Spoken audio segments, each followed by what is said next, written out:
to love me. Oh, I need someone to love me. Oh, I need someone to love me. Oh, I need someone to love me when love me when love me when love me when he just love me. He just love me. Love me when he just love me when I'm lonely.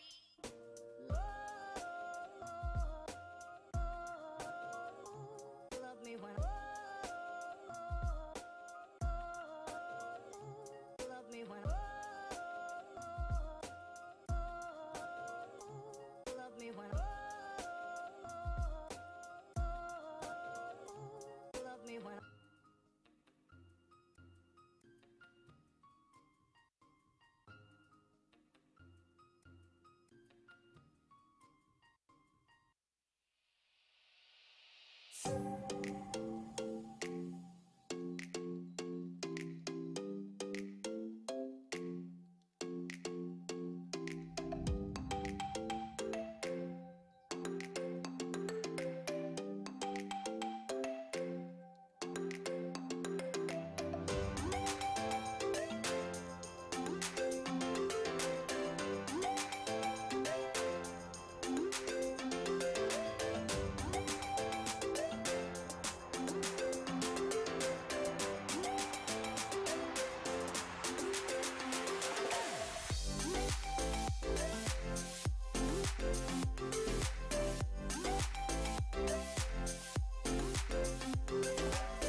안녕하십니까. 워크21 서울 국제 보행 컨퍼런스 사회를 맡은 조주연입니다. 반갑습니다. 이번 워크21 서울은 스마트 보행 도시 서울을 주제로 풍부한 기술적, 문화적 인프라를 갖춘 서울이 보행 문화 확산을 통해 지속 가능한 미래 보행 도시로 도약하기 위해서 이 계기로 마련된 자리입니다. 본 행사는 워크21 서울 유튜브 채널과 또 워크21 재단의 유튜브 채널에 한영 동시통역과 함께 실시간으로 중계가 되고 있습니다. Good morning, good afternoon, and to some of you, good evening, ladies and gentlemen, and welcome to the Walk21 Seoul Conference. My name is Ju-Yeon Cho, and I have been given the honor of being your host for today. Walk21 Seoul aims to provide a practical model relevant to any city around the world who wishes to build a cleaner, a safer, and more sustainable future by ways of walking today for a better tomorrow. This conference is streamed live on our YouTube channels. First, the Walk21 Seoul Conference YouTube channel and the Walk21 Foundation YouTube channel. Simultaneous Korean and English interpretation is provided at each channel during the conference. 네, 그리고 본 컨퍼런스의 저작권은 서울시와 워크21 재단에 있습니다. 사전 동의 없이 발표 자료, 이미지, 영상 등을 무단으로 사용하는 경우 저작권 침해에 해당될 수 있으며 콘텐츠의 2차 가공과 배포는 금지되어 있습니다. All copyrights of this conference belong to Seoul Metropolitan Government and the Walk21 Foundation. Unauthorized use of presentation materials, images, and videos without consent from Seoul Metropolitan Government and Walk21 Foundation could constitute copyright infringement. The reproduction and distribution of the conference through recording or videotaping is strictly prohibited. 워크21 서울 국제 보행 컨퍼런스가 진행되는 동대문 디자인 플라자 화상 스튜디오 서울 온에서는 코로나19 방역 수치를 준수하며 모든 행사를 진행하고 있음을 알려드립니다. The virtual conference room that we are present in has been disinfected and is following the quarantine instructions. 또한 워크21 서울 국제 보행 컨퍼런스 공식 홈페이지에서는 시민 참여 이벤트를 함께 진행하고 있습니다. 참가자 여러분들의 많은 참여 부탁드리겠습니다. There is also a photo contest up on the Walk21 Seoul official website. So please do share your favorite walking pictures with the Walk21 Seoul participants. 네, 그럼 지금부터 워크21 서울 국제 보행 컨퍼런스의 개막식을 시작하도록 하겠습니다. 먼저 오세훈 서울특별시 시장님의 개회사가 있겠습니다. And now to officially begin the ceremony, Mr. Oh Se-hoon, Mayor of Seoul, will deliver his opening remarks. Ladies and gentlemen, please welcome Mayor Oh Se-hoon. Hello everyone, I am Oh Se-hoon, the Mayor of Seoul. I welcome you to International Walk21 Conference. We're having this as an online conference due to COVID-19. I would like to thank you for your participation. And my special thanks goes to Mr. Jim Walker, the founder of Walk21, and Ms. Bronwyn Thornton, the CEO of Walk21. Many people talk about walkable cities. Why do you think that is? If you make walking part of your life, you can become healthier and you enjoy better quality of life. At the same time, you can clear up the air and make the skies bluer and reduce the social losses incurred by the traffic congestion in the city. Just like other leading cities, Seoul considers walking and cycling as one of the pillars of sustainable urban transportation and is implementing many policies to make and create the walkable city. As having been interested in Walkable City myself back in 2009, I had taken the bold measure to reduce the number of lanes in the main avenue of Gwanghwamun from 16 lanes to 10 lanes to create the plaza. And we also made the public bike system to provide zero carbon green mode of transport to people. And we're allowing the children to go to school safely and the elderly and the disabled to move about freely. And we are enhancing the pedestrian safety as we go along. But compared to the other leading walkable cities like London and Paris, Seoul still has a long way to go. We look forward to your valuable insight for the next 3 days, and we will take your experience to heart so that we can create a premier, smart, walkable city. I hope that the conference will provide a venue for the walk experts throughout the world to share and produce ideas and suggestions to better improve the walkable city. Thank you. 네, 시장님 좋은 말씀 감사합니다. Thank you once again, Mayor Oh, for your kind remarks. 네, 다음은 워크21 서울 보행 컨퍼런스의 개최를 축하해 주시기 위해서 특별하게 참가해 주신 분이 있습니다. 네, 바로 짐 워커 워크21의 창립자이신데요. 저희 짐 워커님을 모시고 환영사 들어보도록 하겠습니다. And next, it is also my great honor to introduce to you Mr. Jim Walker, the founder of Walk21, who will deliver his welcoming remarks. Ladies and gentlemen, please welcome Mr. Walker. Thank you very much. Thank you for that introduction, and thank you also to the Mayor for those kind words and welcoming us here to Seoul. I have to say, we nearly didn't make it because of that nasty virus, but thanks to the commitment of Seoul Metropolitan Government, the demands of the network and the determination of the team, we did. And this is not only the Walk21 conference in 2021, it's also our 21st birthday party. And I know it sounds a bit strange to describe a conference as a party, but I have to say that after 21 years of shared research, policy, projects, campaigns, and debate, it has always felt like a party. Right from the beginning when we started this event back in London in the year 2000, and Rod Tolley was there, Nick Cavell, Ben Plowden, Geetam Tiwari, who's actually speaking again this year.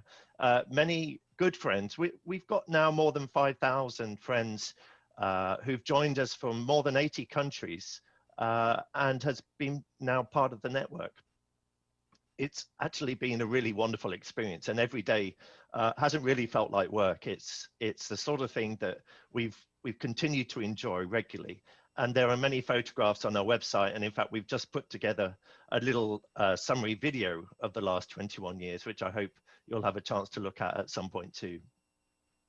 We had one clear agenda right from the beginning, right from day one, and it remains really our purpose 21 years later.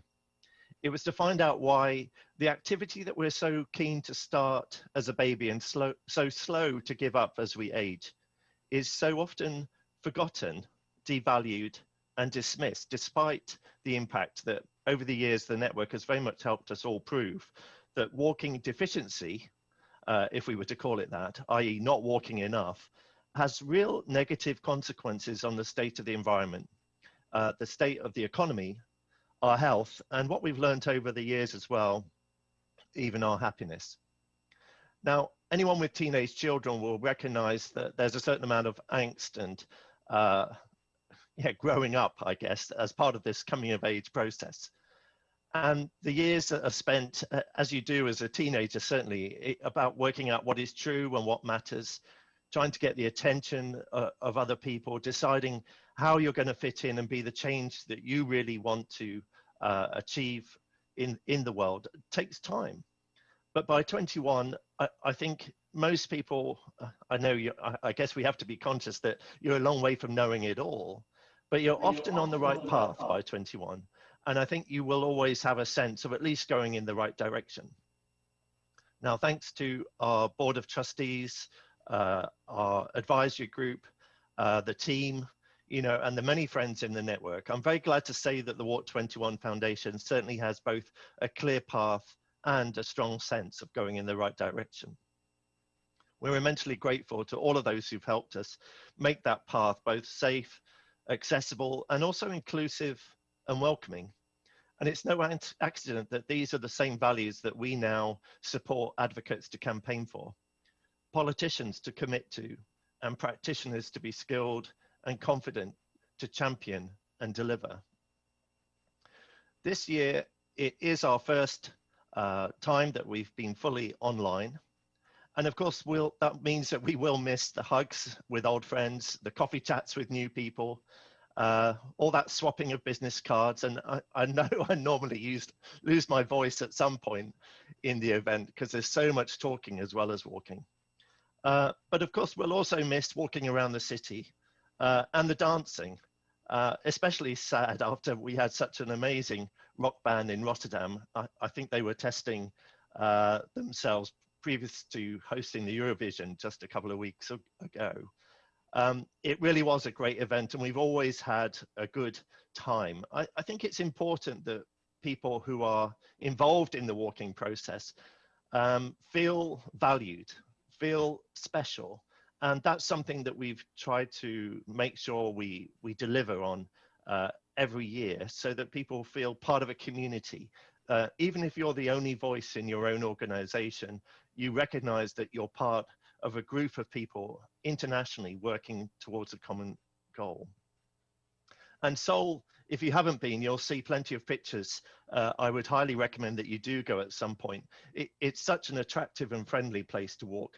And I think part of the reason why it works so well is not just its historical context, because it was built for walking, but I think it's also because the mayor and Seoul Metropolitan Government, and in partnership with the university and with local people, it continues to want to be better, better for walkability. And as you heard there from the mayor, that includes children, the elderly, and people with disabilities in particular. They go out their way to be proactive to help those people. So a huge credit to Chris and partners, who are the people behind the Seoul conference team here, to Bronwyn Thornton, our CEO, who's really put together and curated much of the content of the next few days, to the mayor, Mr. Son, Mr. Lee and the team at SMG, who've worked tirelessly to make sure that none of the quality is lost, despite the fact that we can't be together. And in fact, I'd say that we've pinned down pretty much the best speakers on walking and walkability in the world right now. And over the next couple of days, we've really tasked them all with just one thing: to share with you their knowledge, their insight and inspiration, and all of it for free, which is fantastic. And our hope is that you, as it is with every year, will take away something, however old you feel or however old you actually are, to do something positive with this knowledge. And together, I hope that we can keep the world on its feet and give each and every person walking in this world the best chance to enjoy it. So happy birthday, Walk21. Happy Walk21 conference. Have a great time. Thank you very much. 감사드립니다. Thank you once again for the great speech. 네, 정말 그 워크 21의 생일도 함께 축하하면서 저희 보행의 중요성 그리고 보행의 의의를 되짚어 볼 수 있었던 것 같습니다. Thank you once again for the great remarks and the encouraging remarks. And of course, happy birthday once again to Walk21. 네, 이어서 저희 주디스 보커브 로테르담시 도시 이동성 부문 부시장님의 축사가 이어지겠습니다. And next we also have Ms. Judith Bokov, the Vice Mayor for Urban Mobility of the City of Rotterdam, who will deliver her congratulatory remarks. Ladies and gentlemen, please welcome Ms. Judith Bokov.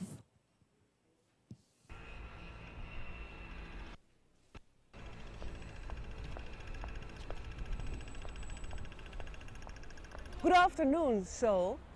I salute you from the Netherlands, where it is early morning right now.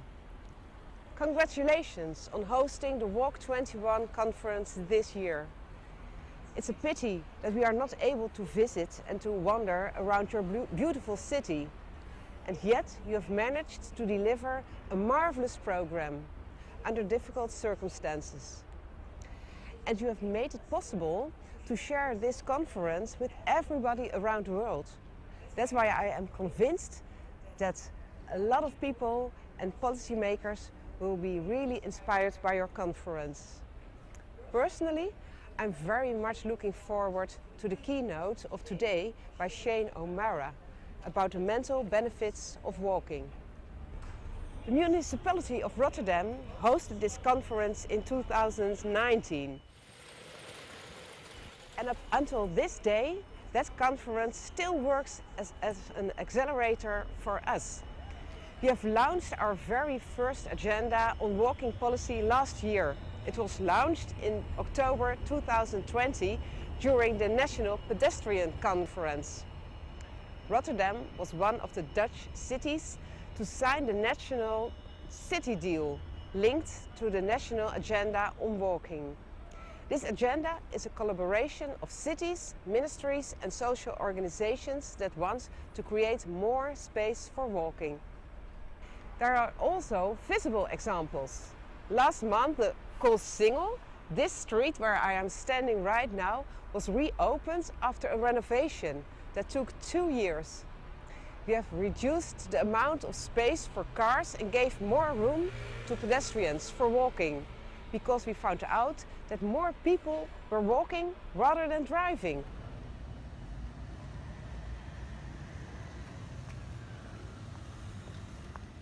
And there is more to come. With the focus we set on pedestrians and cyclists in the Rotterdam mobility approach, we as a city decided to choose 7 big urban projects to create safe, spacious and attractive areas for walking. One of them is the Hofplein, which looks like this right now. In a few years, this area will look and feel like a park. We need to keep the momentum that the coronavirus gave us. This crisis gave walking and the attention for pedestrians a boost. Walking was one of the few modes of exercise that was still possible and allowed. This translated into a rise in model shift of +8% for walking in the Netherlands. It's up to us to keep the momentum going. Your Walk21 conference will play an important role in this. It gives countries the opportunity to share experiences and motivate and inspire each other to get more people to walk and make way for pedestrians worldwide. Keep on walking.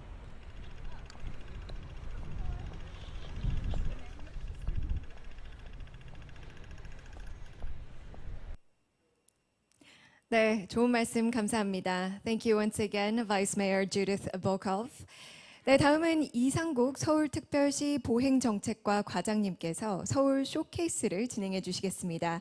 And now Mr. Sang-guk Lee, the Division Leader of the Department of Pedestrian Policy Division at the Seoul Metropolitan Government, will deliver his speech for the Showcase Seoul.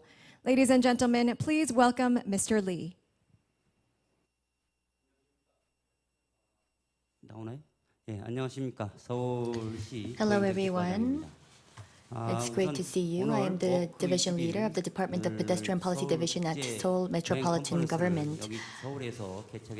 I would like to congratulate the 21st International Walk21 Virtual Conference here today in Seoul. And I would like to extend my gratitude to Mr. Jim Walker as well as all of the members of the organizing committee. Today, I would like to talk about what Seoul Metropolitan Government is doing to create Seoul City as a walkable city. But before I go into my presentation, there's a brief video that I would like to share.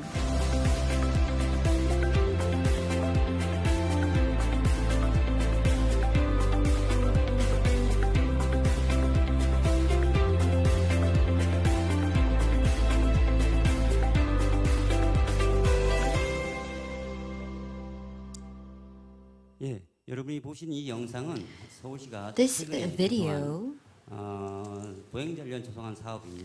was on a project, a pedestrian-friendly project of Seoul. This is on the Sejongdae Road, which is at the center of Seoul. You can see that it's also the center of Korea. And we decided to reduce the lanes and expand the pavement so that it can serve as a foundation to become a pedestrian-friendly city. So then let me now begin on my presentation on the policies to make Seoul an even walk-friendly city. First is on the Seoul transportation situation. As you are very well aware, Seoul is the capital of the Republic of Korea, and it has a population of 10 million people. And about 20% of the total population live in Seoul. And if you look at the Seoul capital area, the population is 50% of the total. We have 3.1 million cars, and we have a well-developed subway network. Next is on the transport conditions. In the 80s and in 2020, you can compare how it's different. In 1980, we had less than 0.2 million cars. But last year in 2020, this number rose to 3.1 million. In other words, we've seen an increase of 15 times in terms of the number of vehicles. If you look at the number of lanes, it increased by 1.2 times. So there was hardly any growth in the length of road, leading to dramatic traffic congestion throughout Seoul City. Next is on the mode share of transport in Seoul. Subway accounts for 40.7%, the lion's share, bus 24.4%, cars 24.5%. So subways and bus account for 65.1%. So in other words, you can see that we do have a mass transport system in place, and this has led to higher congestion costs as well. Next is on the history of Seoul's transport policies. We can divide up our history into 3 phases. The first phase, as you're all very well aware, goes back to 1950. We had the Korean outbreak of the Korean War, and a lot of the infrastructure and facilities were destroyed. And in 1960s and 70s, we've rebuilt the urban infrastructure, and in 1980, we've seen a rapid increase in the number of vehicles, leading to the emergence of the era of my car. Due to increased numbers of vehicles, traffic congestion became a major challenge. Therefore, we needed to innovate the mass transport system. In the 1990s, as mentioned, we've seen increased traffic congestion, and therefore in 2004, we decided to engage in a public transportation reform. There were multiple programs that were in place. And afterwards, we opened up plazas for the pedestrians to provide more walking space. This is in the center of Seoul, Gwanghwamun Plaza. This, you can see, in the past had many lanes, and this is the current state of the Gwanghwamun Plaza. Currently, in the middle, we do have a plaza for pedestrians, but still we have many lanes. In other words, the vehicles do occupy most of the space. And what we're trying to do is engage in another set of reforms. Phase 1 will involve expanding the plaza to also have forests as well as trees to expand the space for the pedestrians. And this is phase 2. If you look at phase 2, you can see that all vehicles will not be going through or moving through this area. It would be space for leisure, for convenience, for the citizens, for the pedestrians. So we're trying to create a paradise for pedestrians through this project. In the case of phase 3, I mentioned phase 2 in our history had to do with public transportation reform, and phase 3 in the policies have to do with creating a transport paradigm that's centered on people. In 2013, we've announced our Walkable City Declaration, and we've also put together a master plan in the following year. And let me just brief you on the master plan for this to create a walkable city of Seoul. This is the master plan that was in place. First, we wanted to create a city that's possible to walk, that's easy to walk, where people want to walk, and where we can walk together. We had these 4 overarching goals, and we have multiple programs in place to achieve these goals. First is to engage in a road diet in the downtown area. What I mean by road diet is to reduce the number of lanes and to increase the space for pedestrians. I've mentioned the Sejongdaero project. So it's about reducing the lanes and expanding the space for pedestrians. And we're trying to expand this and scale up in multiple areas within Seoul. As you've seen in the video, these are some of the screenshots or some of the photos. It's a before and after.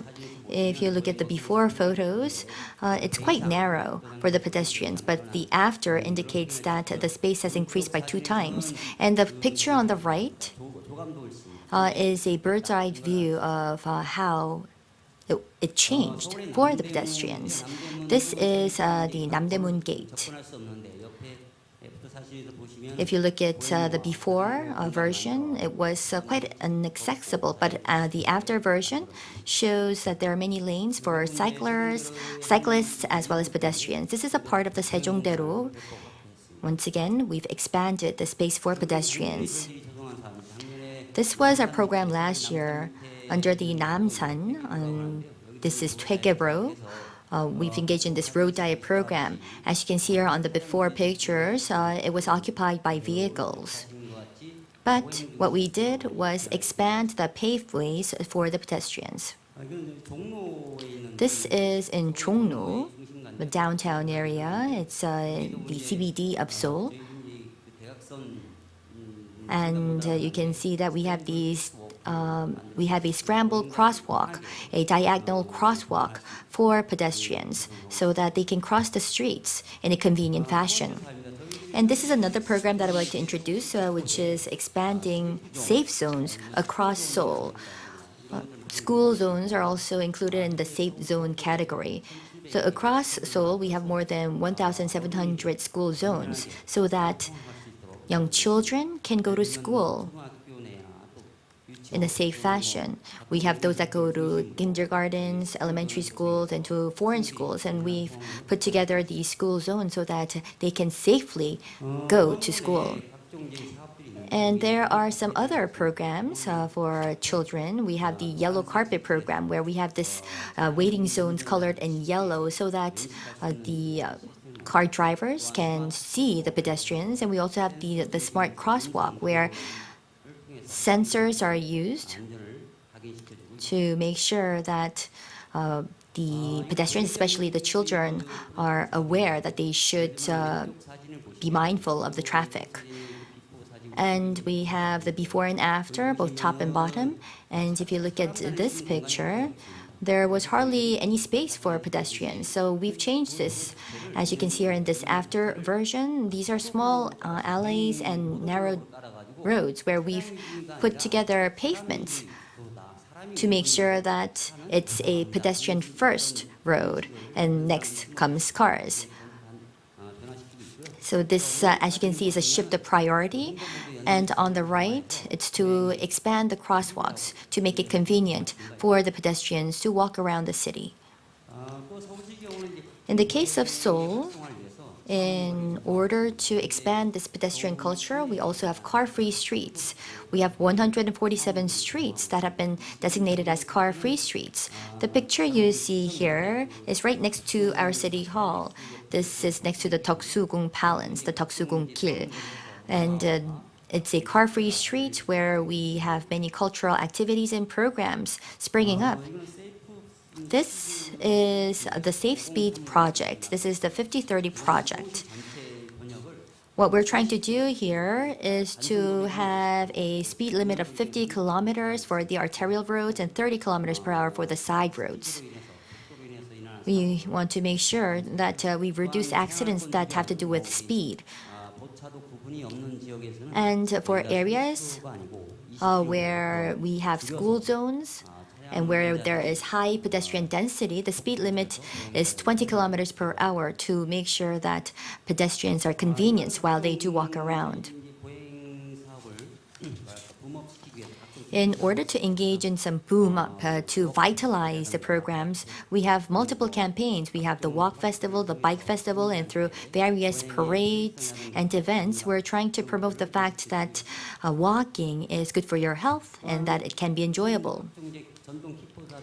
We have many e-mobility like e-scooters and e-motorcycles, and what we're trying to do is promote the safety aspect. So this is a safety campaign.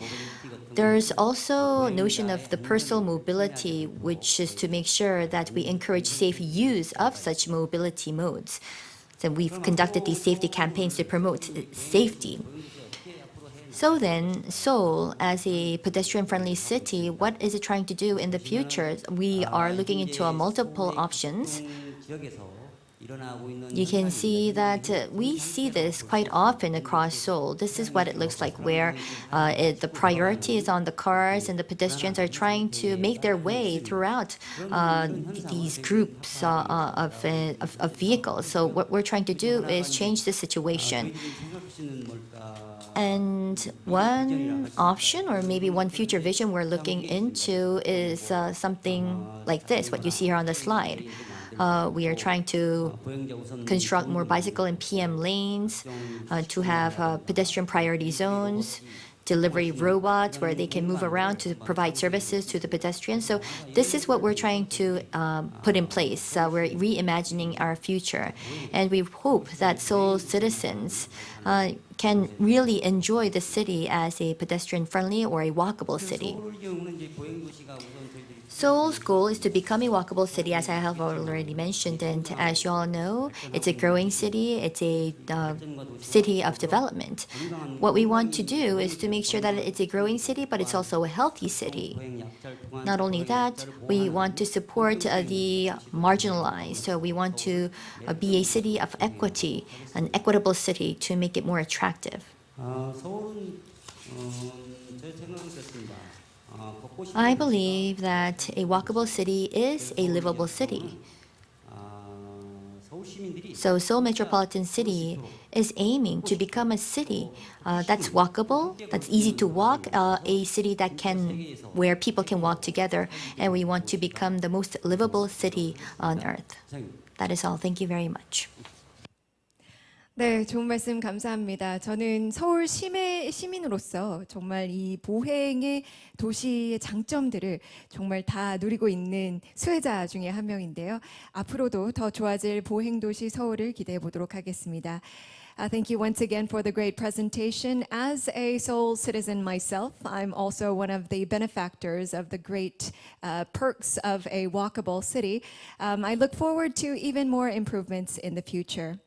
네, 그럼 이것으로 워크21의 서울 국제 보행 컨퍼런스 개막식을 마치도록 하겠습니다. This brings us to a close for the opening ceremony of Walk21 Seoul. 그리고 다음 순서는 기조 연설입니다. 네, 셰인 오마라 더블린 트리니티 대학교 심리학 및 신경과학학과 교수님과 함께하는 시간인데요. 세션을 진행해 주실 브론윈 손튼 워크21의 대표님과 또 셰인 오마라 교수님을 모시도록 하겠습니다. And now we move on to the keynote session. And ladies and gentlemen, please welcome Professor Shane O'Mara, Professor of Experimental Brain Research and Wellcome Trust Senior Investigator at the School of Psychology and Institute of Neuroscience at Trinity College Dublin. And of course, our very own Ms. Bronwyn Thornton, CEO of Walk21.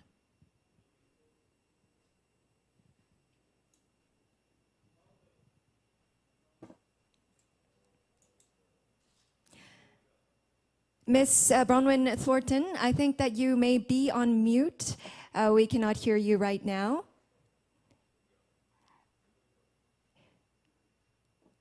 We will check with our technical staff as well, just to check. 네, 지금 음성이 들리지 않아서 잠시 저희가 정리를 하고 진행하도록 하겠습니다.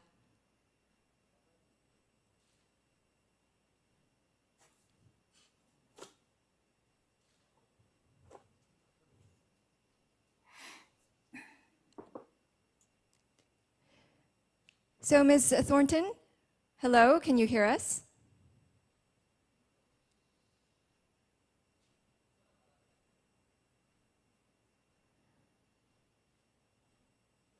Ladies and gentlemen, thank you for your patience. We will soon resolve the technical issues and resume with our keynote session.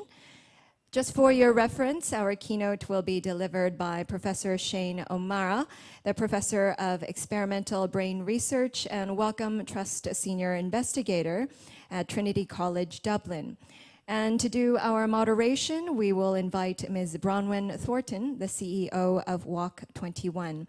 We're just experiencing a couple of technical issues right now, but we will resume shortly after we address them. Thank you for your patience.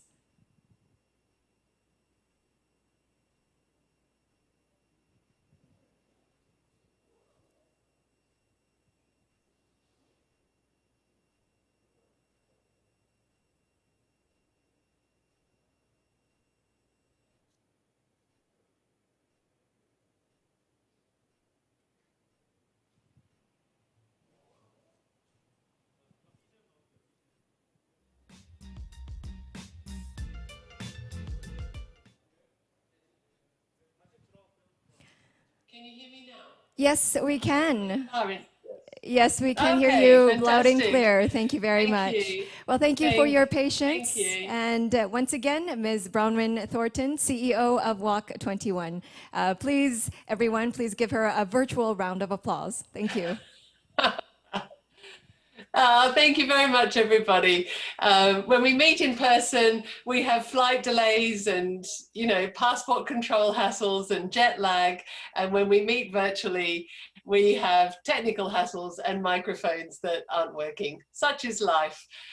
So welcome to Walk21 Seoul. It is extraordinary, and I'm going to get a little bit emotional, that you're all here to join us today and as we celebrate our 21st Walk21 conference. Just some technicalities first up, which hopefully will be smoother than this last session. And that is that if you want to ask any questions, we've got the chat function working on YouTube. We'll be monitoring that and they'll be coming through to me.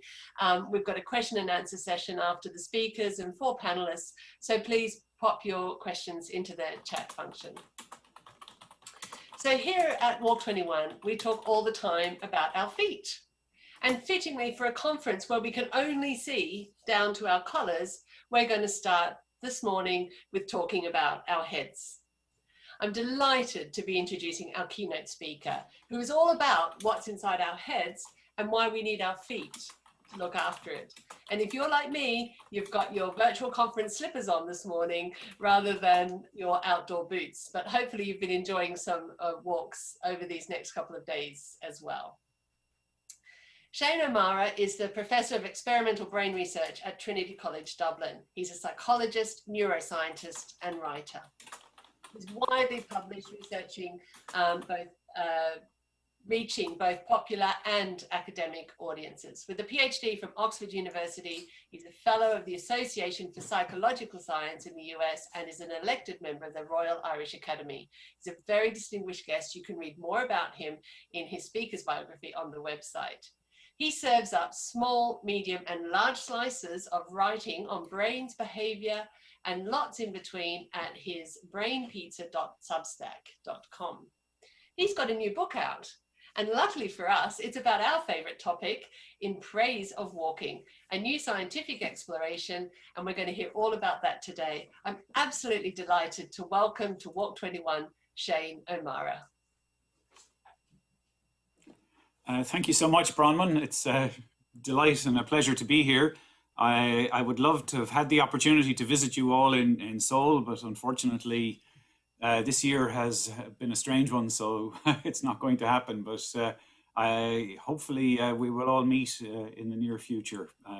Science seems to have provided us with a viable way out. Okay, so what I'd like to do is talk about walking. So I'm just going to share screen, if you just bear with me for just a moment.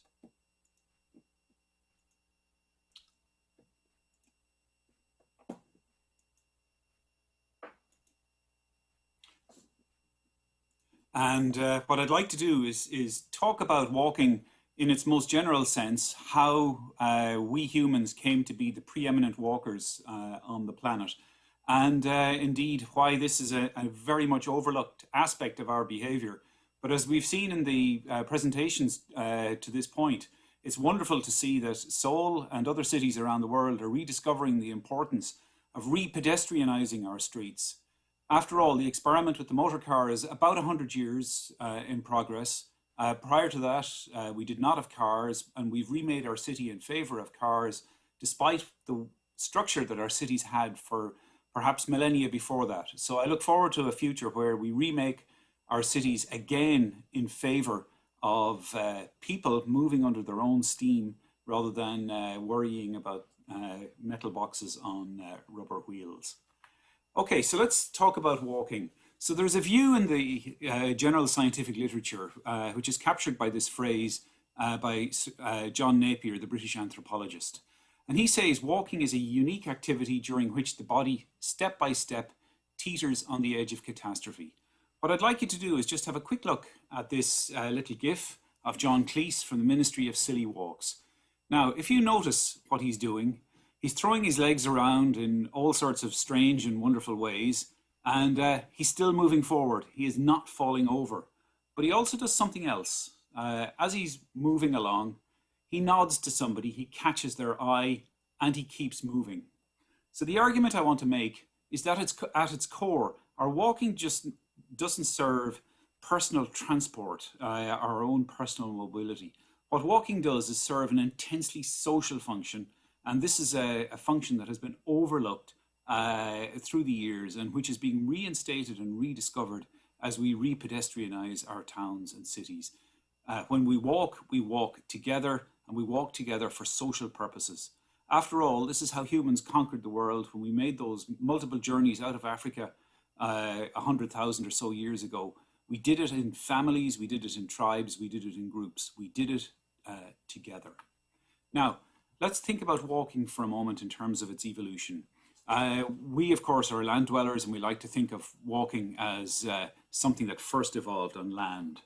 But we can now say with reasonable certainty that that's not correct, as recent genetic studies have shown. Now, there are lots of animals that walk on the bottom of the ocean. Crabs, for example, very well known as walkers. Here are a couple of examples of other animals. The rosy-lipped batfish, which walks on the ocean floor using its fins. And my favorite, the semi-transparent sea pig, which walks along the ocean floor eating waste matter and performing an essential function in terms of the cycle of life. Now, let's ask the question of how it is that we know when walking might have evolved. You should see on the left-hand side of your screen a flatfish, a skate, walking along. What we're seeing is a ventral view, or a view from below, of the fish as it pushes itself against the floor of the aquarium. And on the right, we have warm-blooded creatures, mice, jumping around and having fun as mice happen to do. Now, the natural question is, are there similarities in the genetic program that allows the skate to walk along the ocean floor in the same way that the mouse is able to walk along a substrate such as the floor, hopefully not of your house, but certainly in the wild?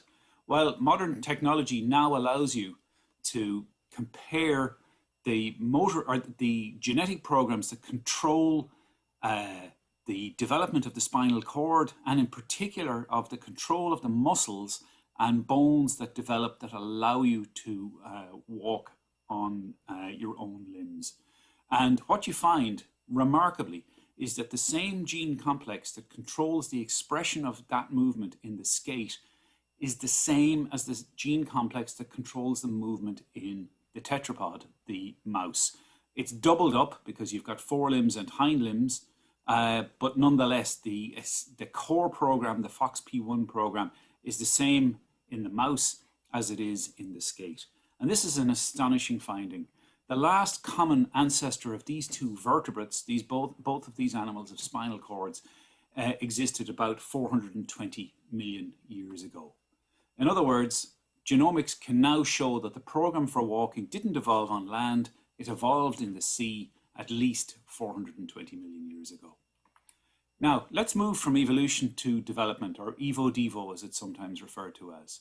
And let's think about how you as a person may have learned to walk. This is something that's been overlooked in textbooks of neurology and child development for perhaps 100 years. And it's only in the last 10 or 15 years that we've started to get a good understanding of how it is that children make a transition from being on 4 limbs in a stable position to being on 2 limbs in a somewhat unstable position. And this for humans is what's known as an obligate transition. We make this change without having to be taught to do it, and we must do it assuming that the motor programs and the other programs that are involved in the control of walking develop and express themselves normally. Moreover, you do not need to be exposed to a walking community in order to learn to walk, unlike language, where you must be exposed to a language community in order to learn to speak. How do you test this? Well, what you can do is conduct so-called longitudinal walking studies.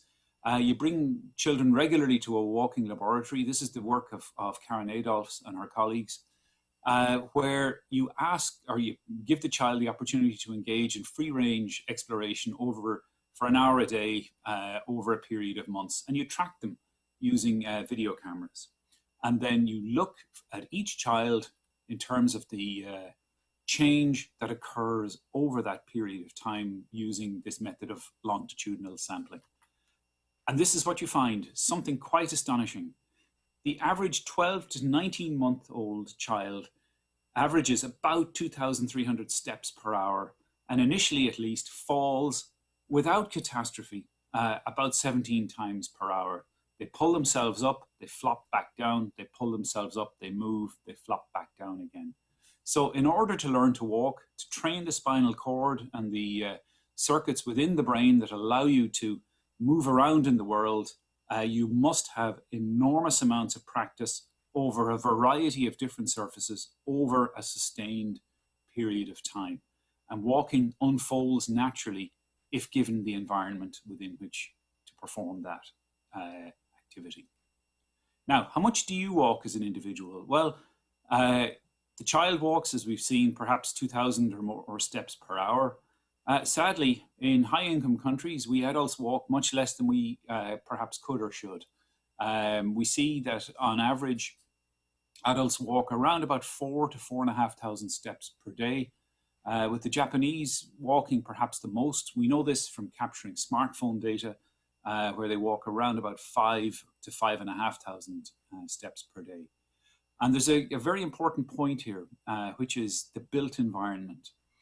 It's possible to take these smartphone data and look at a granular level at the level of activity in cities that are walkable versus cities that are not. And this has been performed in this study by Tim Ailtoff and his colleagues. And what you see is that cities that are rated for high in walkability, in panel B here, there's a big spike in walking in the morning, there's a big spike in walking at lunchtime, and there's a big and long tail in the evening. And similarly at the weekends, people walk much more in walkable cities as opposed to cities where cars are the primary mode of transport. So it's all very well to focus on individuals and say individuals should walk more, but the key point is that the environment that individuals walk in has to be one that supports walking. If it doesn't, then it becomes much more difficult for individuals to actually walk.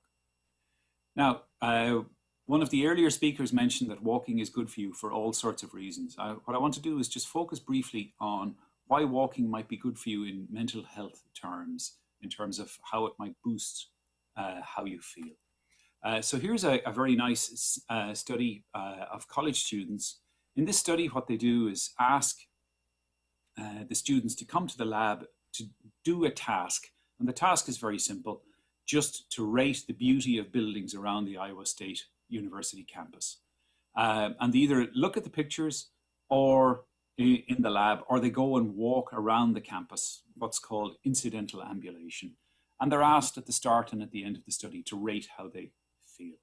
And what you find is really straightforward and something that we've all discovered or rediscovered ourselves, that going for a walk, even a walk that's incidental to the activity that you're engaged in, provides a major boost to self-reported positive affect or positive emotion compared to the seated condition. And this turns out to be true even in people who, by prior self-report, have been shown or describe themselves as people who, quote, dread walking. You still get a nice boost to how you feel from from going for a short 15 or 20-minute walk. Now, this might be an interesting but a not generalizable finding. It may be something that gives you a boost to how you feel in the short term, but not in the long term. So it's important to conduct large-scale population-based studies to see what the interaction between physical activity and other variables might be, such as ones to do with mental health. And I'm focusing here particularly on this study, but there are many like it by Samuel Harvey, the public health physician, and his colleagues. And what they've done is take a healthy cohort, one cohort of 34,000 adults who have no mental disorders or indeed limiting physical conditions, and they follow them for 12 years. And what they show is that when you compare the least active or the most inactive fraction of the population to the rest of the population, that they are more likely to suffer from major depressive disorder.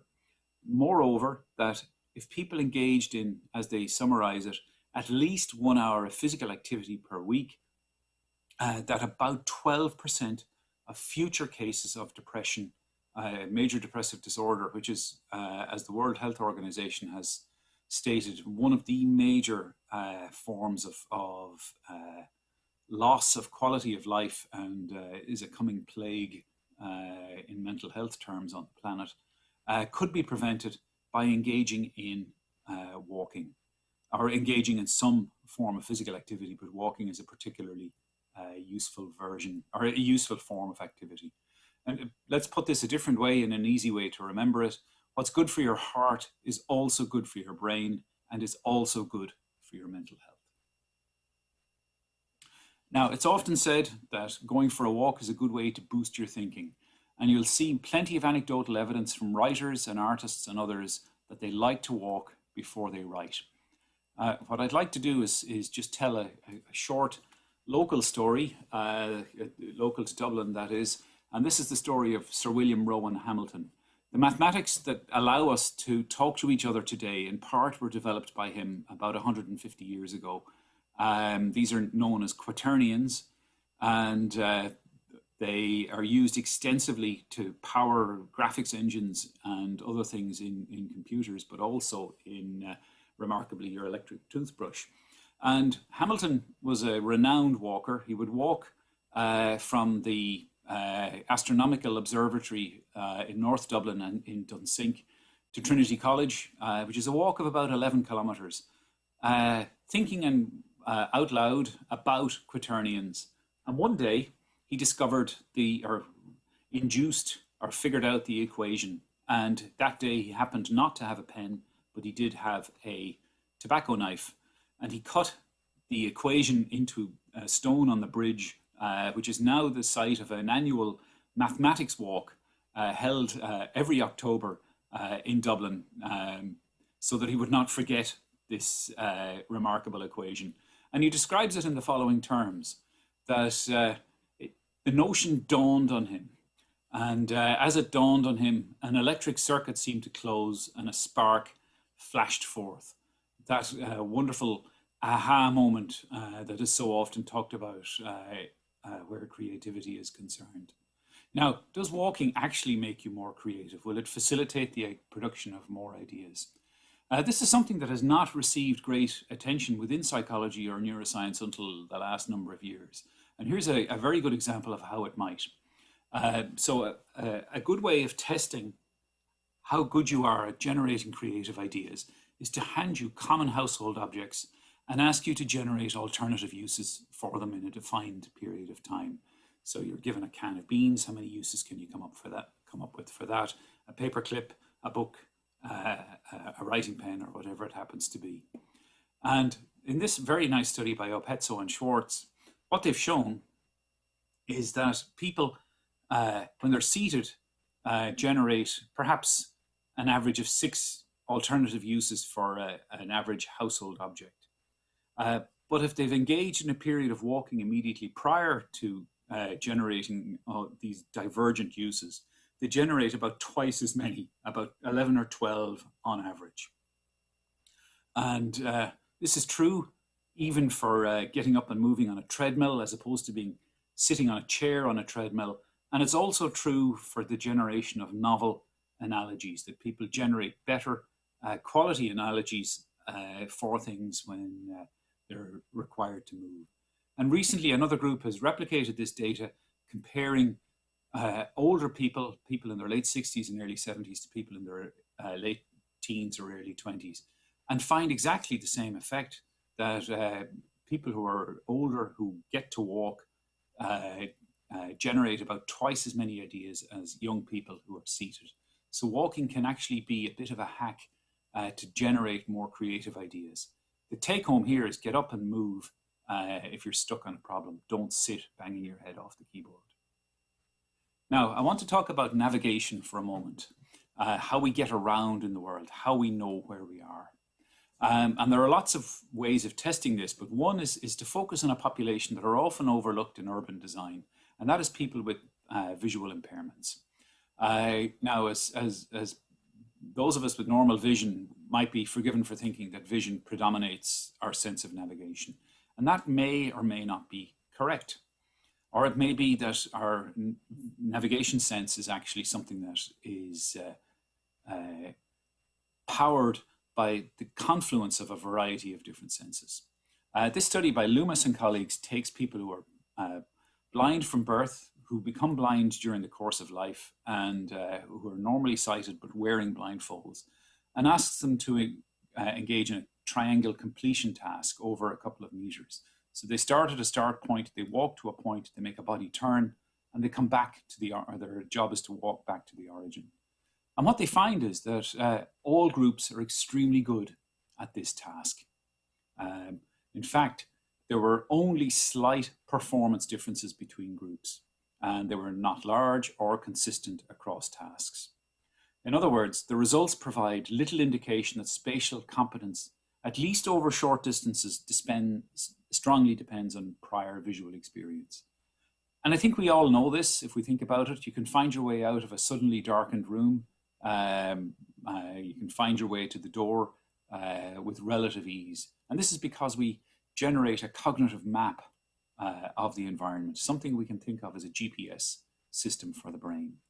Now, how do we know the brain has a GPS system? Well, there are lots of ways of testing this idea. The original proposal was made by Edward Tolman in 1948 in his studies on rats. And what he did was ask rats to, or train rats rather, to enter this maze at point A. They would pass through to point B into C. They would make a body turn, and then finally they would pick up a food morsel. And then he would cheat them. He would put them into a modified version of the maze that they had been in. And he would ask them then to try and find the food morsel. Would they make the body movements that they had previously made, or would they infer by means of a map within their brain how and where the food morsel is? And this is what they do. They go to the place where the food morsel is directly, rather than making the body movements that they had made previously. A few years later, John O'Keefe, a neuroscientist from New York, made the startling discovery that there are cells in a part of the brain known as the hippocampus that actually perform this spatial mapping function. They respond to where you are in space in approximately Cartesian coordinates, rather than what you're doing, rearing or smelling or eating food or whatever it might happen to be. And O'Keefe was to go on and win the Nobel Prize in 2014 for this remarkable discovery, giving rise to the whole area of biomimetic robots who are designed to mimic how humans navigate in space. He shared this Nobel Prize with Maybrit Moser and Edvard Moser, who discovered another type of cell in the brain that measures movement through space, or provides a metric for space, the so-called grid cells. And a third type of cell also discovered at around this time is the so-called head direction cell, which provides a compass within the brain. So the elements of cognitive mapping are place, a metric for movement, and direction. And we have distinct brain regions that are involved in all of these functions. And if these brain areas become damaged, as happens in dementia, then one's spatial navigation abilities, your ability to know where you're walking to, is lost. Now, which brings me to my next topic, which is the issue of urban design. Most of the world is now living in urban centers, which means by definition, most of our walking will be urban. It will be in towns and cities. But our streets were terrible for walkers. This is a famous poem from London, which notes that chamber pots in the 1700s might be emptied on your head. And if you walk around London or indeed Dublin, you'll find these boot scrapers at the entrance to many Georgian buildings because of the unpleasantness that unpleasant conditions that people found themselves walking in. But I would also assert that our streets are quite often still terrible for walkers. Now let's think about this in again, life course terms. Everywhere we look, everybody is living longer. As one of the great triumphs of human civilization over the last 100 years, that there's been an approximate doubling in life expectancy across the planet. But our designs of towns and cities hasn't necessarily caught up on this. This important paper by Laura Asher and her colleagues it summarizes its findings in the title very well. Most older pedestrians are unable to cross the road in time. And what they show is that 85% of males and 95% of females age 65 plus, in a very large sample of about 3,000 adults, are unable to cross the road in the time provided at signal controlled junctions because they walk below this speed. This problem, of course, will be worse for people with who need some form of assistance to their mobility. And we need really to consider how we design our towns and cities to enhance the dignity of everybody, not just people who are fleet of foot, for whom many of these crosswalks are designed. This is my hometown of Galway, which is on the west coast of Ireland. The next city across from us, as we like to say, is Boston. And Galway is notorious for its poor traffic management. It's an old medieval city, and it has spent more time caring about cars than it has done about people.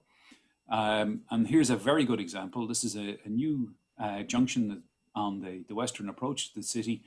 And to get from one side to the other will take an able-bodied person about 14 minutes because they neglected to put in proper crosswalks for pedestrians. And this is how urban design can really go against principles around mobility for individuals. We really need to think about individuals rather than cars. My key point, pedestrians are too often still ignored in favor of motorists. Although it was wonderful to see the pictures of Seoul and of Rotterdam where streets have been reclaimed for walkers and cyclists and others compared to people driving in cars. This is one of my favorite places in the world, Taormina in Sicily rather. And you see this wonderful phenomenon in Italian towns, the so-called passeggiata, where people go to walk together for social purposes in the evening. And the key point here is that people can gather and they can do so in a safe fashion. So what I would like to do is offer you a simple acronym which we could use for town and city design. Our towns and cities should be easy to walk.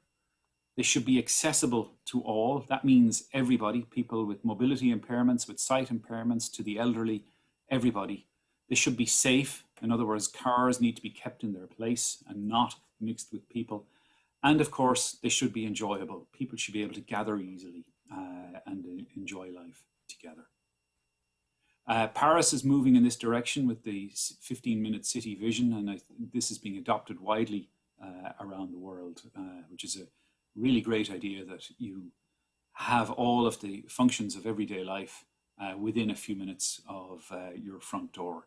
This requires major rethinking of urban building policies and, again, how you place your towns and cities, or your cars and other modes of transport within your towns and cities. And it requires a prioritization of the individual over the metal box. Now, I'm coming into the last couple of moments, so I just want to address a more general question, which you might never have thought about, but is one worth considering. And it's the question of why we have a brain. Let's put it a different way. What problem does having a brain solve for you? So let's look at an animal that's very, very far from us in evolutionary terms. And this is the sea squirt. Now, it shares something with us. It has a spinal cord, as you can see here, in its larval stage. In other words, in its immature stage. It has a brain and it swims. So it's in the same part of the animal kingdom that we're in, phylum Chordata, that is animals with a spinal cord. It knows up from down because it has a very elementary vestibular system. It hunts, it seeks food, it has a heart, it has a stomach, it moves around. It does a lot of things that are somewhat in common with us, but it does something very unusual as well. As it transitions to being an adult, it looks for and sticks itself via what's known as a pedal disc to a rock, and it transforms itself so that it is stuck in one place and it grabs whatever food happens to happen by it, and it sucks in and squirts out the water that's in its environment. And it does something remarkable. It absorbs its own nervous system as a meal. In other words, when it's not moving, it no longer needs it needs its own brain. Are there implications of this for humans? Well, in a sense there are. Many humans are confined to hospital beds for long periods of time because of disease and injury and other conditions like this. And frailty is a considerable problem in humans who are confined to hospital. This is a study by Remy Demangel and his colleagues. And what they have done in this study is bring adult males in their late 20s and early 30s who are fit and well, and put them in a dry waterbed, dry immersion waterbed for a period of 3 days. And they've measured a variety of changes in muscle in the legs as a result of simply 3 days of inactivity. And what they find is a decrease in muscle volume, a decrease in muscle strength, and a decrease in muscle viscoelasticity. So this is the property of muscle that allows it to deform and reform in just a very short period of time, namely 3 days of inactivity. In other words, sitting around is bad for us. And as we know, every public health body everywhere promotes movement as a key component of healthy living. What I want to do is just mention something which kind of brings urban design into and walking design back into the core here, which is the issue of our aging planet. We are all getting older, and a risk factor that rises with age is dementia. And this very important study in The Lancet a couple of years ago, which has recently been updated, looks at risk factors that are modifiable over the course of your life to prevent dementia.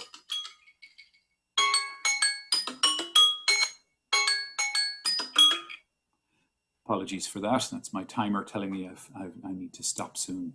And what they show is that about 40% of the risk factor for dementia over the course of your life is modifiable. In other words, we can prevent dementia by, in many cases, not all by any means, but in about 40% of cases, by dementia-proofing society. And at the core of their recommendation is movement. You can see it's here in the center of this triple Venn diagram that getting people to be active has a variety of other positive effects. It helps keep your blood pressure down. It allows you to engage in social activity, which is walking. It puts you at reduced risk of depression. It reduces, for reasons that I won't discuss here, inflammatory factors that put you at risk of dementia in your brain. And there's a variety of other things. So to bring back the thought that I used earlier on, what is good for your heart is good for your brain. And to extend that a little bit further, we need society to support movement across the whole of our life course. In other words, we shouldn't be doing what this chap on the left is doing. What we should be doing is getting up and moving around more. I will stop there. Thank you very much.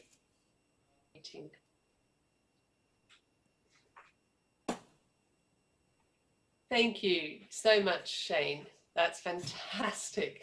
I don't think I've ever seen a presentation at Walk21 that's mentioned sea squirts before, let alone the entire evolution of the human brain. People always say to me, walking is so simple, how can you possibly make a career out of it?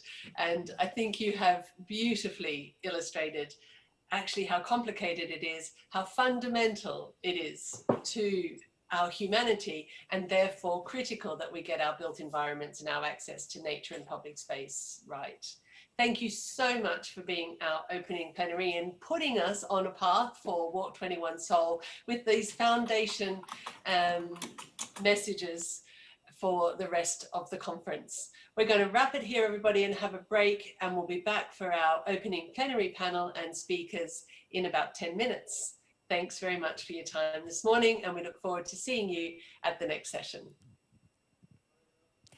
네, 브론윈 손틴 대표님과 또 셰인 오마라 교수님 다시 한번 감사드립니다.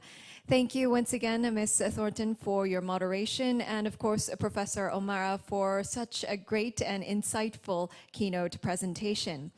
네, 그럼 잠시 후에 저희 주제 세션 1, 보행 친화 도시 조성 및 보행 문화 확산을 위한 전 세계적 참여의 중요성에 대해서 저희가 다시 좀 진행을 해보도록 하겠습니다.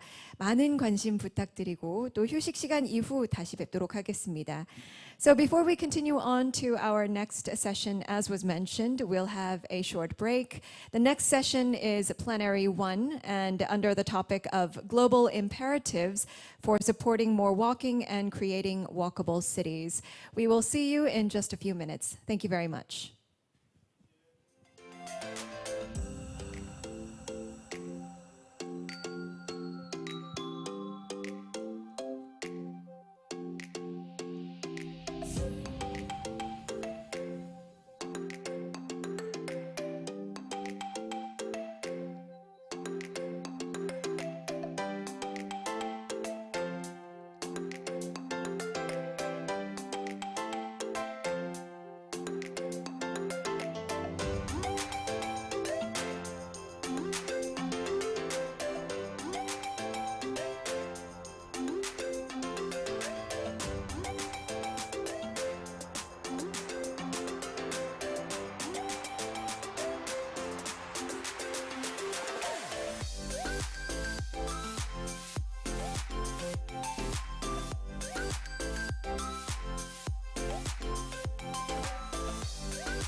Ladies and gentlemen, welcome back. Thank you for rejoining us.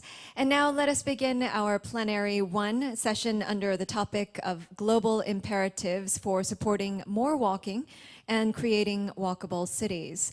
This session will once again be chaired by Ms. Bronwyn Thornton, CEO of Walk21. So ladies and gentlemen, please welcome Ms. Thornton. Hello, everybody. Welcome back. I hope you all stood up and walked around in that short break while we prepared for this session. I know one of the challenges with virtual conferences and virtual lives now that we are stuck at home is more sitting. So I do encourage you to go for a walk at some time today. So plenary, our opening plenary in investing in walkable cities is the solution that answers so many of the challenges we face as a global community. These challenges are also the driver we need to build the case for investment and priority for people on foot. Never has this local mode been more relevant for our global agendas than today. It pops up all over the place, even if it's not overtly stated, it's there in the assumptions that are made about what we need to do to make the world a better place. Let's start with the Sustainable Development Goals. People start by saying, oh yes, number 11, target 11.2, proximity to public transport. But it's not long before you realize that walking is also in health, number 3, number 5, in gender. Oh, hang on, wait, number 9, infrastructure. Number 1, poverty. Oh, climate action. And until today, I've actually always said that except for life below water, number 14, it was probably in all of them, but having heard Shane speaking earlier, we might have to revisit this one too. The essence of this is that walking is inherent to all of the ambitions we have for the Sustainable Development Goals. The decarbonisation of the transport system, the Paris Agreement, the imperative, the absolute critical need for us to address the impact of climate change on our planet. Walking, we're already zero carbon, more footprints, less carbon, job done. We don't have to decarbonize, but we can support the decarbonisation of the transport system. Road safety agendas. We don't present a risk or a road danger to anybody else, but we are very much at risk from the dangers elsewhere on the road.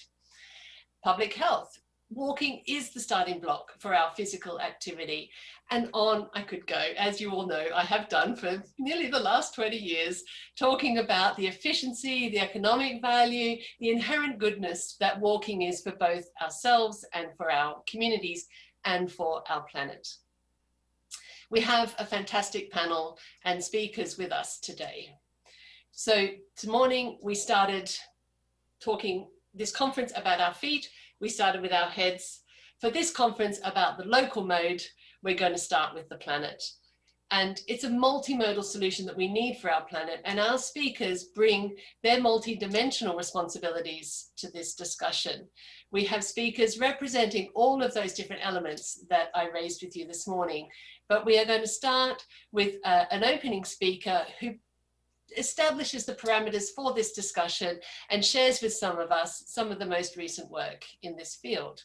Francesca Racioppi is from the World Health Organization, and she is currently the head of WHO European Center for Environment and Health in Bonn, Germany. She's got more than 30 years of international experience in environment and health policies and science, including in active mobility. In May 2018, she was awarded an honorary doctorate by the Swedish School of Sport and Health Science in Stockholm for her leading engagement in environmental health and active transport. And I think this is the junction that is so critical, the combination of environment and how we move and our personalities. She's currently coordinating the development of the WHO Health Economic Assessment Tool. Many of you will know about this tool, but this is the redevelopment of that tool. And she's a contributing author to the recent paper about climate change mitigation impact of active travel. So she's in the perfect position to open today's discussions about why the world needs walking. Francesca, welcome back to Walk21. Thank you very much. Good morning, everybody, and how excited I am to be back once again at the Walk21, one of the conferences I love most.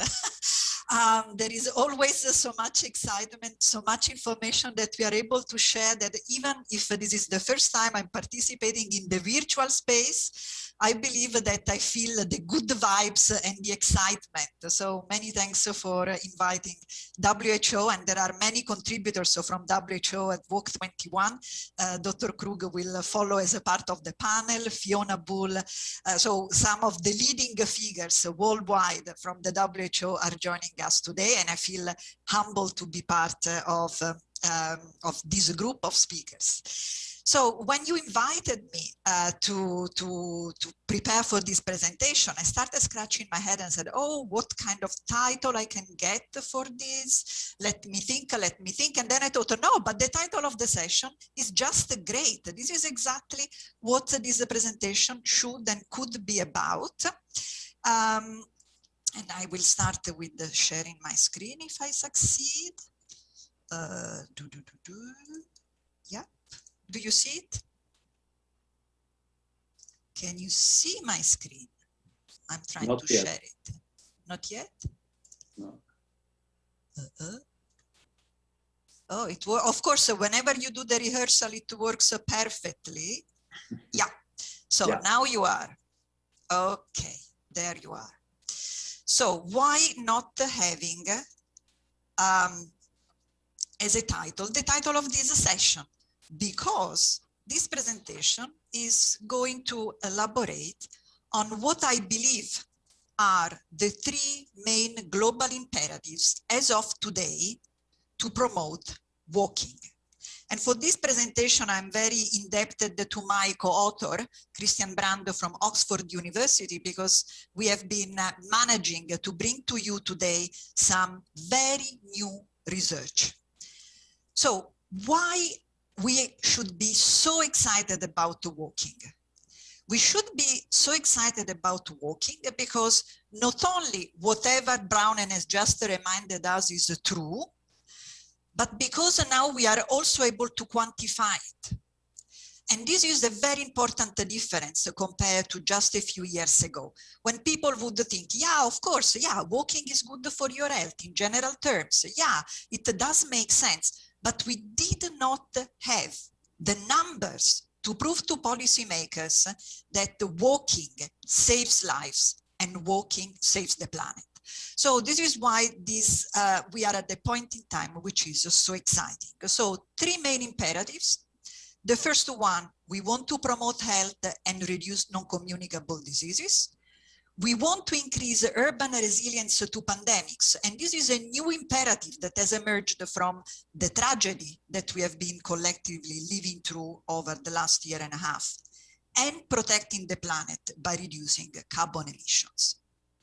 So, physical inactivity and health, I'm sure that many other speakers, Fiona perhaps is connected with us today, will be speaking and delving in more in detail into this. But physical inactivity and health, as we know, is one of the main links and one of the leading risk factors for non-communicable diseases. And we know globally up to 5 million deaths a year could be averted if we were, more active. And we also know that physical activity is a kind of super drug. Basically, there is no condition that it is not being successfully addressed by physical activity. And we were very happy when a few months ago, WHO headquarters launched the new WHO guidelines on physical activity and sedentary behavior.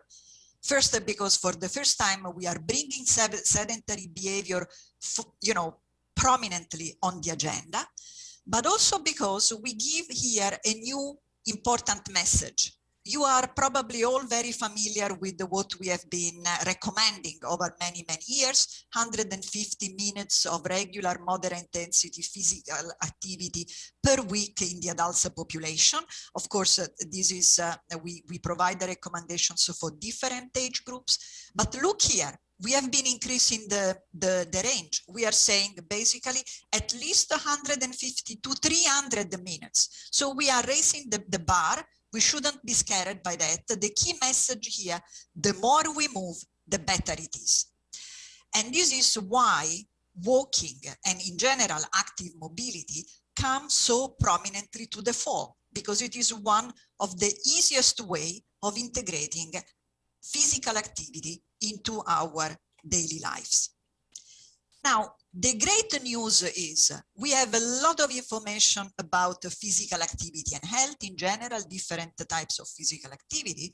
But what was revolutionary for us was to be able to measure the specific contribution of walking and cycling in health terms. And this is why I'm putting here for you a reminder of one of the key studies that supported us in making this kind of quantification. And this is great news, because even when we look at meta-analysis of different studies, we see that regular walking at the levels that meets the WHO recommendations, and this is for the 150 minutes, not the 300, we are reducing total mortality by approximately 10%. And this is great, great news, because there are basically no other, drug treatments that can target and can deliver such a huge health benefit. And the other thing which is very important for us to understand is that when we put together the risks and the benefits, because of course policymakers, they may wonder, but is it safe to promote walking if we know that the pedestrians account for nearly 30% of deaths on the roads? I mean, is it responsible? Are we doing something sensible here by promoting that? Or is it good to promote walking in cities which are very polluted? So these are very legitimate and important questions. But because the public health benefit is so big, when we have been doing in countless number of cities now, here again, this is one of the key studies that helped us to quantify this difference, we see that on average, the benefit to risk is 9-to-1. And mind you, we are not saying here that road safety, the safety of pedestrians and clean air are not important. To the contrary, what we are saying is, what if we want to have the full benefit of walking and active mobility, we must address road safety and we must address air pollution, because these are fundamental issues that prevent people and deter people from engaging into that. So why have I been speaking of this health impact assessment, risk benefits, quantification of the benefits? Well, because we need these numbers to develop a simple tool to help people across the world. And this is, I'm so excited because now we are working to bring the health economic assessment tool to a global application to help policymakers, even if they have no strong understanding or access to epidemiological or economic data, to make a sensible estimate of what is the economic value of the health benefits from a given volume of walking and cycling in a defined population. And for us, this was paramount because we want to put ourselves in the shoes of policymakers, of transport planners, of urban planners, and help them integrating walking and active mobility in the equations and in the cost-benefit analysis that drive policy decisions and interventions. And the HEAT is very nice because it is, to my knowledge, probably the only model that can be run in its basic form with only two values needed. You only need to know how many people are affected by your intervention and to have an estimate of the volume, so how much they are walking or cycling. And this is very nice because, as I say, it improves the possibility, it expands the possibility of making this kind of analysis also to contexts where you may not have readily access to sophisticated health impact assessment tools. And we are excited that we are, I think we will have a celebration where we will hit the 1 million times visits on the website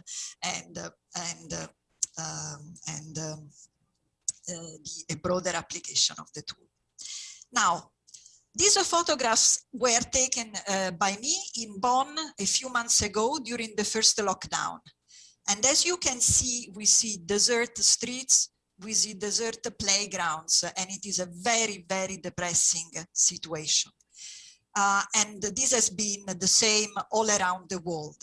It has been an emotional shock. It has been a societal shock that we have been living through. And yet, through this, again, active mobility has emerged as a life-saving line.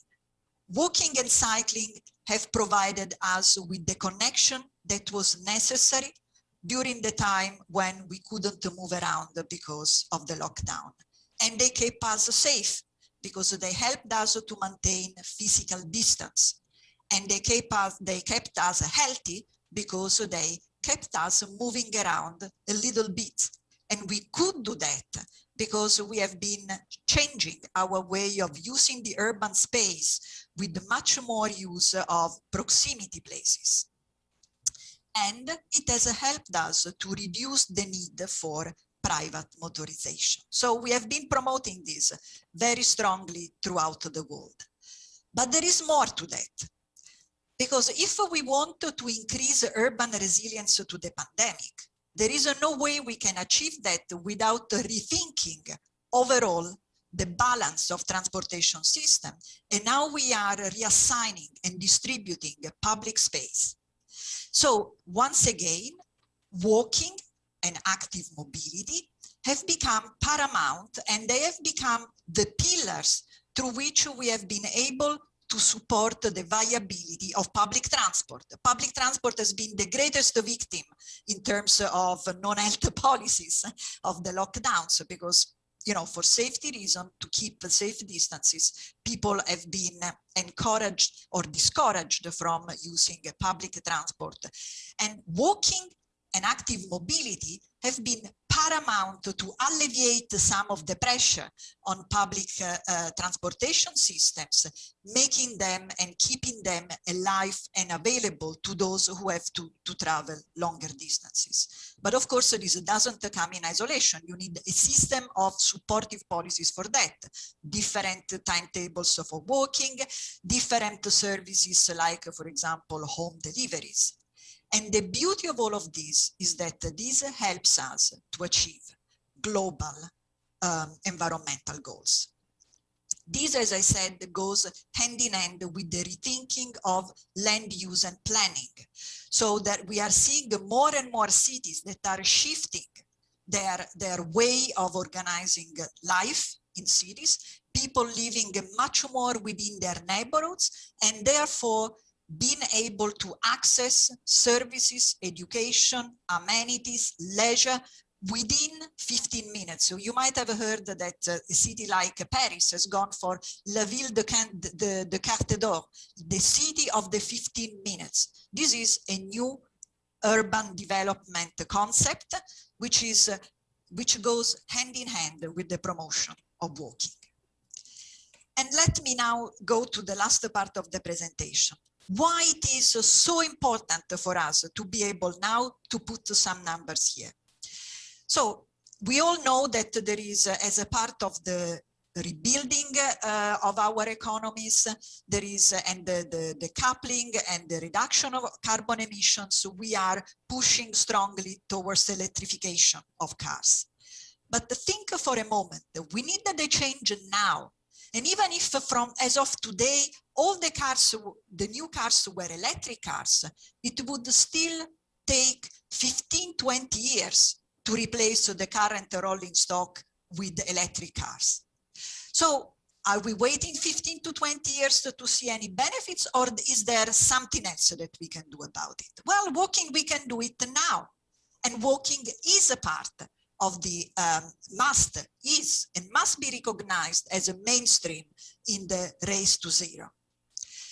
So this is a very interesting new research that uses real life data. It was done through a project named PASTA. I'm an Italian, so you can guess that I like particularly the acronym. It stands for Physical Activity to Sustainable Transport Approaches. But basically what we did, we collected real life data from 4,000 people in 7 different European cities over 2.5 years, and we collected 10,000 travel diaries. So we had a pretty powerful base of data, and then we calculated for each trip the carbon footprint.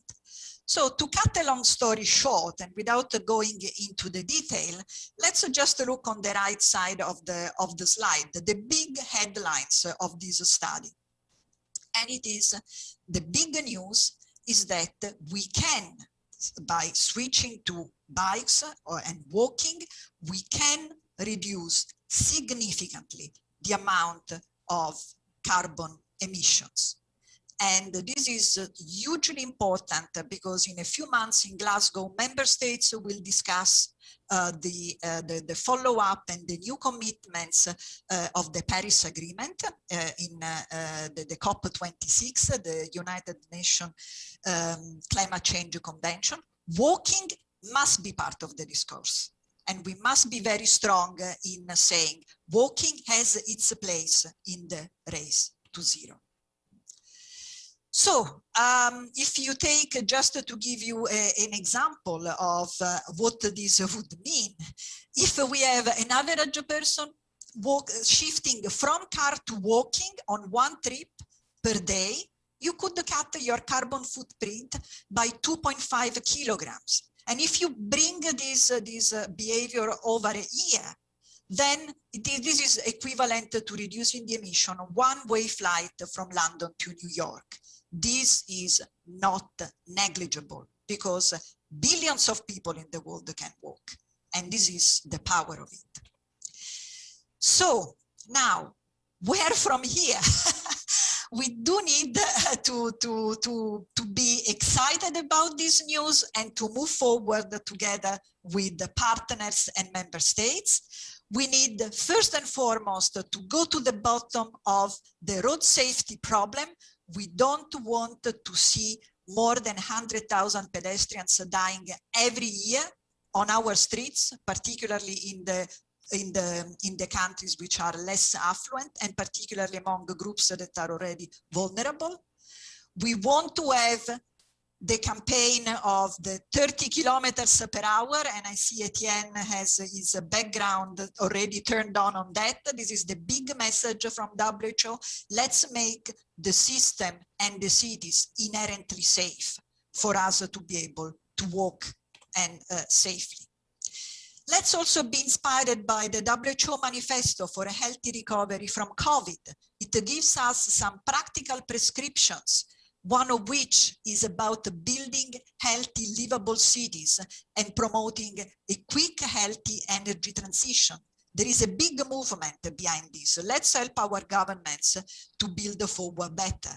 And again, exciting news last week in Vienna, member states of the European region, so 56 member states, adopted the Vienna Declaration to build forward better by transforming to new, clean, safe, healthy, and inclusive mobility and transport. So this means we have a momentum. It is unprecedented.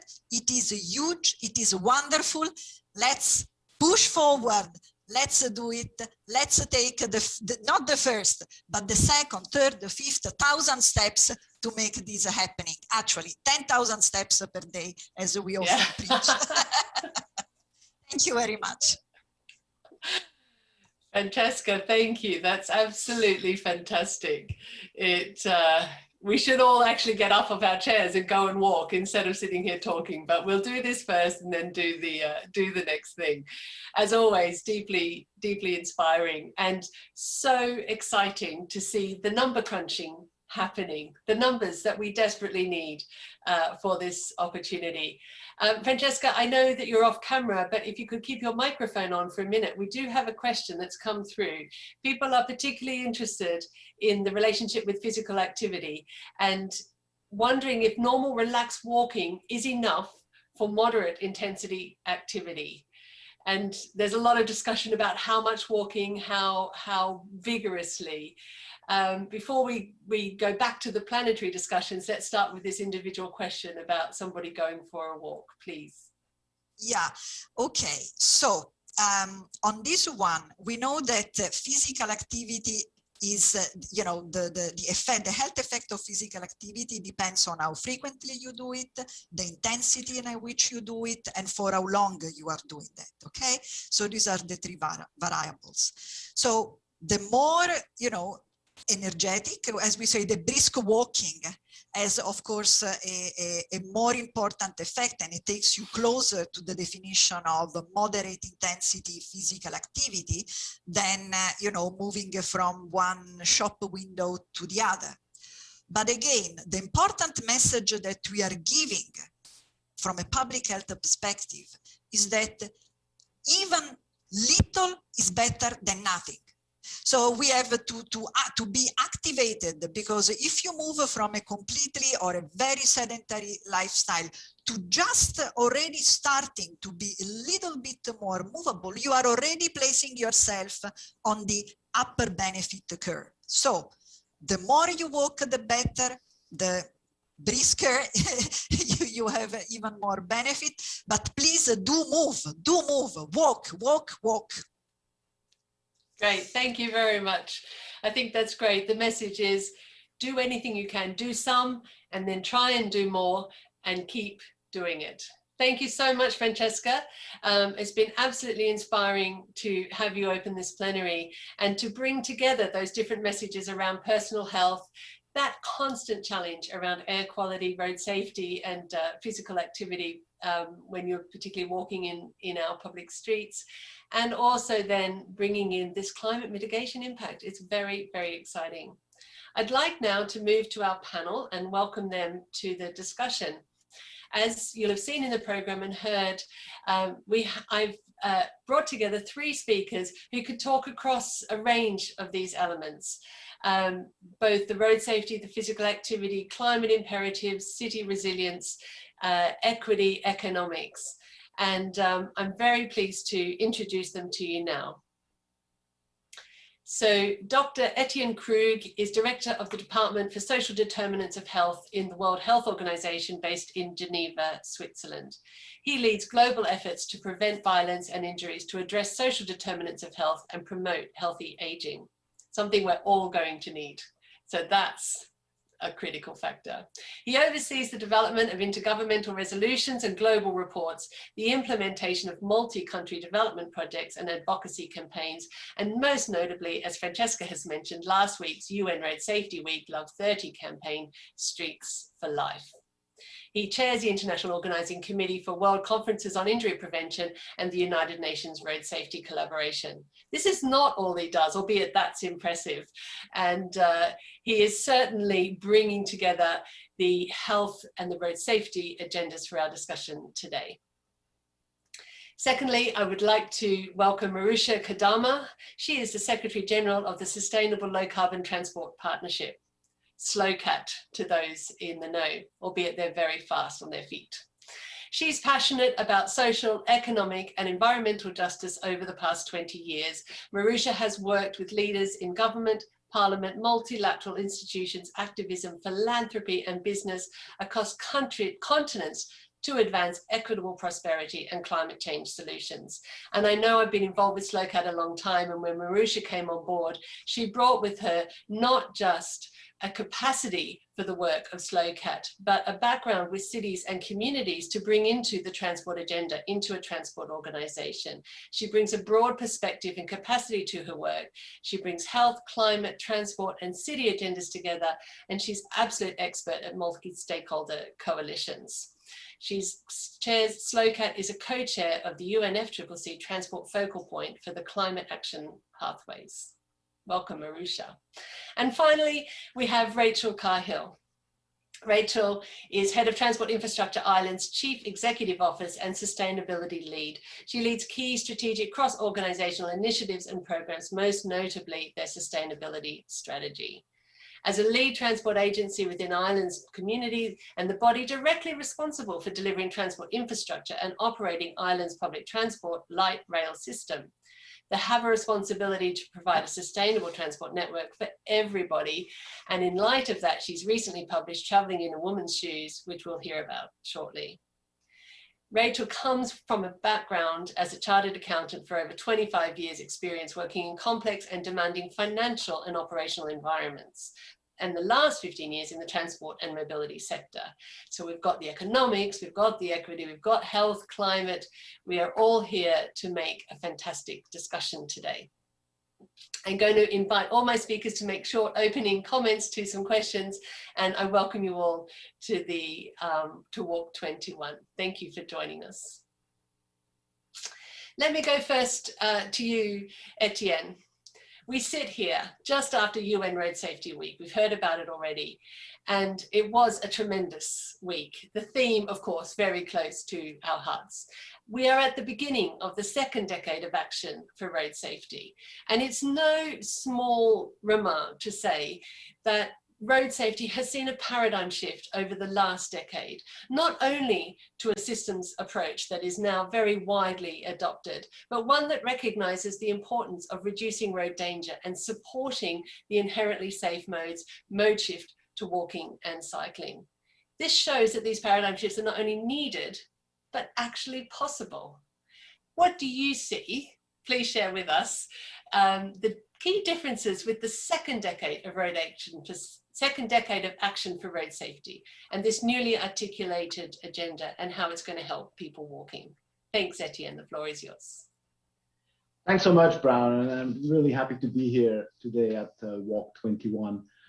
You know, since we invented our transportation system based on cars about 120 years ago or so, 50 million people have died on the roads. 50 million people. This is more than World War I. It's more than the Spanish flu, one of the worst outbreaks ever. So clearly something is wrong, and we are very complacently continuing year after year to live with that transportation system and even continuing developing it the same way we have for more than a century. And so, yes, we've had a first decade of action dedicated to road safety, where we implemented what we know works. We know we need good laws and enforcement. We know we need good infrastructure. We need good trauma system and work on our vehicles.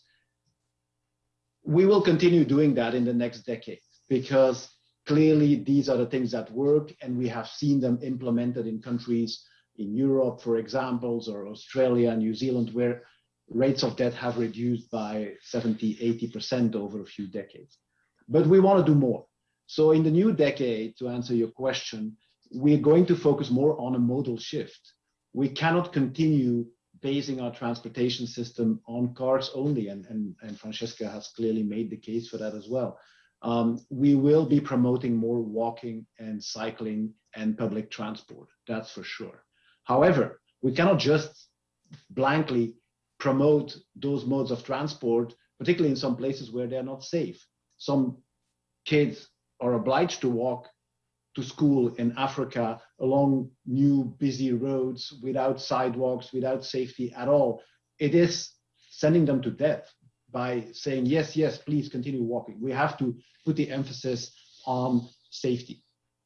So to do that, we will also be pushing for more political will. I think the ingredient that has been lacking in the last decades is political will. We know what needs to happen. It's a question of really putting this in motion. And finally, we will have a bigger emphasis on speed. Speed is kind of a central factor throughout the road safety agenda. We will emphasize tackling speed much more. And this is why we just dedicated, as you said, the last week, the global UN Road Safety Week, the 6th in the series, to speed, and more specifically to speed in urban areas, where we've been promoting Plenty's 20 for those who count in miles, or a 30 km/h limit, love 30 in urban centers. I'll stop here to leave some more time for Q&A, but I think these are the kind of some of the key elements in the new decade. Great, thank you, Etienne. I think it is critical. If you do nothing, you can do speed before you change urban contexts and physical environments. It's really great. I'd like to go now to Marusha, and as our global leaders work towards COP26, 5 plus a bonus year since the Paris Agreement, we've seen the imperative to invest in sustainable transport become even more acute than it was at that point in time with Paris. And SLOCAT has just released its tracker of climate strategies for transport. Do you see walking and walkable communities in these strategies? Is it recognized solution or part of the solutions? And if so, could you share some of the good examples? And clearly, if not, we're going to have to work out what we can do about it in very, very quickly between now and Glasgow. Over to you, Marusha. Thank you. Thank you so very much. So exciting to be here today, Bronwyn. Thank you very much. And congratulations really to Walk21 and to the City of Seoul for this broad perspective of stakeholders and disciplines. It's really a delight. And thanks indeed for mentioning this tracker. It's a joint activity between us in SLOCAT and Germany's GIZ. And the idea is to really try to put in one place what is it that countries have been doing in the framework of the so-called nationally determined contributions and the long-term strategies that they are required to submit to the United Nations Framework Convention on Climate Change since 2015. Perhaps let's cover quickly some basics to know what these strategies are, isn't it? So the nationally determined contributions are the frameworks in which countries that are parties to the United Nations Convention on Climate Change are required to specify targets and actions to reduce carbon emissions and to adapt to climate change. They are still being submitted now, the so-called second generation of NDCs.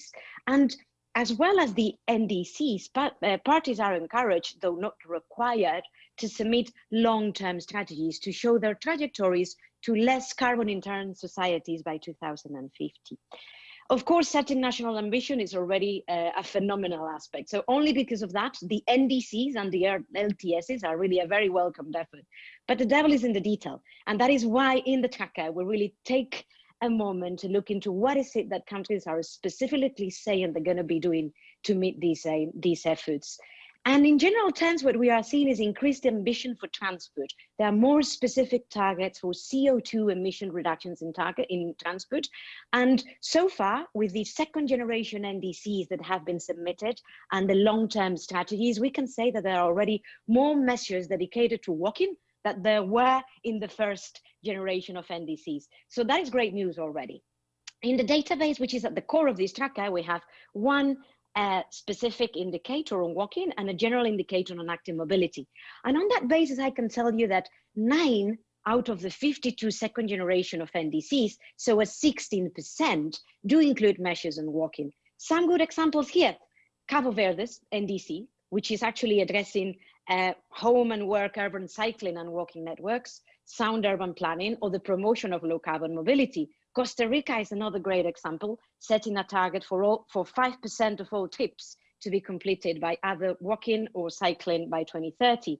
Rwanda is another great example, looking at expanding roads with lanes for active mobility. Singapore NDCs is focusing on steps to make public and shared transport and active mobility the preferred mode of travel. And now if we go to these long-term strategies, so the perspective by 2050, I can tell you that 12 out of the 29 that have been submitted so far do include measures on walking. For instance, Austria is particularly ambitioning modal shift towards walking, cycling, and public transport. Costa Rica, again, is seeking to promote especially active modes. Mexico wants to generate incentives, infrastructure, and programs for active mobility. Norway is covering land use planning, footpaths, and green spaces. Singapore is seeking to promote the creation of the 20-minute city where walking should be the preferred mode. And last but not least, for instance, the United Kingdom is indicating a planned investment of £1.2 billion to make cycling and walking the natural choice, they say, for shorter journeys. So good news overall. What is missing, if I can, very briefly? Perhaps 4 things. Measures are very general. There's a lack of specificity. As we see, only few countries are really containing so far walking in their strategies, when actually we know that there are many countries in the world which present a very high share of walking as a mode. And perhaps there is still a domination of improving measures for vehicle efficiency and fuel efficiency. And we do know that walking measures are usually related to avoiding not necessary motorized trips and shifting to less carbon intensive modes. And last but not least, contained or related to resilience, the pandemic has shown us to what extent, as Francesca was saying, physical health, public space, walking, it's really at the core of the resilience of communities. And so far, the strategies submitted do not present a lot of measures related to resilience across all transport modes, including walking in this case. This is so far what these strategies say. Now, of course, the key would be to see what is it that countries actually do with those measures and how we can support them, isn't it, from our respective organizations. Thank you.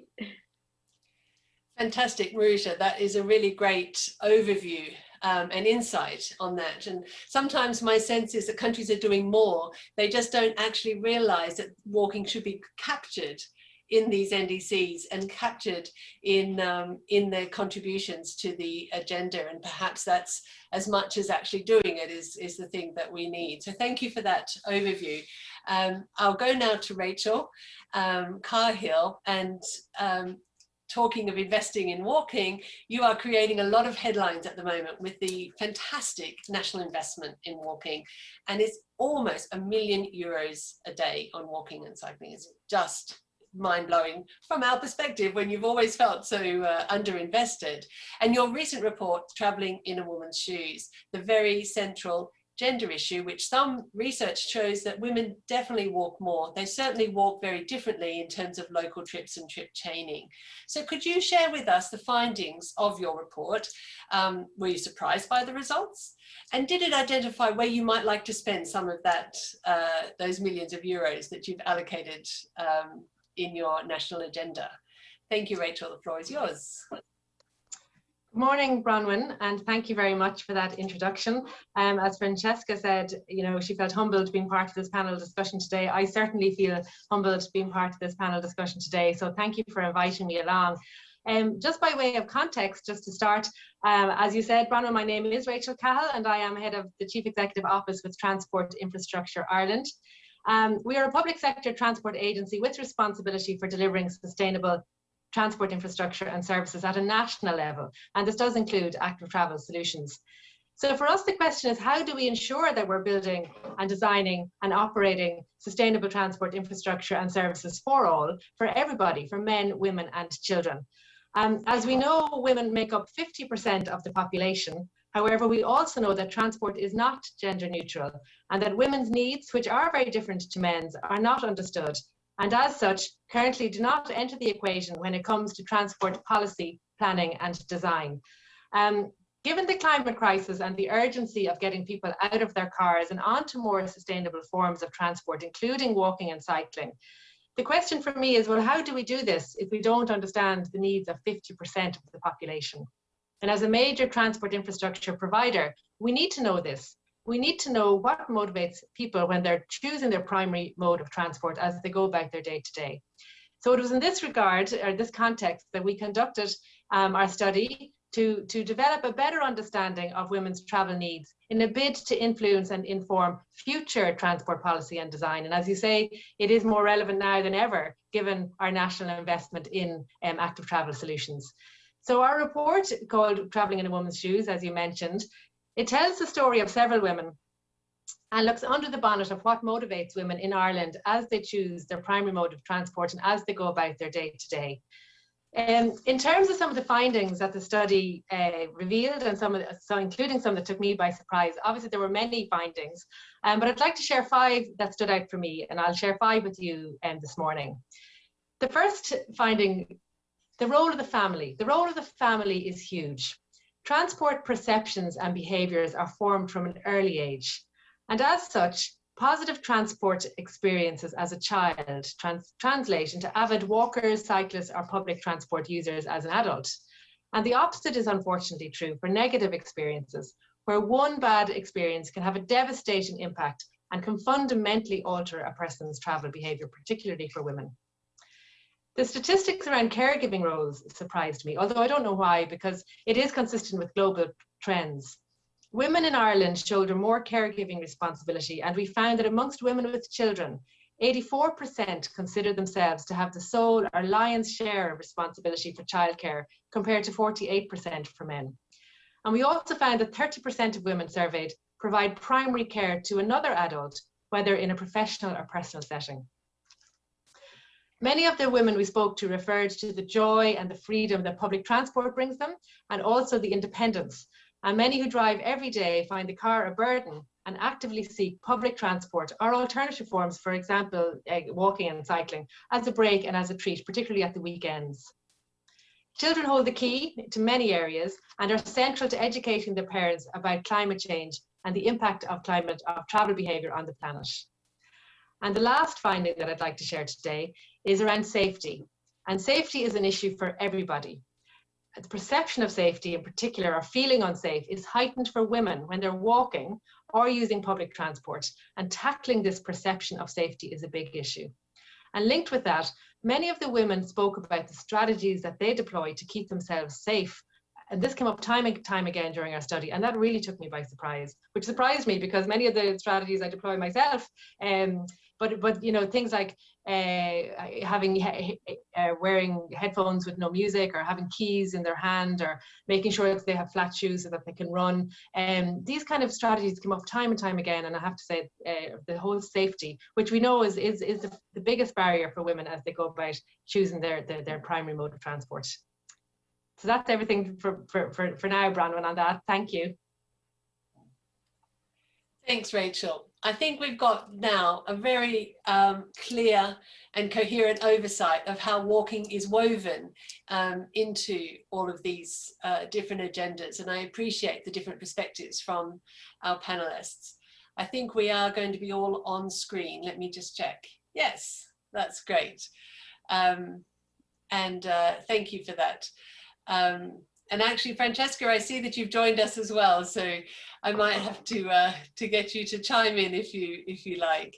But I wanted to talk a little bit more now with some open questions to all of us, because what really matters is we can all sit in our separate little visual boxes here and do our bit, but we all of us know that we only get more results and more benefit for what we're trying to do by bringing these different agendas together, because they do. Making it safer delivers for women, making it safer delivers more walking, which delivers for climate. And it enables us to realize, I mean, I don't like the expression, you know, to kill a bird, forgotten a bird with one. Oh my goodness, you know the expression I mean. We can kill only, we don't want to kill birds. That's what I'm trying to say. I'm over killing birds and I don't want people to die walking. So I want to think about how we can bring these agendas together. And where is our best buy for walking in your agenda, so that we can talk about the fact that, Rachel, you represent the government doing it. Etienne, you're the lead agency doing the observatory, and Marusha, thought leaders about how, and the observers, and keeping people on track.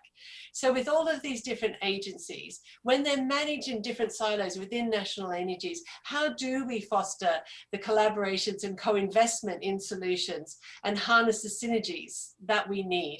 How do we get transport to do health? How do we get environment to see walking as part of the climate solution? How do we get engineers to deliver for women? And I say that with respect to all the female engineers out there, but historically that these are some of the patterns and the traditions that we are working with. So I'm opening it to all of us now to have a discussion. I might, perhaps if Marusha, you might like to talk first, as sitting at the top of a multi-stakeholder organization and running collaborations like this. Please go ahead.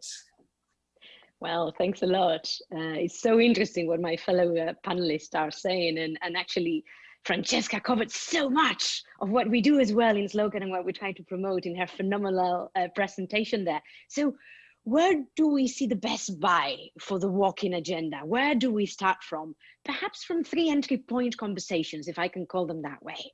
So a first entry point conversation for us is the conversation about the nexus between equity and healthy low carbon lifestyles, and how walking is very much at the center of a vision for improved quality of life for all. And not just for the car driving minority, which in many places in the global south is still a minority. And as say Francesca and Etienne have been showing us, the prevailing motorization rates that we inherit from the 20th century are still having a huge cost on our societies. So very much putting walking at the center of mobility frameworks that disincentivize the ownership of private car, and that make alternative choices affordable, efficient, safe, and attractive. And we know that the automobile industry has been great at selling not just a product, but actually a lifestyle over decades. So perhaps there is something we got to learn about that commercial strategy. So to me, that's one entry point conversation. A second entry point conversation is the conversation about placemaking. Is that refreshed interest on the proximity-based placemaking, on the local journeys that Francesca also talked about with the Parisian example. So I think we have to help it articulate integrated intermodal mobility systems where actually walking is at the center and multiplies its benefits. Walking to school, walking to do the groceries, walking to access services in my neighborhood. And the third one, I think, is a conversation about return on investment. A conversation about value for money in pandemic recovery. And as Francesca was also saying, over the last year, we have seen perhaps the greatest experiment of street life since we turned over the public space to the car back in the 20th century. We have seen those temporary emerging structures, the extended sidewalks, the reclaimed spaces with open streets. And we have seen to what extent those measures are cost effective, how they can be modulated to the local needs, and how they are warmly welcomed by citizens. The challenge right now is to harness those temporary measures into permanent change in our cities and in spaces in general. And that therefore walking and investment in walking is very much at the center of that equitable green recovery. I have a couple more ideas of how we bring together different stakeholders, but let me please listen to my fellow speakers first, and then perhaps I can chime in again as you see fit, Bronwyn. Thanks. Thank you, Marusha. Etienne, if I could go to you to talk about this, because you sit sort of in an organization that's responsible for both the physical health and the road safety elements. So you are also doing this within the remit of your work. And so if you could talk to that point, please. Yeah, thanks so much for asking the question. And I think this session is a good testimony of the changing world we live in. I think we have realized, as you said, in the last few years, Brown, this possibility for cross-fertilization and this win-win situation for all of us to unite our agendas. And yes, as you say, in WHO, I've seen much more collaboration. I'm sure Francesca can testify to that too, between our programs on environmental health, on physical activity, on road safety, etc. While we were a little bit kind of siloed a decade ago, I would say we have daily conversations now, and we do cross-fertilize and we do reinforce each other's messages. So certainly I think that's an important development and one we want to continue building on for this next decade.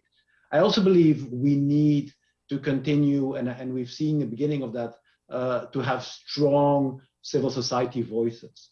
We have seen emergence of many NGOs, and some are here, over the last few years, and continuing to foster that from all kinds of angles: pedestrian groups, environmental groups, youth groups, older people's groups, all of them saying the same thing and demanding the same thing in a very vocal way is starting to move the needle.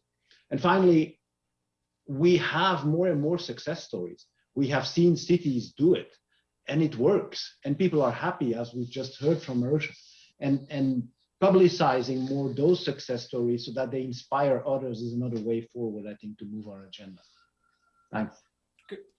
Thank you. And I think you're absolutely right. The conversations within organizations are better than they've ever been, and globally between as well. Rachel, you're living this inside a government, and certainly we know everyone suffers from this silo impact, but do you see that this blending of agendas, this weaving together of ambition, these shared outcomes, that underneath those shared outcomes, government agencies are becoming more coherent and collaborative? There's absolutely no doubt about that, Bronwyn. And I think just listening to the panel this morning really brings it home to me. Like when I think about where I started, say 2 years ago, about to start our traveling in a woman's shoes piece of work, and as we kind of were brainstorming and scoping out the project and thinking how we were going to do it, From where that was about 2 years ago to where we are now, the conversation has changed completely in terms of sustainable mobility, in terms of that collaboration, that building relationships, that building awareness. It's quite incredible, actually, to me. So from, again, the awareness building and trying to bring a people-centered approach to the engineering world is part, I suppose, of what I'm trying to do, champion that kind of people-centered approach. And we've talked about it already so much this morning, whether it is the 15-minute communities or the 20-minute communities, depending on all of these kind of local solutions, bringing the first mile, last mile into the conversation, which is huge for us as a transport infrastructure provider. Again, trying to bring those, putting people into the mix. These are not just engineering solutions. We have to think about the real people who are going to be using these routes, bring it into the modal shift. How do we get people out of their cars? All of this kind of thing. So yes, to answer your question, yes, more and more of my colleagues and more of the Irish transport community and the international transport community, you see a whole diverse skill set, diverse conversation. It is more bringing the different voices together and the different perspectives together, and absolutely we see that in Ireland, which is fantastic because we are undertaking a huge national development programme and investment, and active travel is the top of that agenda. So we need that diverse conversation and voices and perspectives, and particularly from a gender perspective, because as I mentioned earlier, traditionally it really hasn't been at the table, it really hasn't been part of the conversation, but as we're going into future design and policy, it is great to see that it has been very well received and huge engagement on this topic, so that's really positive as well.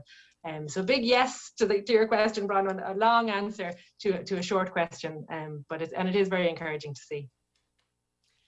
I want to ask a slightly more specific question now, probably to Etienne and Rachel more specifically at this point. But one of the difficulties in bringing health and transport particularly together is that transport measures its benefit on time savings. It's all about not delaying people, fast journeys, getting people. Health, physical activity benefit is all measured on the time spent and allowing people to take longer. These are very different philosophical starting positions. And, we have a campaign now to try and slow down traffic and trying to realign our speed variables with our community needs. And we've got a speaker later in the conference talking about slow cities. It's been around for a while. But how do we reconcile these different performance indicators as such? How does the health agenda, who wants you to walk more, and the transport agenda, who wants to get you there quicker, how do we bring together and reconcile those differences? Perhaps, Rachel, you could pick that up initially with inside government, and then perhaps Etienne from that sort of thought leadership position. Thank you, Rachel. Thanks, Bronwyn. That's a really timely and relevant and excellent question. And again, for me, it shows that how the conversation has changed in the last 2 years. And I think the UN Sustainable Development Goals has really brought it to the centre. That's really been the catalyst, really, perhaps in that change in conversation, and the whole world of sustainability and the 3 pillars of sustainability, which includes that social sustainability pillar. And how can we measure people's well-being, or how can we bring that social inclusion and that equity part of these transport projects into the mix? Nobody's really found the perfect answer yet, but even that's how conversations are going now. It is about how it's not just environmental, it's not just the economic, it is including the social piece as well. And how do we bring those 3 indicators together? I was speaking recently to colleagues about appraisal of transport projects, and how can we incorporate these kind of indicators into appraising and particularly public transport projects, but all transport projects. And that's something that's entering into the conversation now at national level. Obviously, it takes a while for these things to actually come out the other end in terms of actual transport appraisal guidelines. But it is part of the conversation now, and I think that's where sustainability and the wide definition of it, it really helps, because it's consistent across all voices and all governments and all professions. I think that has definitely helped. Thank you. Etienne, can I go to you on this point, please, this junction. Sure, yeah. Well, first of all, I agree with what Rachel just said. And multi-sectoral collaboration is always hard. I mean, we see it in all areas. And one of the first steps to make it work, I think, is to understand each other's language, terminology, jargon, and approaches. And so I think cross-fertilization between the different fields, transport, health, environment, etc., is important. We have transportation engineers on our team just in order to facilitate this communication and understanding. In terms of the transport sector's objective of speed or being fast from one place to another, I think it's coming to a halt anyway. There's something that we have forgotten a little bit about because of COVID, which is called a traffic jam, which is going to come back soon and has slowed down cities anyway. So the point of thinking about going fast from one point to another is less and less relevant, particularly in urban areas, I think, and making it safe, making it healthy, and finding a flow that fluidifies traffic is probably more important, and alternative modes of transportation. So, and I think in the context of the UN Road Safety Week that we just had last week, dedicated to 30 campaign or 30 kilometers per hour in urban centers, it was shown again and again that implementing a 30 kilometer per hour speed limit is not slowing down, because it's already slowed down. It's just making things more fluid, safer, and better. So finally, my last word is really a word of optimism, because I think we are getting there. We are making those bridges, we are making those connections and those links, and our transportation world is being merged between all of these silos, and collaboration already exists. Thanks. Great, thank you. I know in London, when they keep trying to lower the speed limit, everyone gets upset. And then people point out that the average speed in London is 11 miles per hour anyway. So it's false perceptions. And which is that critical factor about data and understanding and actually knowing what we're trying to achieve, which is why reports like Rachel's are so critical. While we're talking data, Marusha, if I could come back to you and reference back to Francesca's paper, that we are finally getting some numbers about the climate mitigation potential of walking and cycling. I think, I mean, I say, oh, we're zero carbon, it's fine, but we haven't had those numbers to crunch. And do you think that lack of data has been part of the challenge for valuing the contribution these modes make to climate action? Have we been leaning on common sense for too long? And is this the game changer that we're all hoping that it will be? I mean, these are excellent questions, Bronwyn, and I think the answer is a resounding yes. I think we have been lacking the data, and perhaps we also have been lacking the proper engagement in these global processes, like the climate one, isn't it, with the walking perspective. Let me start a bit with data. We are very soon going to release the second edition of the Transparent Climate Change Global Status Report, which contains a chapter on walking and cycling. And really, in the process of putting that chapter together, jointly with your team, Bronwyn, we've realized once again the extent to which the lack of data doesn't allow us to measure the development of walking measures over the years and across regions. So yes, indeed, we do need better data collection that allow us to measure that obvious contribution that walking is making to almost every journey, isn't it? And that obvious contribution to mitigation of carbon emissions that Francesca already gave us a figure for. And also better data to show politicians, investors, and diplomats in the climate negotiations that interface between investing in walking and saving costs and creating economies of scale for other areas of public policy, whether it is mobility, air quality, and public health, social cohesion, emissions reductions, and so on. I argue perhaps that also what we need is a better story. A story that actually places walking, isn't it, at the center of that narrative, at the center of all passenger mobility solutions, and that allows every politician, every investor to have walking at the center of their narrative for improving people's lives, and sound data to inform their decisions. And on the Paris process engagement, I think that something very important that we have to bear in mind is that, well, clearly the picture I've painted of these nationally determined contributions and these long-term strategies, though there are good examples there, is not rosy, isn't it? A lot needs to be improved. The good news is that the Paris Agreement also incorporates what is called an ambition mechanism based on cycles of 5 years. So every 5 years, countries need to submit new measures. And over the 5 years, what we need to do is to learn. So what will happen on the pavement, if I may make that joke, over the next 5 years would be essential for us to fit it back to this ambition mechanism. So when countries have to present new nationally determined contributions in 2025, we could have learned, as Etienne was saying, from the good examples out there and fit them into the process of setting targets which are for implementation action. So we feed that 5-year cycle. To some extent, I would argue that the success of the Paris Agreement implementation very much depends on our ability to learn every 5 years in order to improve the next 5-year cycle. So our job for the next 5 years is very clear. Good data to tell the right story, good examples, harvest them, bring them to the forefront, and really invest our efforts in feeding into this ambition mechanism of the Paris Agreement. Yeah. Well, that's my work plan set out for me. I know it is. That's great. I don't mind telling the story. I've still got more pep in my step for a few more years yet to work on this agenda. I'm going to go and take some questions from the floor, because I'd really like to, and there's a really interesting one that has come up in the chat, and that is that the need for walking and the needs of walkers varies around the globe. And so we see different impacts of air pollution and mobility in Asia to in Middle Eastern countries, to African countries.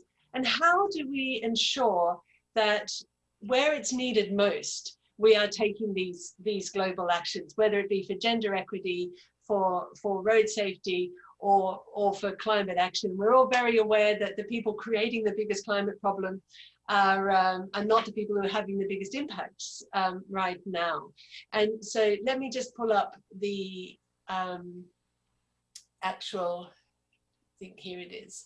So how do we adapt and target where data shows it's needed the most within our different agendas? And it picks up on another question which I wanted to tie in with this when I come to you, which is that we are working at a global level. Rachel, you're working at a national level, but all of these things have to come down to that local level. And we're seeing a little bit of conversation in the chat, which is asking, how do we get this translation and this communication between those levels? So I appreciate that's very multidimensional, but it's the two things. How do we target where the need is greatest, and how do we communicate that global need, these global imperatives down to that local level? So who would like to start? Perhaps that's a fair question. If anyone's, I think maybe I will pick on you, Etienne, because you are doing this every day. I know, because this is how you roll out your campaigns. Yeah, I do it every day. At the same time, it is a very tricky issue because certainly, I'll speak from the road safety angle. We know where the issue is the direst, which it really is in the low and middle income country, and particularly in the lowest income countries that we see most deaths on the road. And we're still tackling one of the big challenges over a century now, which is fatalism, where I think in many countries, there's still the perception that, yes, if we are going to develop, we look up to these developed countries. What did they do? They build a lot of roads, they put a lot of cars on these roads, and as a result, a lot of people died. So it's a price to pay. There's still this perception that this is the way things need to be. And so for us, a big focus of the new decade of action will be to convince leaders in the lowest income countries that there is a shortcut. You don't have to go up this curve of debt for decades and decades until somebody realizes that something can be done. You can, and you don't have to develop your transportation system exclusively on a car-based model. There are other ways of doing it, and you can avoid a huge amount of deaths and injuries by taking that shortcut. So how do we do it? I think it's particularly focusing there, strong advocacy, strengthening civil society, showing by example that different ways of operating, different ways of developing a transportation system is possible. But it's not easy. And it does require, I think, a deliberate targeting of those places where the problem is big. Thanks, Etienne. Marusha. I'm going to try to mix both questions, which are, I mean, Thanks. I think they're really hitting the nail on the head. They are really critical questions, isn't it, to help us affect change on the ground. I think that how do we decide where to go? I think that it's important to remember that transport is an induced demand, that a transport demand or mobility demand is generated well beyond the transport departments and well beyond a transport planning tools, isn't it? So that to some extent requires us to look into fiscal regimes, for instance, to look into pricing, see to what extent the different pricing attributed to the different modes is really internalizing the costs, the entirety of the costs that it's having on society, whether it is on air quality, whether it is on road safety, whether it is on climate emissions, and so on and so forth. That also means that we need to work not just with the transport supply side, so not just, for instance, with public transport operators or logistic companies, but also with those actors who can modulate the demand for transport. For instance, let's think about employers. Let's think about administrators or real estate agents administering hospitals or universities or big office areas, office space areas, for instance. I think that another way to act is also, and it's been repeated by my fellow panelists, we really need to support capacity building for better work, for better collaboration between transport planners, urban planners, spatial development people. And also we need to look into the financing. We really need to start having very clear messages of what should and should not be funded. And perhaps COP26 is an opportunity, because we do know that the finance theme has been chosen by the UK presidency of COP26 as a cross-cutting theme. So an opportunity for us to send clear messages there. If I go now to the question about the local aspect, isn't it? All of these indeed has to be localized. So I would say that perhaps we can put the focus a bit on 4 priority areas. I think that multi-stakeholder governance, Putin really walking at the center of social justice, as I was saying, conversations, and really localized solutions with community engagement, citizens directly, and also the local NGOs, as Etienne was saying. Again, that hand-in-hand collaboration that all my fellow panelists also reiterated between the health professionals, the land use professionals, the equity professionals, and the different governmental departments. Never forgetting about the power of regulatory, fiscal, and policy frameworks that can actually be implemented by local governments, including the so-called local low emission zones.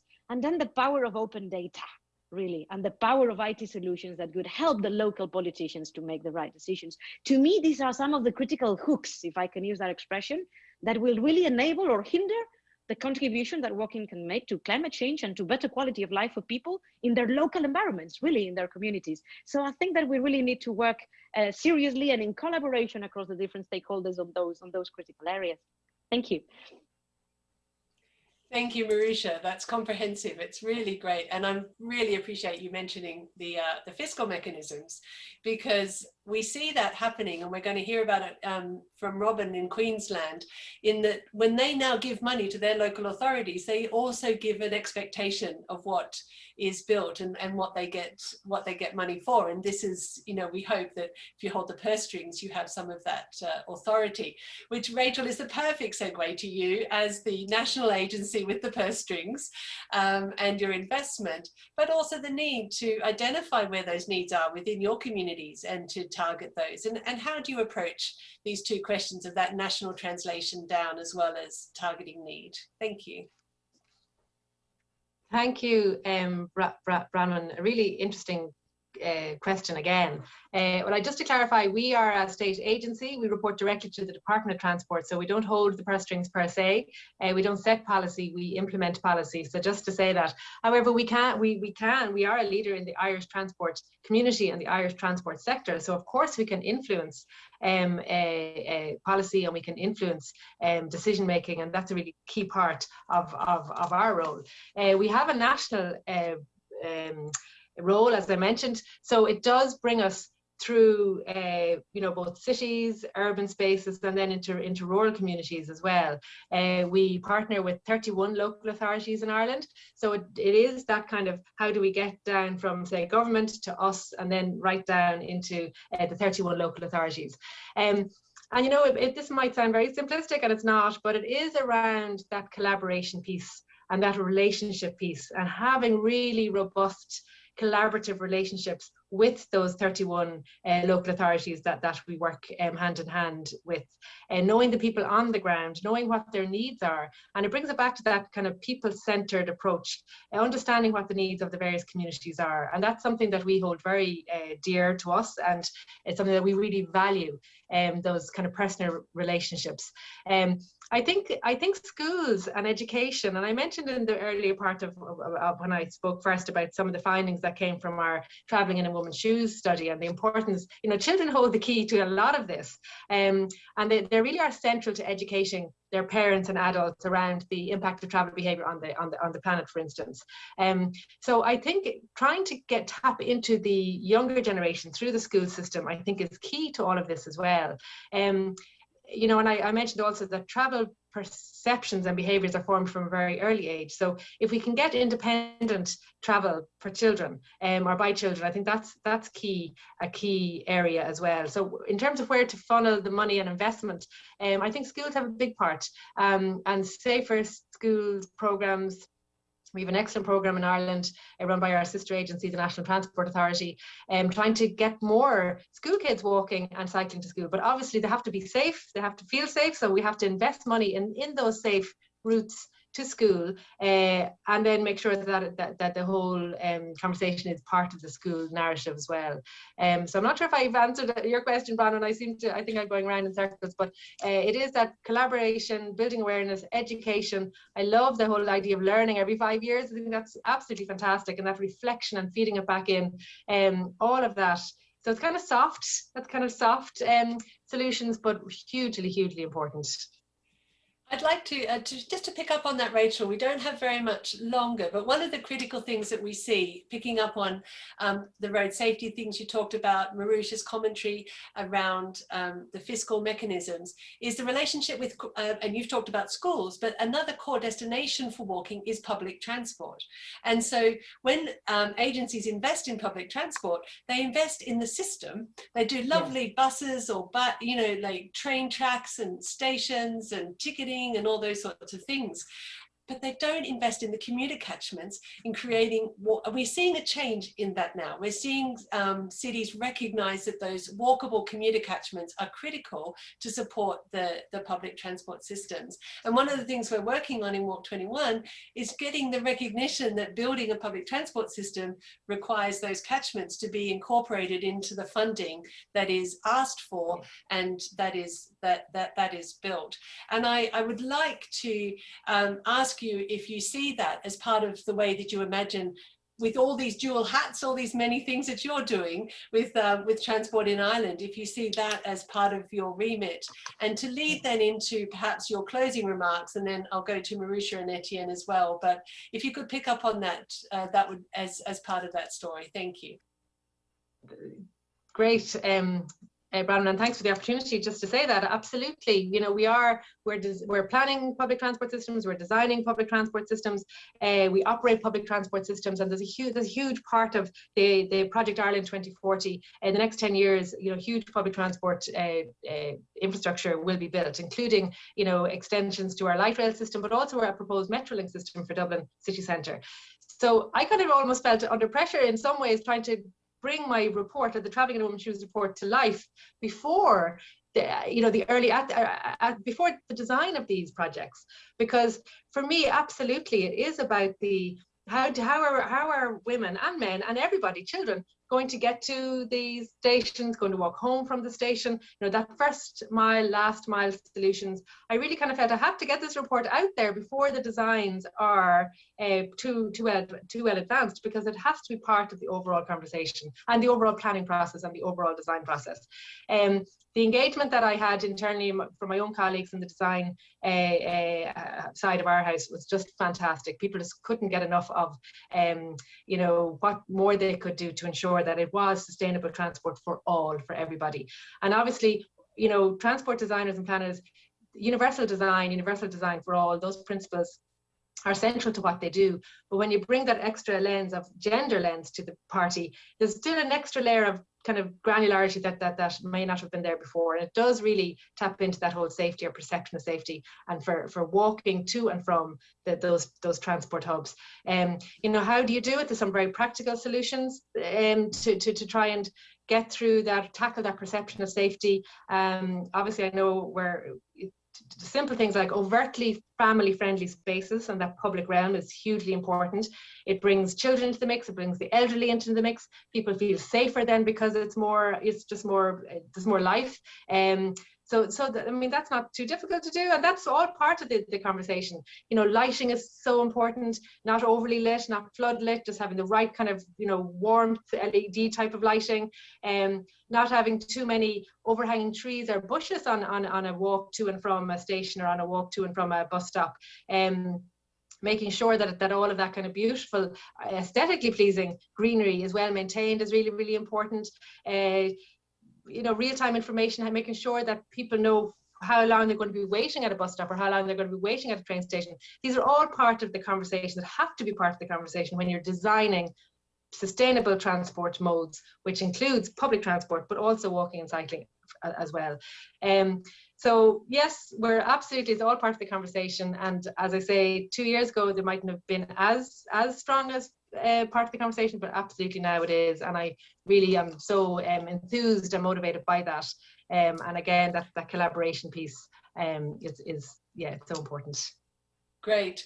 Well, you know you're under the microscope. You know we're all watching Ireland. You are setting very high standards, and we look forward to seeing how this plays out over the next couple of years. And we wish you well in your ambitions to bring it all together, informed by that report and all the other demands on you. If I could go now, Etienne, thanks, Rachel. If I could go to you, Etienne, for some closing remarks about to send us on our way very, very quickly, because we are just over time and I'll be in trouble.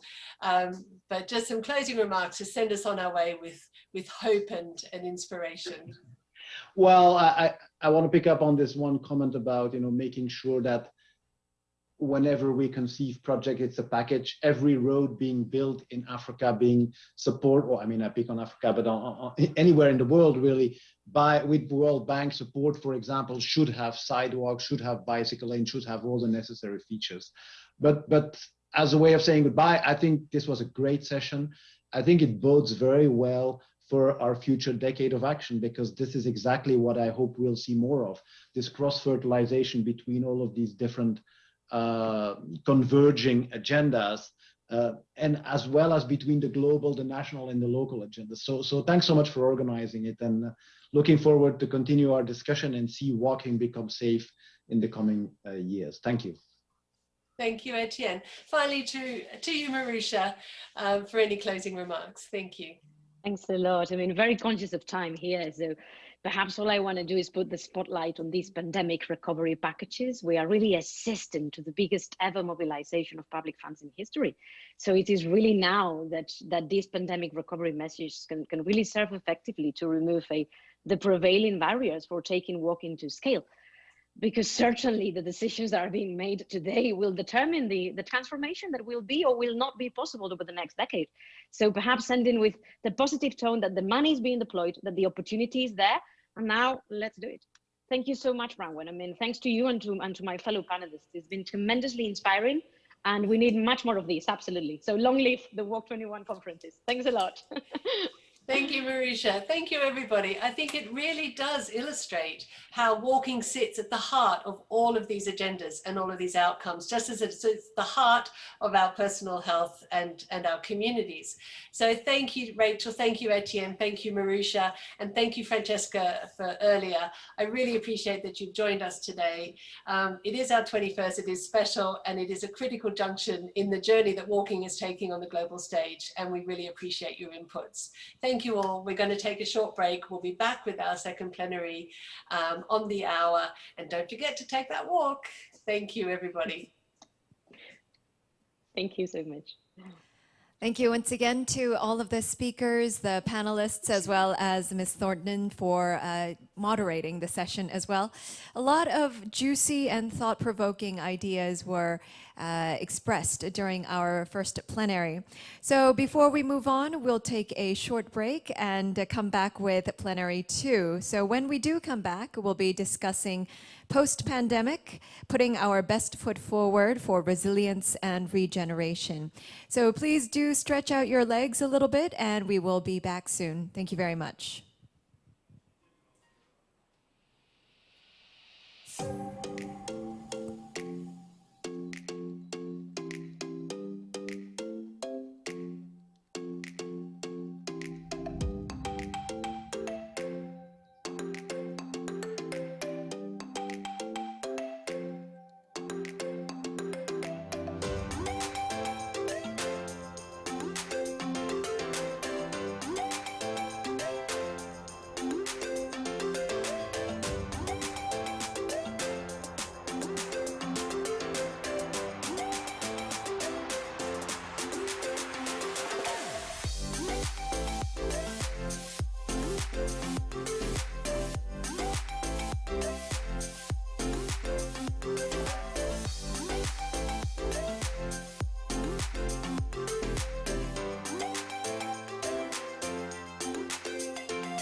Ladies and gentlemen, welcome back. I hope that you enjoyed the break. And now it's time for us to move on to Plenary 2.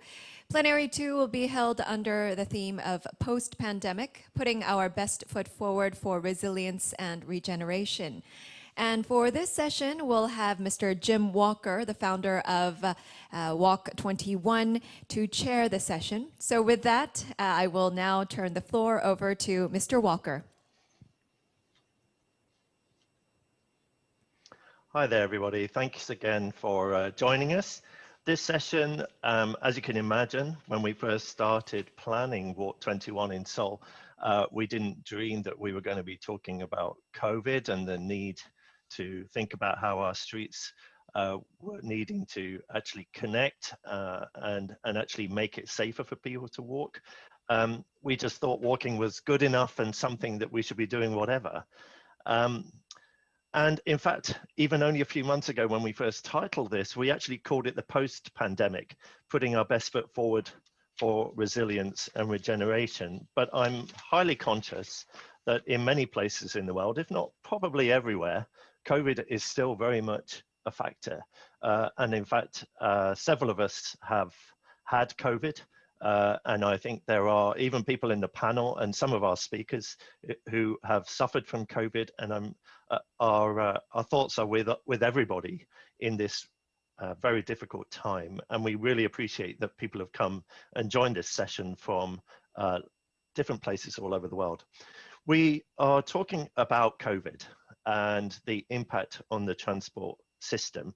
And I think this pandemic has shared to us so many people have said to us, you know, did work stop for you? Did people stop calling you? Did suddenly nothing happen? And we said, actually, we've never been busier. I don't know how the walking global network community feel in the rest of the world, but certainly we had people writing to us, calling us all the time, more than ever. And I'm particularly struck by one national government who contacted us and said, look, we've been told by WHO we should be doing more for people walking, but the reality is we've never done anything for them, and therefore please can you tell us where we should start? And it really struck me that maybe there is a moment here, there is some momentum that we can gain from this tragedy. Look, we've got four, I think, of the best speakers that we could imagine to come and share with us their experiences, to share with us what they have learned from different parts of the world. And I'm really delighted that this panel is going to be something where you can be contributing to the chat, ask some questions as well of them. We're going to talk for about 40-50 minutes, and then there's going to be about half an hour of questions. So do keep your questions ready, add them into the conversation as we go. The first speaker, Carlos Philip Padro. He is Colombian, right now in Miami, so it's ridiculously early for him, and I really appreciate you getting up in time to join us, Carlos. You work with the New Urban Mobility Alliance, and I know that these people, they found the best brains in the world to come and work with them and advise them about what is the future of mobility.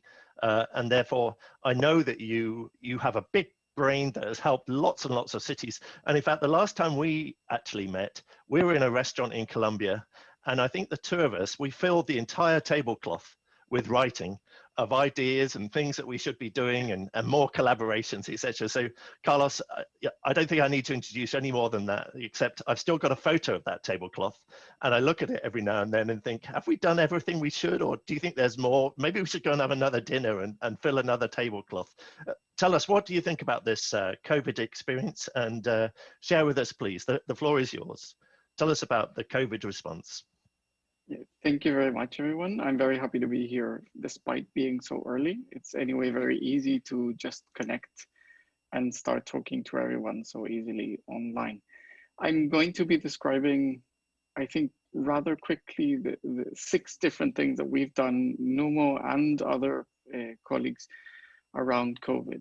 So as we found that the pandemic was really going to be something particularly serious, we started to sort of think around, okay, what are the questions that we have? we found out that public transport was a risk, or we thought so at first. We knew that something around cleanliness was very important, but then we started to learn that there were other factors weren't so crucial. We identified other factors that were really important, started to find how public transport isn't so risky. And then we started to see other things. I'm going to sort of talk about different activities that we did to help in the understanding around COVID and mobility. So we had these huge questions. We wanted to know who needs to travel regardless of the virus, what services were essential, how cities should react, which is sort of the large overarching question. And then we started to see what will the vaccine change in terms of the way that people are moving. So I think all these questions are typical for everyone. And we started to read and nothing was around. We saw that the most recent pandemic was 100 years ago, so there weren't any questions around how or what modes of transport to use. So first of all, what we did is a hackathon. I'm not going to talk so much about in these slides because they're full of text, and then I'm happy to share them later.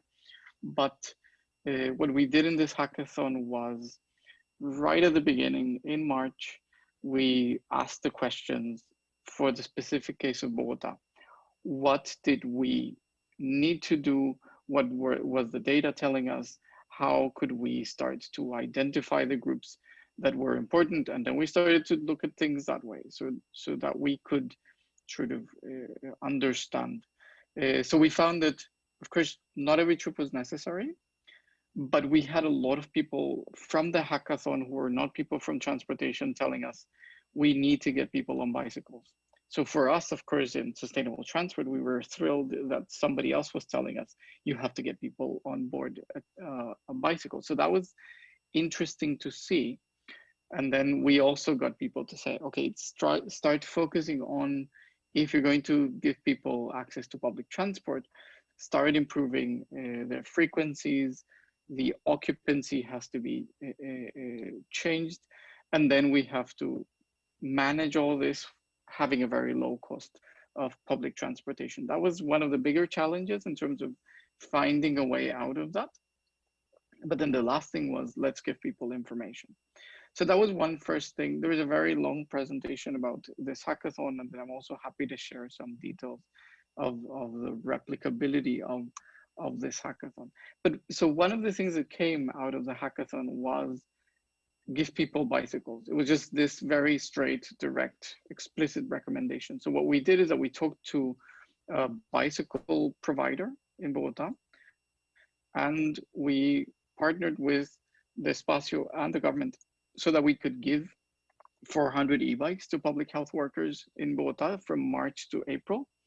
So this was a full month where they could use these e-bikes for whatever they wanted. We just gave them the e-bike one day and then picked it up a month later.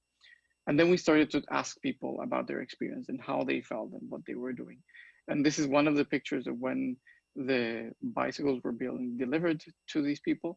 There were many cities in the world that started doing this. I'm proud to say, I think we were, if not the first, one of the very first to start giving bicycles to people. It was a wonderful partnership where we got all these people on board. It was literally in 3 days we were able to get these bicycles to these people because we got a lot of partnerships going, and it was a wonderful arrangement that were very easy to implement. That would otherwise have taken months, but in 3 days we were giving these bikes to people. 64% of those who received e-bikes were women, and then we had a lot of logistical issues, sort of.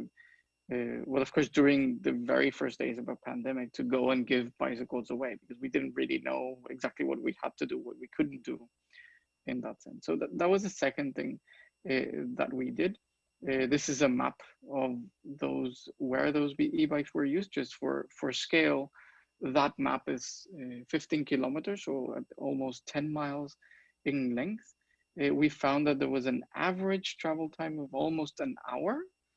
So you can see that this was incredibly useful to many people who didn't have another way to get to their place of work. So that was something that we were very proud of doing. Then we sort of said, okay, what about public transport? If we already sort of understood bicycles. Like we started to do a push around bicycles. What should we do about public transport? So this was a partnership with several organizations, mostly universities and academia, but also a government, and of course us at NUMO. So what we started to do is ask the question, is public transport safe or not? And then at the beginning, we started reading everything that came out. But then what we did is that we started to sort of assess the characteristics of different services. So what we found was that, and I'm sorry for the bunch of text, I'm just going to describe this. We found that, for example, the Metro in Medellin had incredible conditions. It is actually an elevated metro, and it had perfect ventilation that made it incredibly safe to ride, the same as Bogota's standard buses and the articulated buses. As a vehicle, they were very safe. But then we started finding that the tram in Medellin, for example, an intermunicipal bus, those were particularly relatively risky. And then we said, well, okay, if you are taking a bus between two cities in a long trip, you have to really avoid that or find another way, or conditions have to be improved. So because everything that we were doing was sort of right up, and it was very difficult to get across to people, then we came up with this very simple infographic that we said, okay, if you are a person, you have to start by looking at this. Is a vehicle well ventilated? Are people using masks and hopefully face protection? Are users silent? And is the trip short? If all of these things are a yes, then you're fine. There's no problem. But if you start missing some of these things, then it starts to get more risky. If none of those conditions are met, then you should change your mode of transport, basically, or avoid the use. So what we started was, and I hope that you've seen this infographic elsewhere, is try to get very, very clear indications to people about what are these risk factors, because it wasn't only the masks, it wasn't only cleanliness, it wasn't only the distancing, it was rather sort of the rest of the surrounding characteristics that people didn't know about that made it much easier. So, so this was one infographic that we prepared in light of that. So that was our third thing. A fourth thing that we did was that we started surveying people.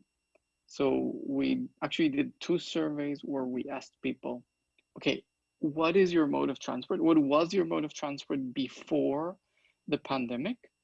And well, at the beginning, we asked this in April last year. So people didn't know much, they were predicting. So we were saying, what is the mode of transport that you're going to use?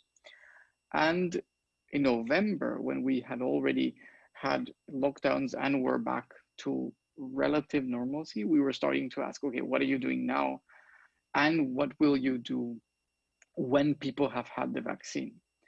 So what was incredibly interesting about this exercise is that, well, we found many of these things that we expected, but we found other things that we really didn't expect. So when we did this early on, we found that there wasn't a very high proportion of people who were teleworking before, but they predicted that they would continue teleworking right after the emergency, but that they didn't really say that that was going to be their main activity or their main way to get to where they needed to work. But what we found is that 30% of people continued teleworking despite the fact that they were allowed to go to an office. So this was one big thing that we found. Another thing that we expected was that many people got off public transport.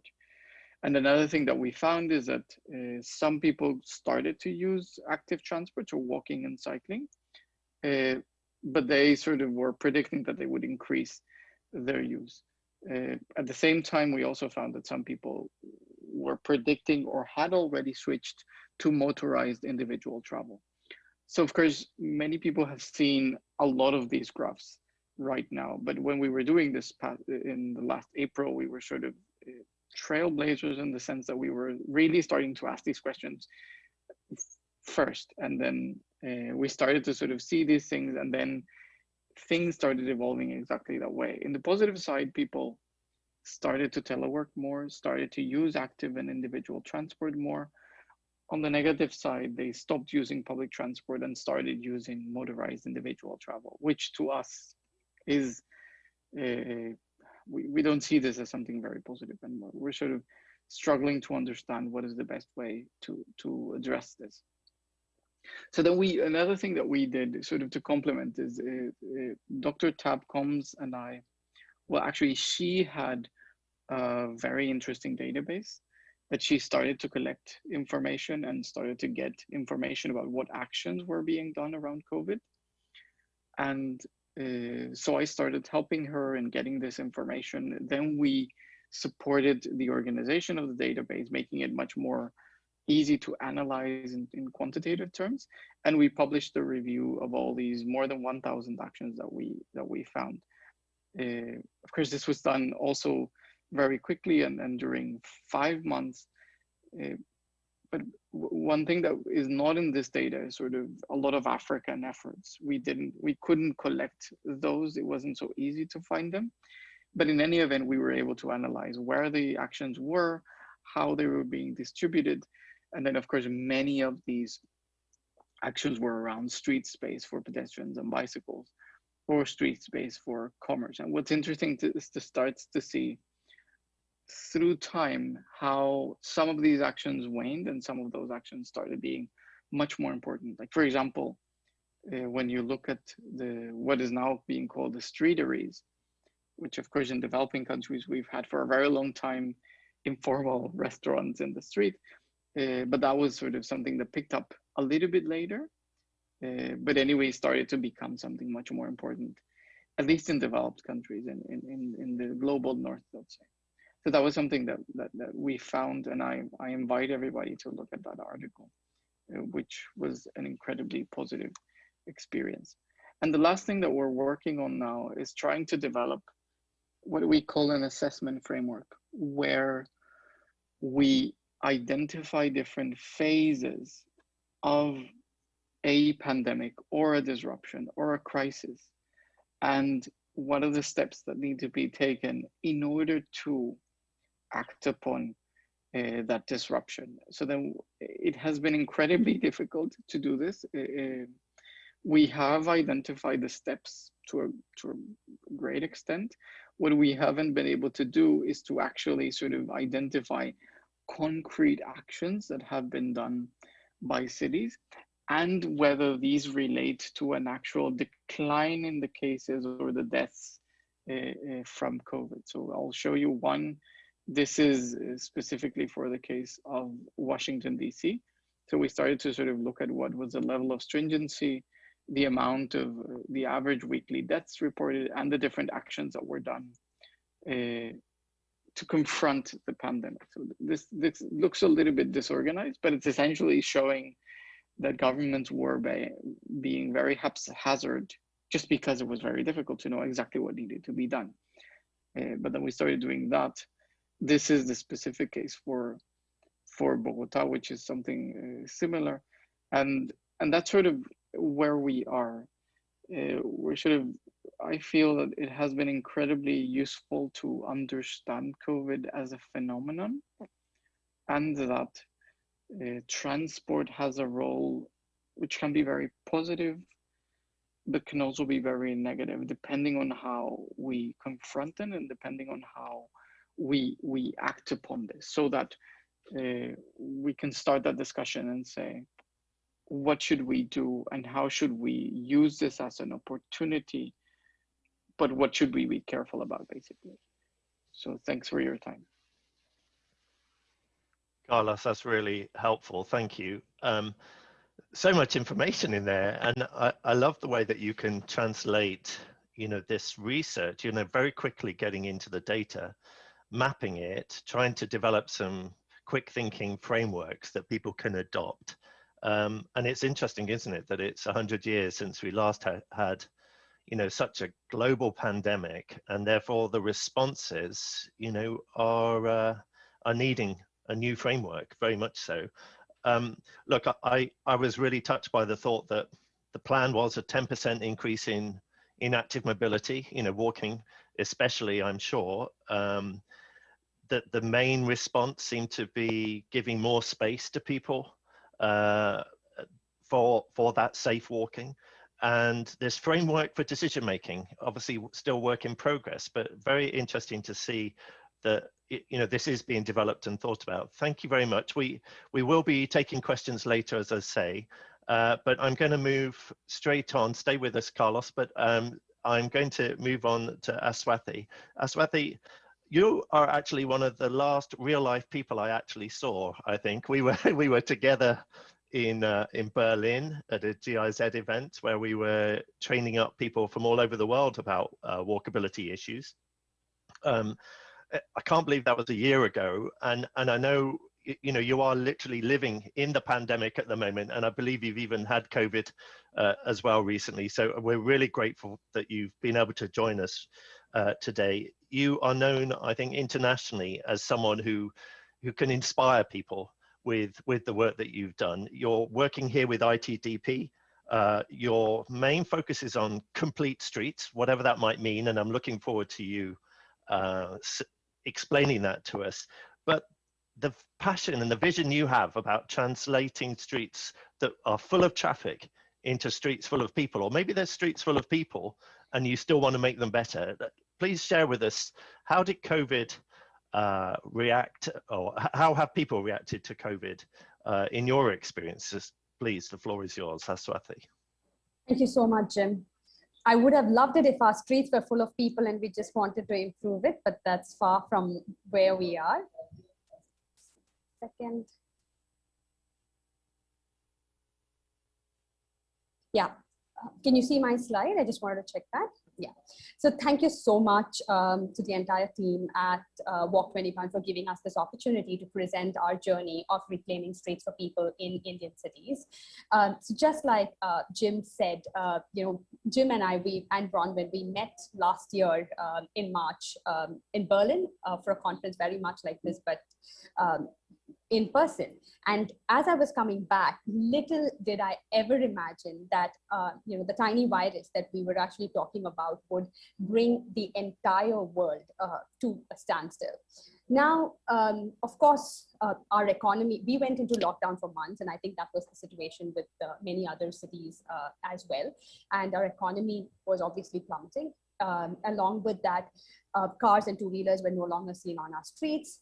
I must thank Carlos for the work that he did, because at that particular point, we had seen his fantastic maps of the studies that he was looking at, how walking and cycling was, or how transport was going to change in our cities. And we used that to sort of create a survey for Indian cities as well. And we launched that in India. And we saw that walking and cycling were booming in India, like everywhere in the world as well. And cycling was expected to increase by about 50 to 60%. Now, however, as Indian cities were sort of unlocking their, while they were looking at unlocking restrictions, and while life was coming back onto our streets, that was exactly the time when motor vehicles and traffic and congestion was also coming back to our streets. So the question that we were pondering with was, how can we support Indian cities place health and economy at the core of their COVID-19 recovery? Of course, COVID-19 had highlighted the importance of streets and urban public spaces for health, recreation, and economic activity.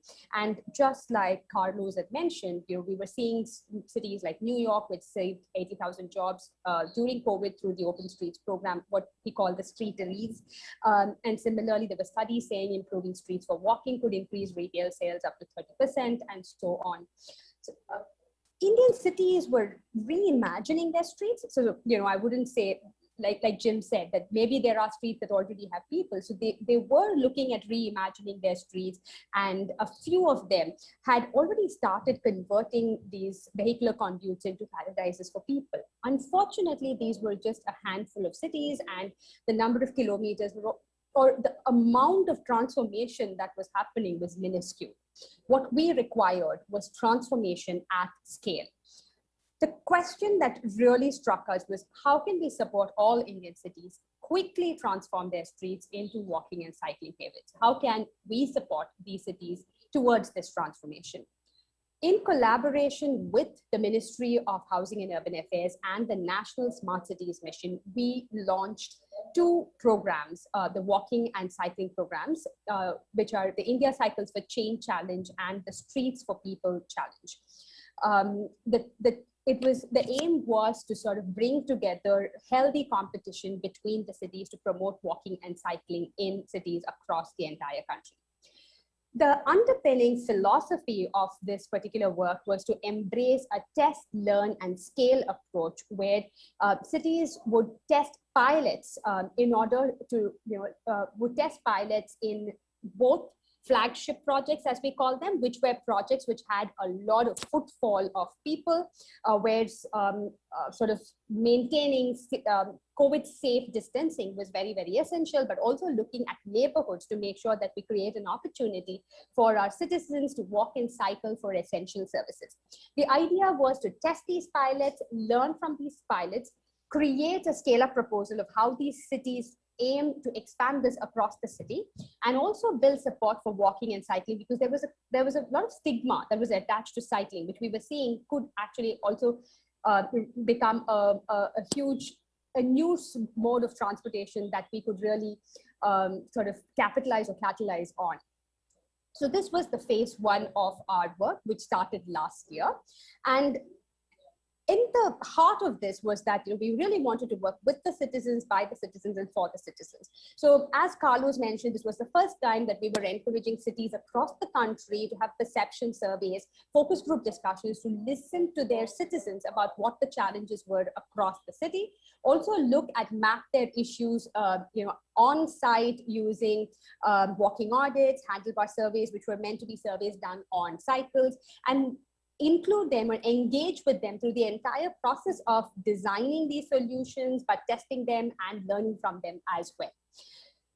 Learning from this in the next phase, which is the advanced phase, which would come from this year onwards, the idea was to make sure that this change is not something that happens within, something that kickstarts in the first year but dies down later, but really embed that in policies that prioritize walking and cycling for the future for all of these cities, allocate budget for the implementation of the scale-up proposal that they had put together, but also put together institutional framework, which would ensure that these cities had the capacity to make sure that they could achieve the goals that were set in the non-motorized transport policy. So let me just take you through how the cities embraced this national program. So we were pleasantly surprised when 100+ cities participated in this particular challenge, creating a national walking and cycling revolution. We were able to garner support of over 600 civil society organizations who signed up on the websites of these challenges to support cities in this transformation. And cities that were able to work with these civil society organizations were able to show a lot of progress in the work on the ground compared to those who were sort of finding it a bit of a struggle working with them. These cities captured concerns of over 60,000 citizens through perception surveys and discussions. They engaged with citizens through campaigns and events. So cities, so as you can see, this image on the right was actually a parking lot that they had converted into a public space that could be used safely during COVID times. Cities started, having rallies or teaching women cycling and really ensuring that this was a very inclusive process. Streets were closed down to traffic and being imagined as a public space. So we encourage cities to also hold city-led design competitions. So one of the challenges that we faced was that the country had a few experienced urban designers. And for the transformation that we sought, we really needed an army of designers to come forward and make this transformation. So 35 cities launched design competitions at the same time, inviting participants to join them in this transformation. And this brought together about 2,000 participants from across the country towards coming up with solutions for the sites that the cities had identified. Cities set up training camps, cycle repair clinics, because people had cycles, but they had not used them for long. People did not know how to cycle. So these were the other kind of interventions that the cities really engaged in. They identified about 400 kilometers of flagship projects, as well as about 3,500 kilometers of neighborhood streets for intervention. This was an intervention done in Bangalore, the southern city in the south of India. As well as, so some were, through the cycles for change, they were cycling interventions, some were walking interventions. Cities learned, they tested these pilots and learned from their pilots, and then put together with their learnings, these scale-up plans of what they plan to do in the years going ahead. They started initiating work towards the adoption of the healthy streets policy. We shared a template with all the cities and encouraged them to contextualize it to their location to be able to go ahead and adopt this for the long-term sustainability of this work. Cities also started building institutional resilience through the setting up of apex committees, which was mainly about bringing together different departments to ensure that work happened seamlessly on this front, but also setting up of what we call the Healthy Streets Cell, which was mostly engineers, planners, designers who would come together to get the work done together along with the citizens. The kind of support, if I could just very quickly take you through, that we offered to Indian cities was that we regularly organized workshop where we took the cities through a step-by-step process of what they could do in order to achieve the future that we really sought. Along with that, we shared with them resources in the form of guides, toolkits, standards, as well as press templates, which they could share for communications and outreach, social media templates that they could use, the competition brief template that they could quickly sort of edit and then float their design competitions, etc.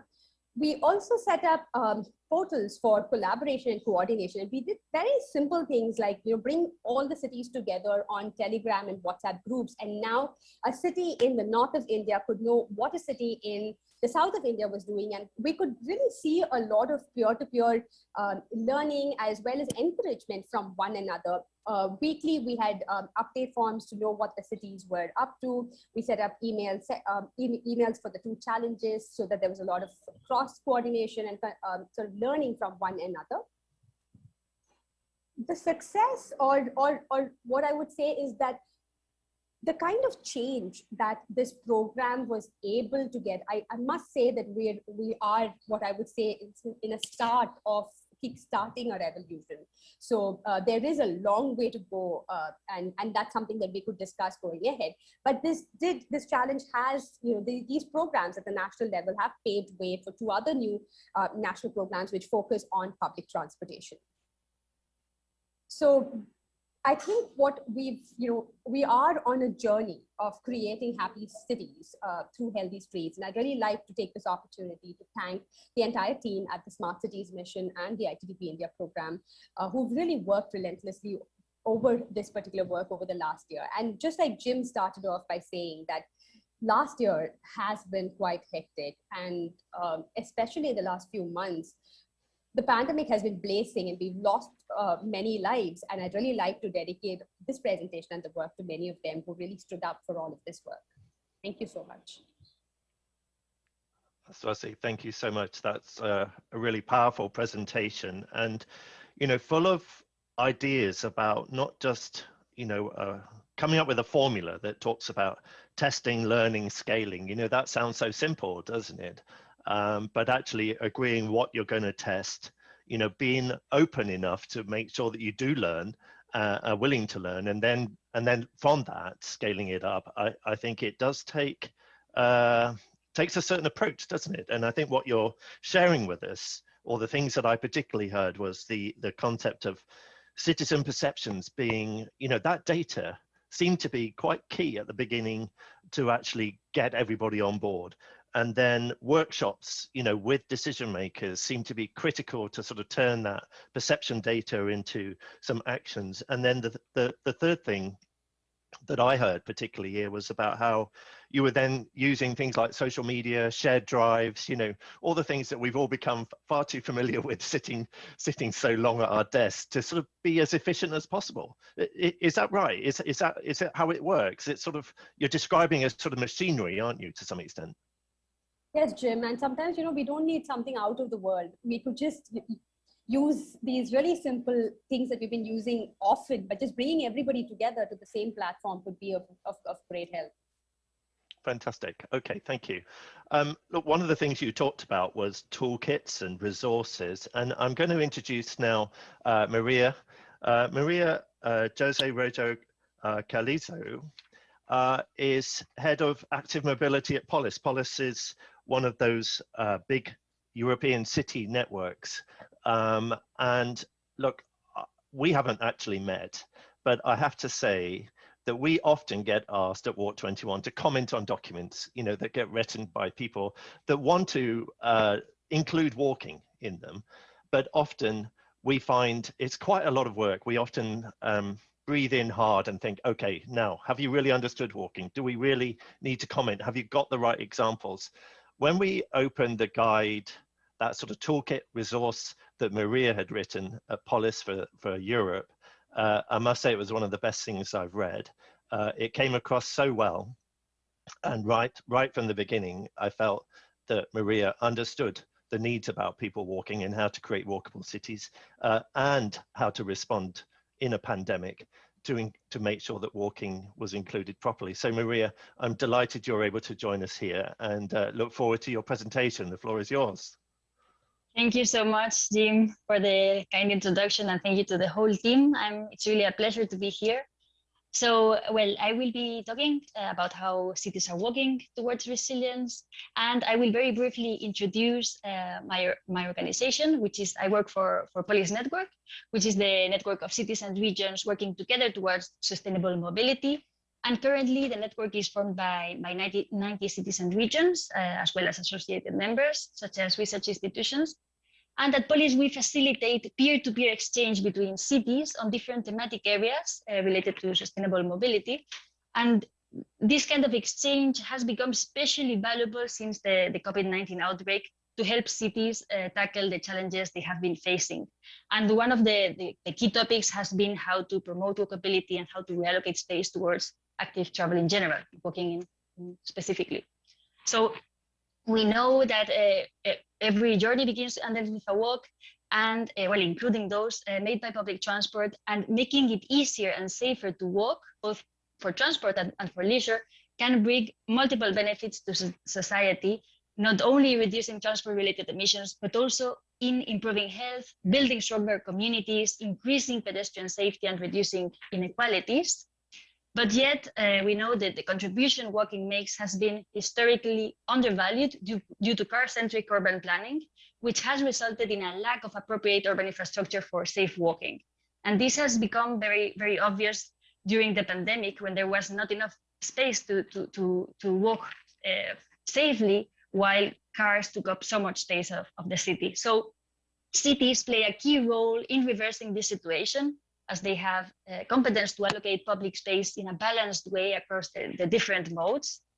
So, as well, it's mentioned before by Carlos, also by Aswati. So during the lockdown, we've seen cities all over the world, how they have been reallocating space from cars to pedestrians and also cyclists to give more room to walk and also give room to queue in areas associated with essential activities. We've seen different options for space reallocation, expanded pavements, but also open streets and other kinds of measures. So many of these measures were implemented as temporary or emergency measures, which allowed for testing. And this experience has demonstrated that local authorities can be agile in times of need, and that respacing streets to promote active travel does not always require large amounts of money, complex design, nor time-consuming administrative processes. Well, based on this experience during the pandemic, there are different recommendations that were highlighted on these short-term measures. So this was a document done previously, which was the practitioner's guide on COVID.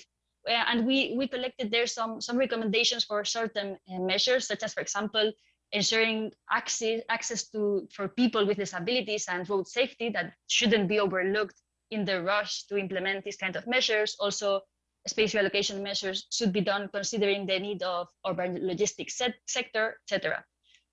But however, if we really want to tap into the potential that walking can bring for resilience of cities, walking needs to be further promoted on the long term. And then building on the lessons learned during the COVID-19 pandemic, we developed this subtopic guide, which is planning for more resilient and robust urban mobility. This was issued in February 2021, and it presents possible ways to accelerate the transition towards more resilient and sustainable urban mobility systems, increasing the preparedness for any future crisis that may arise. And it provides best practices, examples, recommendations along the different measure fields that need to be transformed in order to achieve this goal. Of course, this document is aligned with the SOM process, and it was co-coordinated by Polis and under the patronage of the European Commission DG Move. So one of the things that this document highlighted is the very important role that walking plays, as it really has a very high impact on all the principles that have to do with urban resilience. So walking is key to achieve robust transport systems. It helps create more flexible and redundant transport systems that can cope with disruption. It's fundamental to achieving integrated mobility systems, and it also makes mobility systems more inclusive and has the potential to reduce inequalities. So here I will now just briefly mention some of the recommendations that were defined in this document in relation to walking. So of course, when feasible, temporary measures to reallocate space to promote walking should be made permanent. And in this case, I'd like to highlight that the higher chances of interventions becoming permanent are in those cities which already had a good SUMP, a good mobility plan, and then street reallocation projects were accelerated, but they were already part of a long-term plan and vision. Of course, citizens need to be encouraged to share any concerns they have and what interventions they believe are required. For example, this was the approach followed by Rotterdam in their recent also walking strategy, the pedestrian on the pedestal. Conveying the multiple benefits of walking to a wider audience make change easier as well. And the example of the very recently launched communication campaign to promote walking in Brussels, FIT, is a good example of an innovative approach towards awareness raising.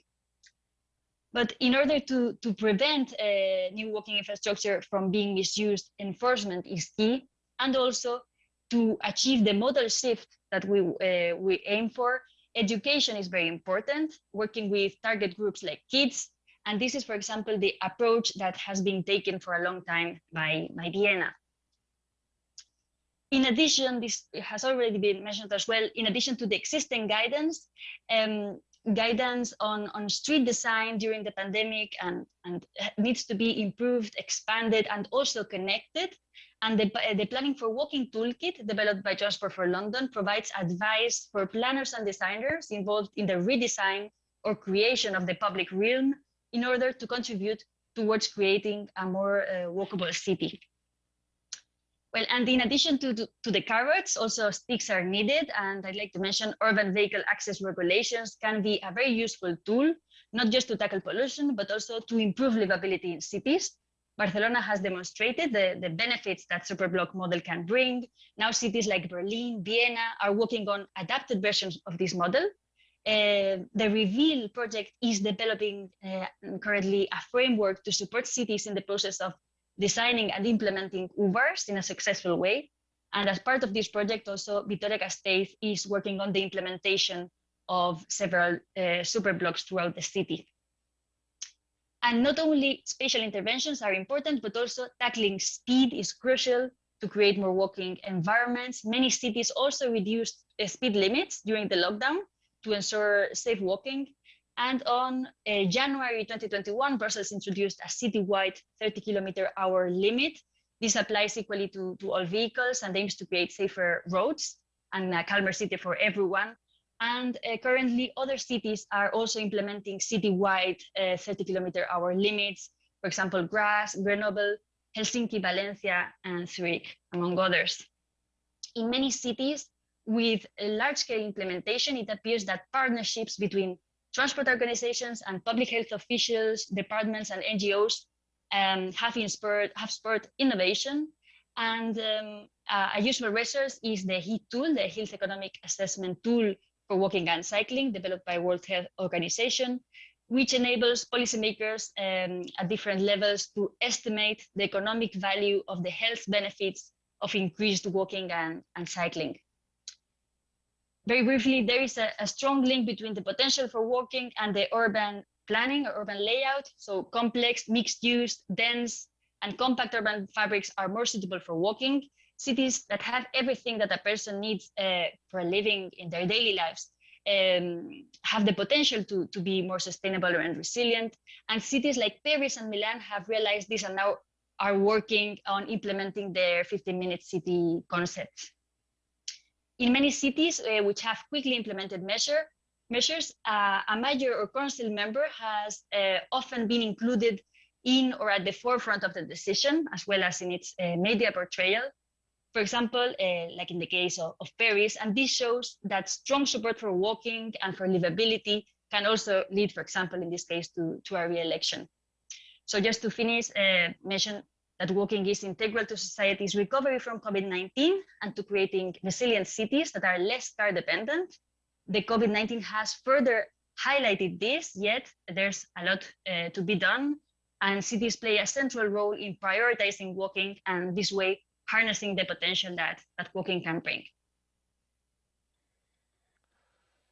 Maria Jose, that it was really comprehensive, and I couldn't. I was trying to add all the links in your presentation because you gave us so many great references to other documents, you know, that and examples. Really, I think we might pick up the question about speed. You know, it's interesting that we've heard about that space reallocation that was so critical from Carlos's initial research. You're talking about cities adapting speed as well. That's really interesting, and also coming up with campaigns and education work. I mean, this is really richening up the map. Thank you so much for sharing those examples. Stay with us. We'll have some questions in a minute, but I do want to invite Janine to now share with us some of her experiences.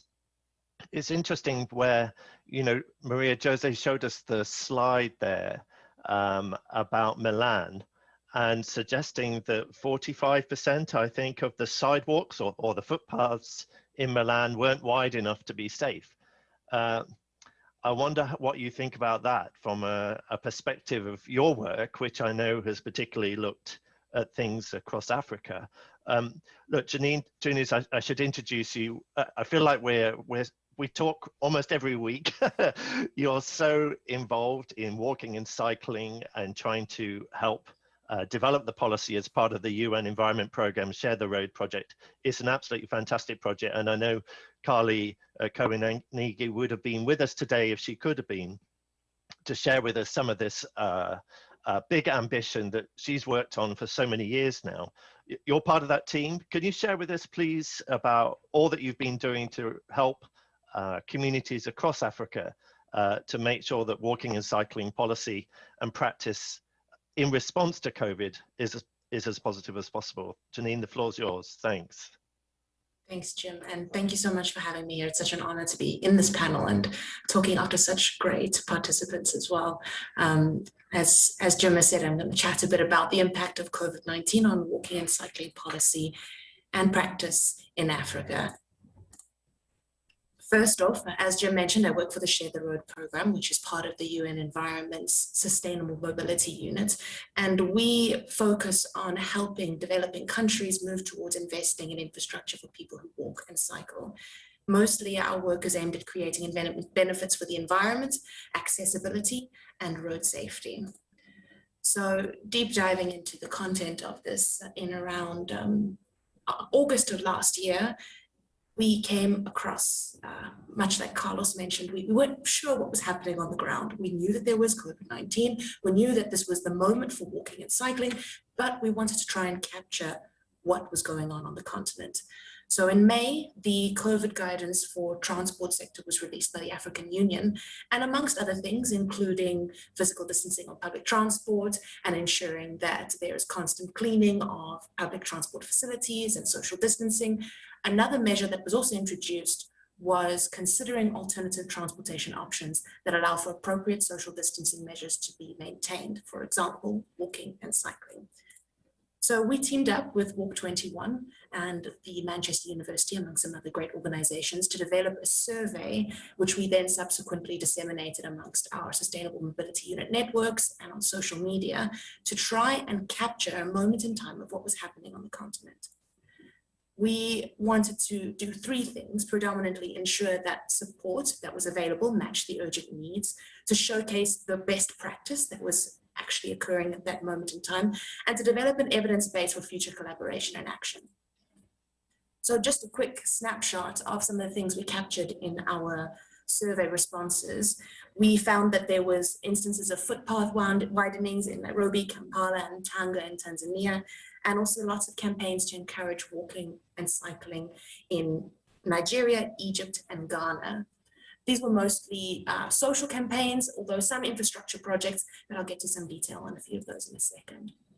What was really striking from our research was the fact that even though there is up to a 70% modal share of people walking in most African countries, there was only 20% of the respondents who indicated that they were doing something actively to improve walking and cycling conditions.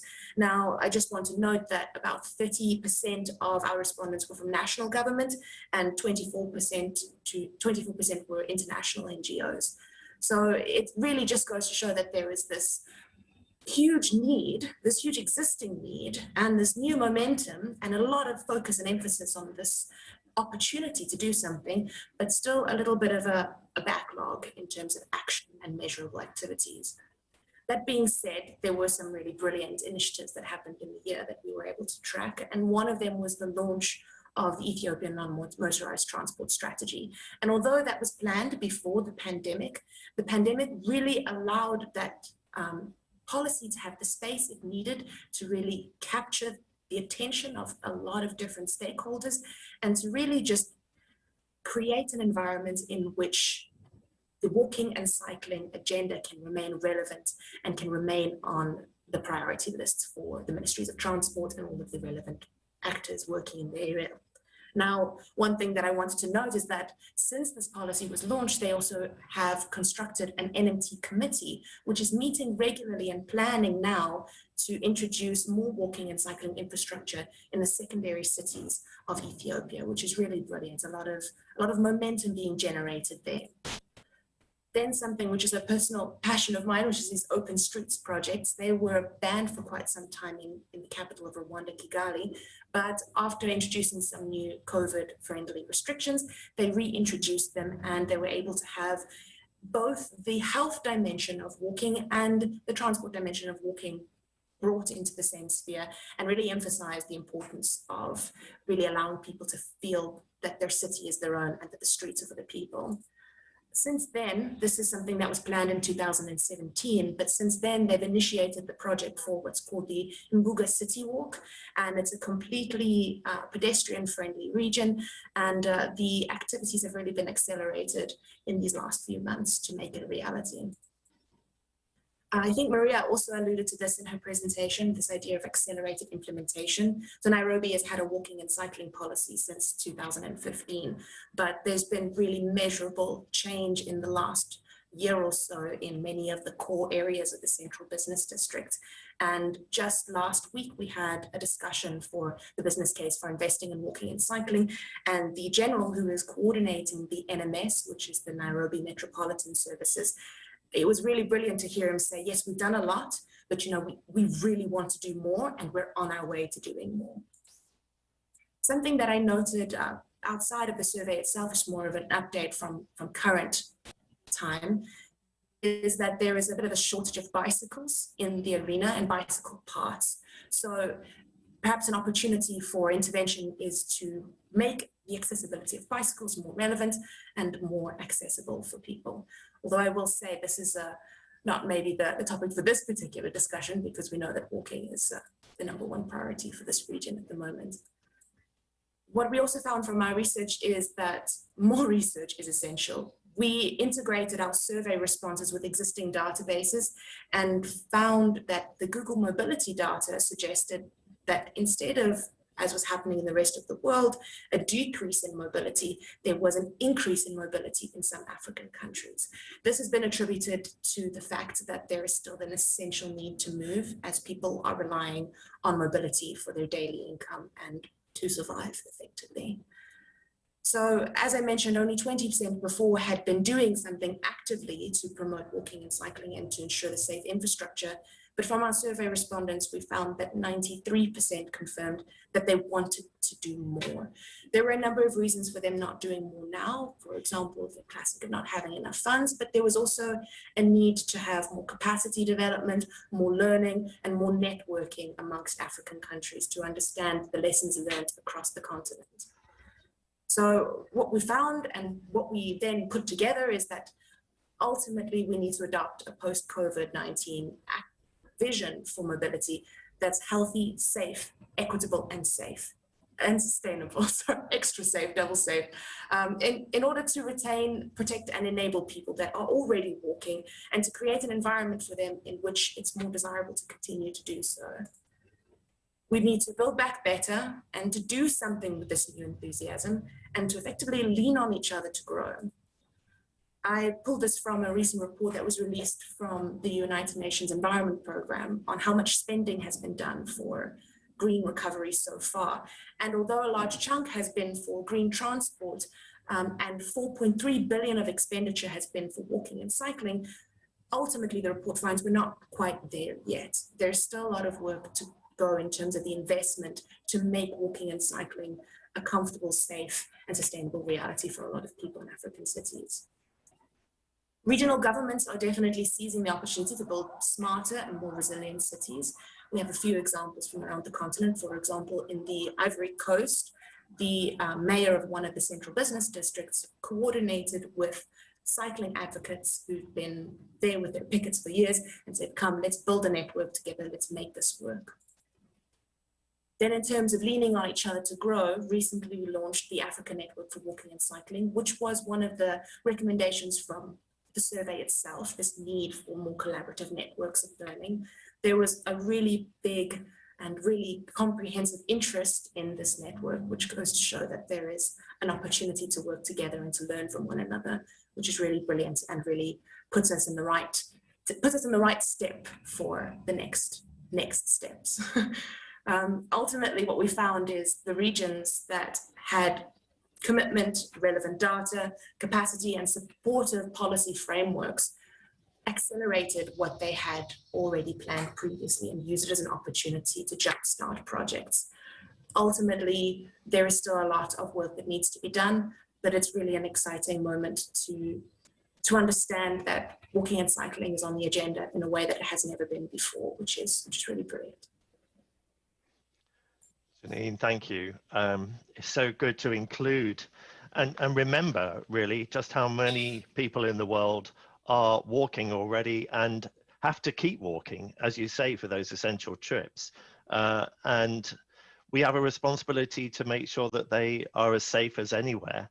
And so when we're talking about footpath widths, as we heard about in Milan, you know, the reality is in many countries, there are no footpaths at all. And so, you know, these issues around speed and the basics infrastructure and getting the balance right in the transport system is so critical. Janine, I'm going to ask you a question directly because you are a trained lawyer, and I'm going to lean on you here to sort of think, you know, there's been a lot of talk here about policy and the need to sort of, if you had a policy already, much more likely to act. That's encouraging stuff. Do you think it's actually needs to go more than that? Are we talking about a regulation here? Are regulations really what's required to sort of help frame up this paradigm change that we're seeing, at least temporarily, but potentially is what's going to be required longer term? Think about this as well for other people in the regions. But Janine, as a lawyer, do you think regulations are the way forwards? Jim, I think the law doesn't exist in a vacuum. In and itself, it's not effective. We really need the impetus to keep moving with the policies. So that legal framework, along with an institutional framework, along with a strong stakeholder engagement component, the law in itself is not a strong enough tool. You need those supporting beams in order to have something meaningful happen. Okay, thank you. Maria Jose, you talked a lot about policy. You've written this guidance. It's very helpful to sort of steer people. Are you finding, I mean, Janine mentioned about this, 93% of experts said that they wanted to do more. Are you finding that enthusiasm across Europe as well? Yes, definitely. I'm finding this enthusiasm overall, and also the increased interest. No, so it's a topic that cities want to further discuss to find other ways forward. I do agree that I mentioned this in the presentation. So cities that already had a good mobility plan in place were able to fast track these measures, because at that moment the plan was there and also the impetus to go forward. So that's why, so I do think it's important to have these plans in place, because this enables everything to move much faster. But indeed, I think we are definitely in a moment with high interest and high enthusiasm, and cities are looking for ways to improve walkability indeed. Okay, Aswati, there's a question that's come from the floor, particularly talking about whether health professionals were engaged in India with the response. I mean, you've demonstrated particularly the sort of, well, the interest, at least, maybe enthusiasm even from cities. Did that include health professionals in that? Or are they engineers? Are they transport people? Who are these people? Yeah, so Jim, I do think that, so in India, when we did engage, we engaged with the city officials, but we also made the city officials engage with the civil society organizations in their own cities, because it's impossible for organizations to just like ours to be everywhere, but you need champions within their own cities to actually keep this action continuing, because this is not something that can change in just a year. You need consistent, continuous effort over years for us to reach the cure, even if we do ensure that action is taken very quickly. So we have not particularly engaged with health, like for example, doctors, etc. But I do think, especially with the second wave, we really need to prioritize walking, cycling, etc. And if we could make that link between health and these modes of transportation a lot more visible to our city leaders as well, that I think would really further catalyze and further sort of nudge them to take action in the right direction. Yeah, thank you. It's a really good point.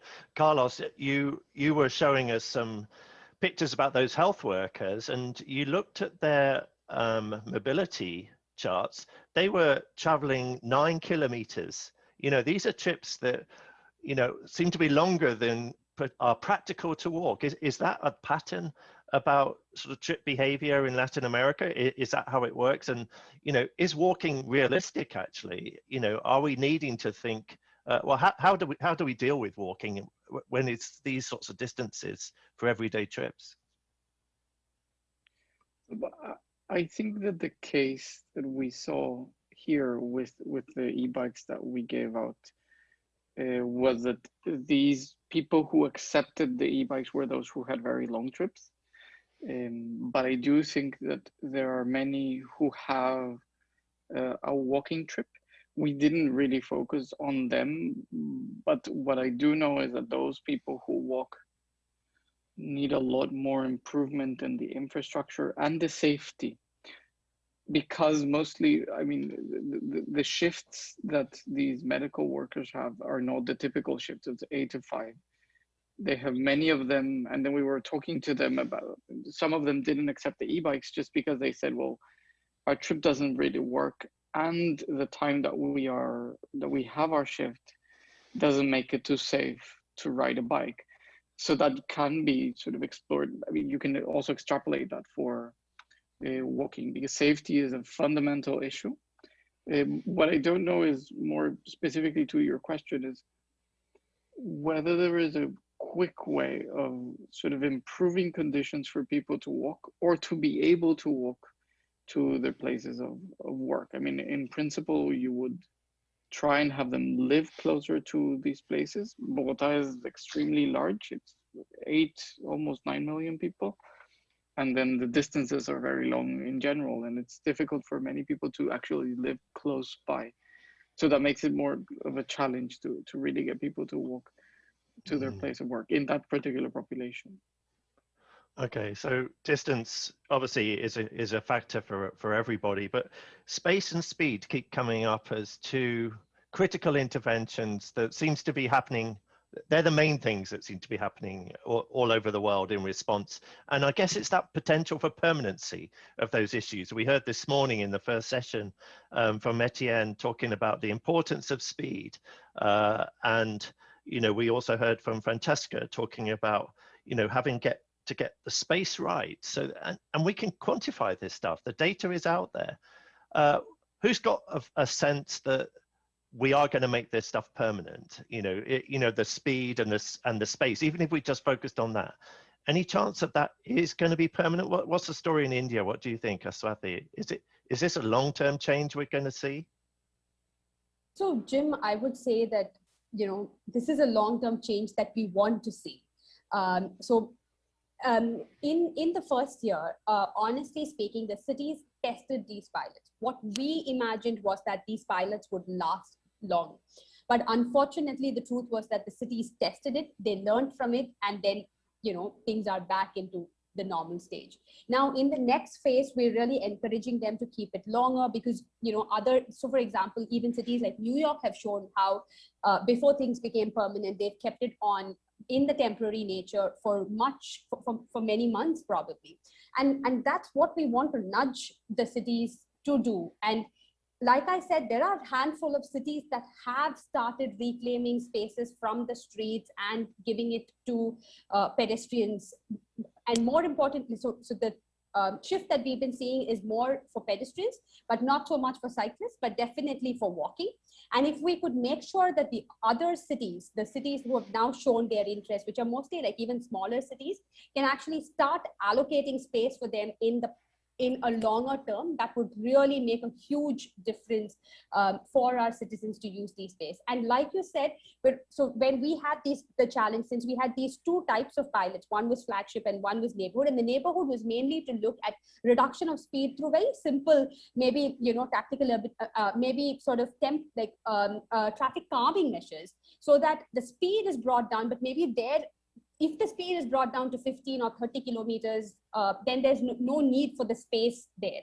So we just need to be clear about where you need the space and where you could actually share the street as well. What I liked about what you said before was this was all based on citizen perception surveys at the beginning. You actually encourage people, you did ask people what they wanted. And then these responses, it seems to me that, your test and learn, pre-scale, we need to do test, learn, repeat, and then maybe scale. Maybe that's what we're aiming for as a sort of formula here. Maria, was it common that cities across Europe also engage their citizens, or do you think they already felt they had a mandate to already deliver this extra sense of safe spaces where people could walk? What was the engagement of citizens like? Okay, so I think this has been a delicate issue because on the one hand, there was the need to be fast and move forward fast. And on the other hand, of course, citizen engagement is key and fundamental. So there was the need to find this balance. No, in the cases where plans were already approved, that was different because those plans had already had their stakeholder engagement processes. They were already approved. So in this case, this was an additional convenience because it was they could be already fast-tracked.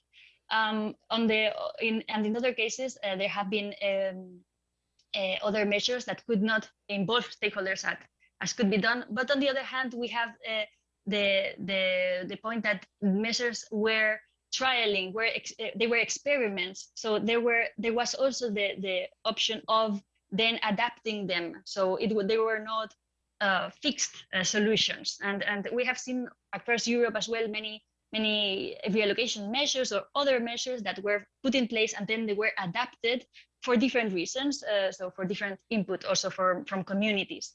So before you mentioned as well the potential for walking, and for example, in London we have that 1/3 of residents' journeys as drivers or passengers could be walked in less than 25 minutes, for example. So there is overall a great potential. And something that was mentioned before, I fully agree that this is the long-term change that we want to see. And I am positive in the sense that, as I mentioned in the presentation, there's lots of things going on across the different measures. So for space reallocation, for speed limits as well, for improving proximity, so all these things. But it's indeed, I agree that different responses are varied and they depend a lot on the context. So there's not a full-fledged response. And in just to finish, I'd say that it's particularly interesting for cities to share their experience and to learn from each other in a moment like this. Yeah, thank you. I totally get that. Janine, you've mentioned about this new network, walking and cycling organizations coming together. I guess it's capitalizing on that momentum that has been identified in that survey. Could you tell us a bit more about that, about what that network is trying to do and what you feel it might be able to achieve? And I guess ultimately, is this a sort of thing that other regions could be thinking of? Well, to answer the last question, definitely. And then to sort of work my way back, the Africa Network for Walking and Cycling has a number of different goals aimed at collaborating to work together to get this momentum going better, to learn lessons from each other, to conduct research on where the most necessary priority areas are, and to, in a whole holistic sense, just keep it on the agenda, keep it a topic that's being discussed. There's a number of different working groups that have been established underneath the network itself, focused on this data component. You know, a lot of people are saying often there isn't enough data, so we want to explore, is there enough data, or are we just maybe not looking at the existing data in the right ways? There's also working groups on engaging with governments, both in terms of how they spend for walking and cycling and in terms of how they interact with the transport environment itself. We're also thinking about working groups on communications and basically the whole holistic spread. It's a really open and collaborative space where all of the people within the network are able to contribute and define what content they want to bring to the table. Another really important part of it is just this mapping component, understanding who is working where and what they're contributing to those different regions to make sure that we can capitalize on joint efforts as opposed to working in silos. So I think that for me is one of the most exciting things, to understand when you start to work in a country, what's been happening there already and who you can collaborate with to make the most impact. Absolutely, thank you. Carlos, when we were in Bogota a couple of years ago, we had something like 20,000 people join the event one way or another. There seemed to be a massive momentum developing across Latin America for these issues. As you say, safety key, very much an integral to getting this thing right. We were talking in Bogota about street width standards of 12 meters. You know, that's extraordinary in a European context, possibly in an Indian one as well, I'm sure. And in Africa, as we've mentioned, you know, you're lucky to have a footpath at all. How's that going? Is that momentum sort of escalating? Do you think that that 12-meter width is here to stay, or is this the standard for the future? I'm hesitant to say that things are changing. That standard is very old, very outdated, but very well established within the profession. One thing that we found some years ago when we were doing a guidebook for active transport is that it's not so much that the standard is there, it's that the engineers who are designing are extremely strict, even when there is an alternative. So for example, one thing that we found is that they would always design and build 3.5 meter lanes And when we told them, why are you using such wide lanes? And they said, it's the law. You have to do it because it's the law. And then we looked at the law and showed them. The law doesn't say that. You can go all the way to 2.6 meters, and then you could have very, very wide sidewalks. So then it was more of an established truth that wasn't really the truth. And I think that we have to move forward much more in that. We are getting a little bit, moving a little bit forward in that because engineers and planners are either training themselves from the beginning with these things in mind, or we've been able to get them interested in understanding better how to redesign. What I think has made a very big difference in the past few years in many cities in Latin America is that the streets have been designed, like there's model streets that have had everything right, let's say. And when you look at the numbers on the efficiency of the street, on the safety of the street, then you start convincing people that it is the right way to go. So I think it's a matter of persuading them and sort of showing them, and that has started to happen. I'm still not super optimistic about the short-term future, but hopefully that will be improving in the coming years. Okay.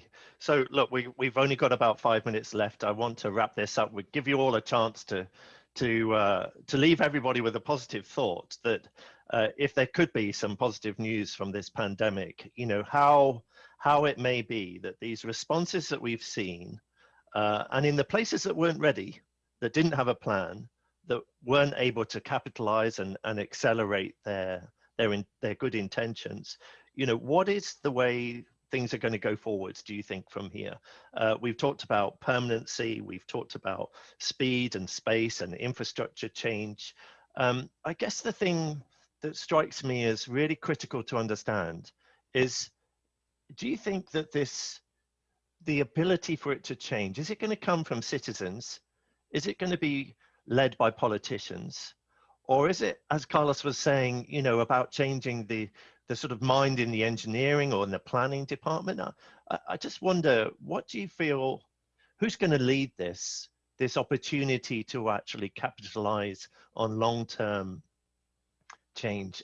Look, Maria, I feel as though you've been writing this guidance. You've been writing, I guess, for practitioners, maybe to politicians. Who do you think is going to actually make this happen?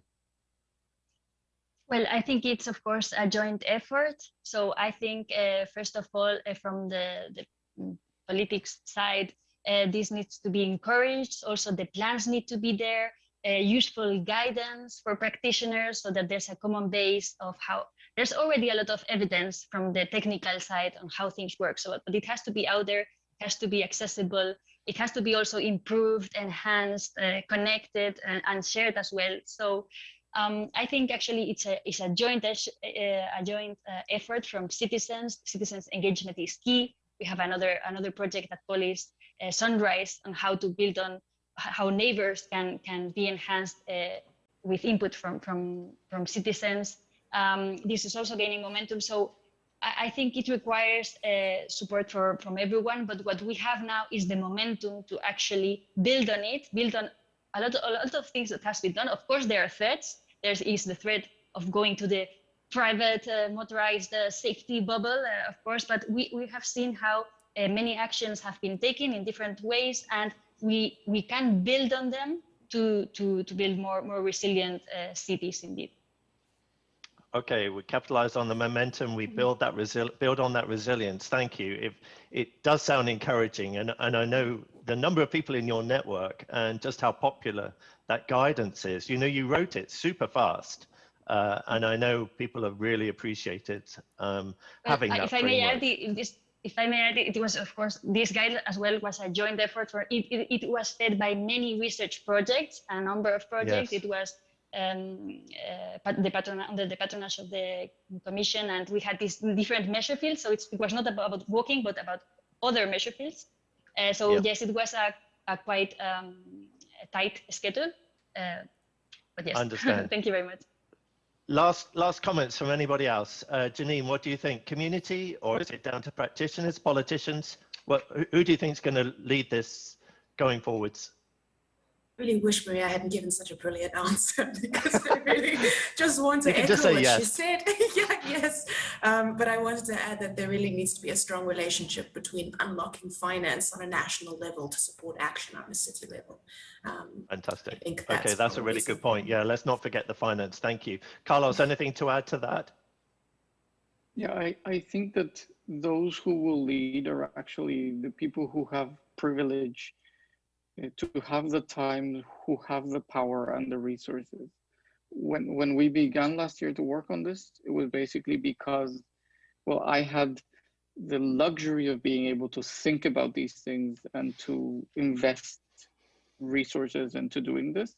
And then I just committed myself to just do as much as I could because I knew that I would be the one or one of the few people who could just think about this and wasn't thinking about how to get the meal for the next day or how to actually get work or how to get somewhere. So I think that issue of privilege is what we have to be very responsible about. Yes, I understand that. And certainly we've heard already today quite a lot about the sort of social justice that I think we're seeing being played out on the streets now. And that agenda, as Rachel talked about in the previous session, as being quite a critical decision point to make sure that everybody inclusively is being considered to have an equal right to that space on the street. Aswathi, any last points from you about this sort of equality agenda, social justice? Is that what's going to keep this going forwards in India? So I definitely agree. I agree with all the speakers. You know, the way Maria spoke about how all of us need to come together for this transformation. It just can't be one, just one set of people. And particularly about what was also spoken with respect to finance, we definitely need to allocate budgets for this because otherwise it's not going to happen.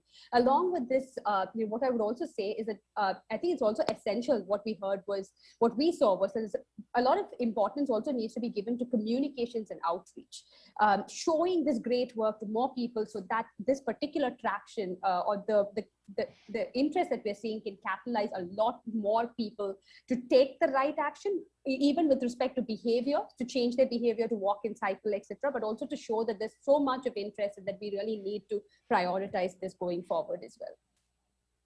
Fantastic. Look, thank you so much. Look, I think we could keep talking for another hour or so on this, but hopefully people have appreciated there's a lot of resources that have been developed very quickly. There's new networks that are coming forwards who have definitely found a new momentum, wanting to engage new people in this agenda. And I think the point about finance, I think this is really interesting, that I think there is more work to be done to actually dig deeper into understanding where the money is, how to get it out there for the things that clearly citizens want, clearly practitioners know how to deliver on, and there are now measurable benefits if you get it right. So let's put that on the agenda for next time. And thank you very much again for joining us and sharing your great work, your inspiration, and thank you to everyone who's been part of this session. Thank you.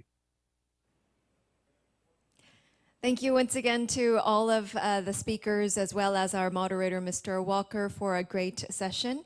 And thank you to all of your contributions on how to build resilience and regeneration.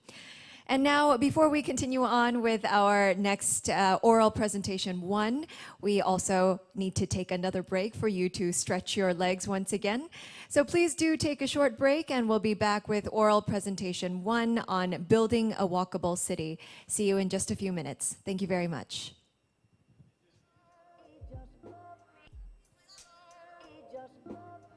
Okay. Thank you, Jim. Thank you very much, everybody. That was really kind. I'm sorry it was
Welcome back to our last session for today. We will soon start the oral presentation 1 under the theme of building walkable cities. This session will be chaired by Mr. Simon Ng, Director of Policy and Research of the Business Environment Council. So without further ado, ladies and gentlemen, please welcome Mr. Simon Ng. Thank you. Good afternoon, good evening, and even good morning, depending on where you are. Thank you for joining Walk21 in Seoul. My name is Simon Ng, representing the Business Environment Council from Hong Kong. Now, this is the first oral presentation session and the last session of today. And the session title is Building a Walkable City. Just want to make sure that you know what we are going to focus on. Cities are increasingly investing in more walkable streets and neighborhoods to enhance livability and economic prosperity. And this session, we will hear from different speakers who will explore the elements of success from leading world cities and their future plans. I think we have a very good mix of speakers coming from different parts of the world, from Europe, from South America, and also from Asia, of course, basically from Seoul. Now, without further ado, may I first invite Bruce. Mr. Bruce McLean is the Acting Assistant Director, City Transportation of the City of London. He is going to present the Great City for Walking, which is London, creating the best urban walking experience in London's financial district. So please welcome Bruce. Thank you. Thank you, Simon. Hello, everybody. Great to join the session today. What I wanted to do today was just give you a little flavour of what we're doing in the City of London to create the best urban walking experience, not just specifically around our aspirations for walking, but also the other changes that we think we need to make to transport and streets to improve the experience of walking. So just to clarify a point, because it's a little bit confusing, the City of London is actually just one of London's boroughs, effectively, right Recording at the stopped. heart of the city and where London originally began.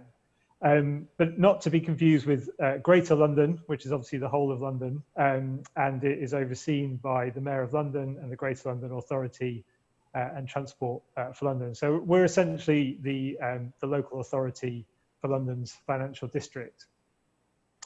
And in normal times, pre-pandemic, we had 500,000 people a day commuting into the centre of London, into the City of London. So we're very much a place of work. We do have a small residential population, but it's only about 10,000 people, so very small, especially compared to the number of workers. So we're quite unique.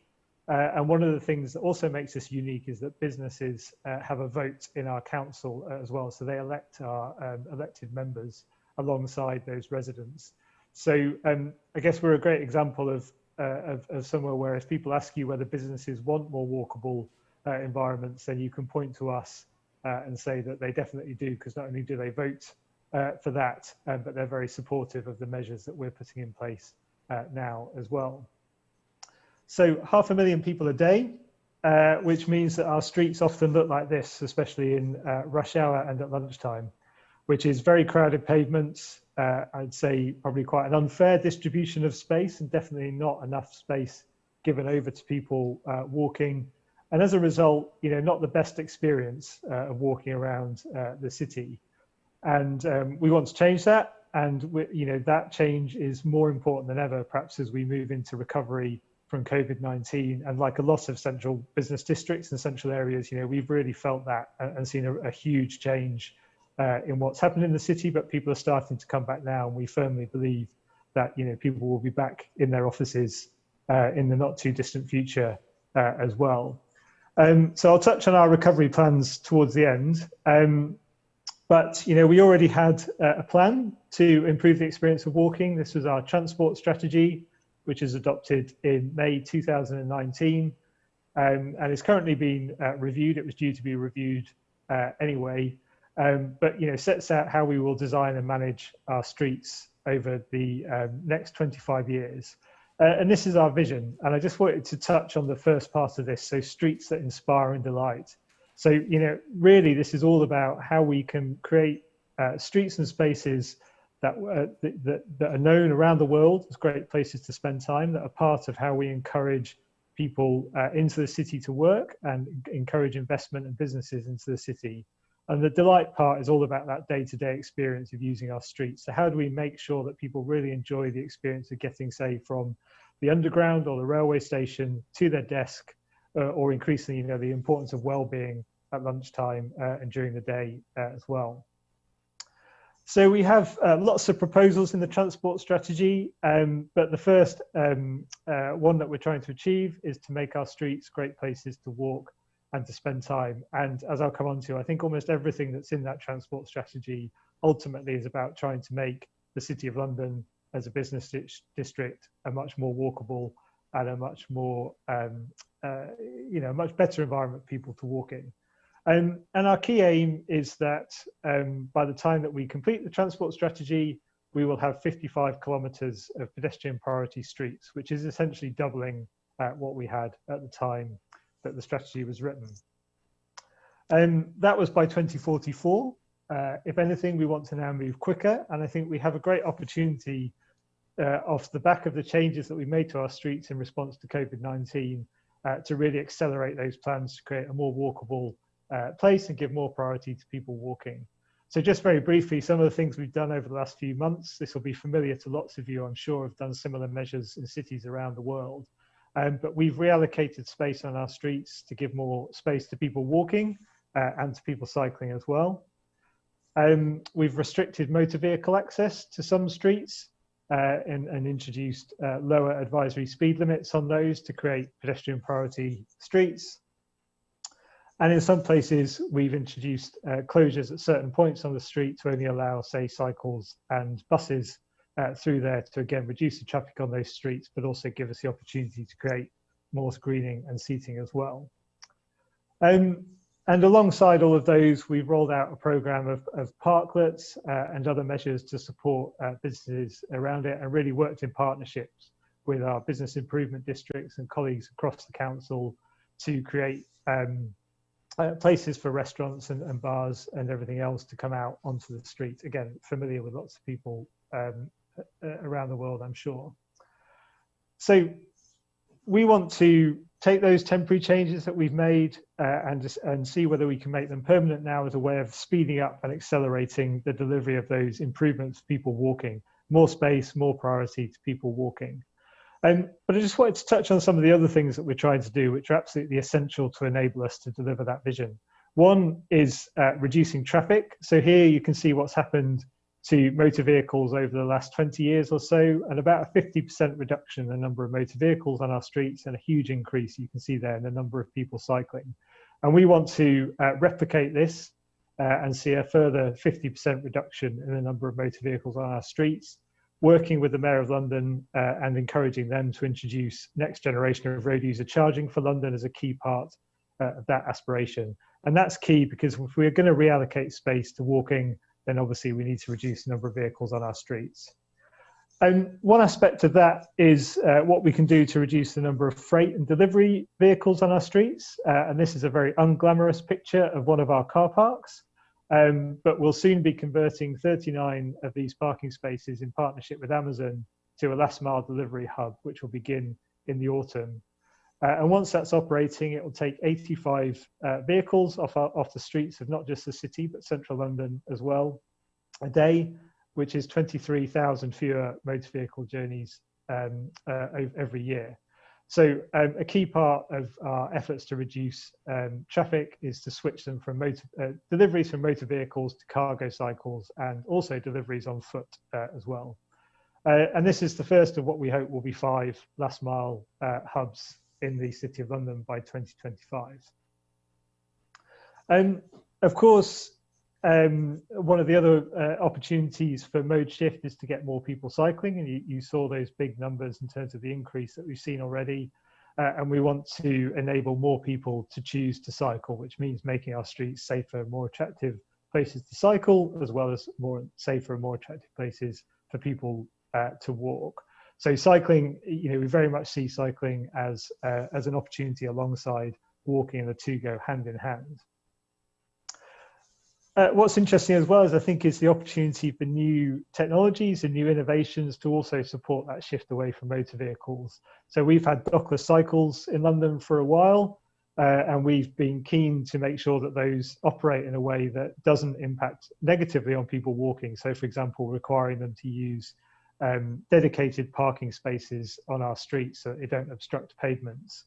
And soon we'll be taking part in a trial of e-scooters, again, something that will be familiar to many people watching, I'm sure, is the experience of e-scooters, which we think are going to be a very popular way to get around. And certainly, if anything that I've seen in European cities over the last couple of years, I don't doubt that they'll be very popular in London. So we're keen to trial those to see how they support our ambitions to get people out of cars and taxis.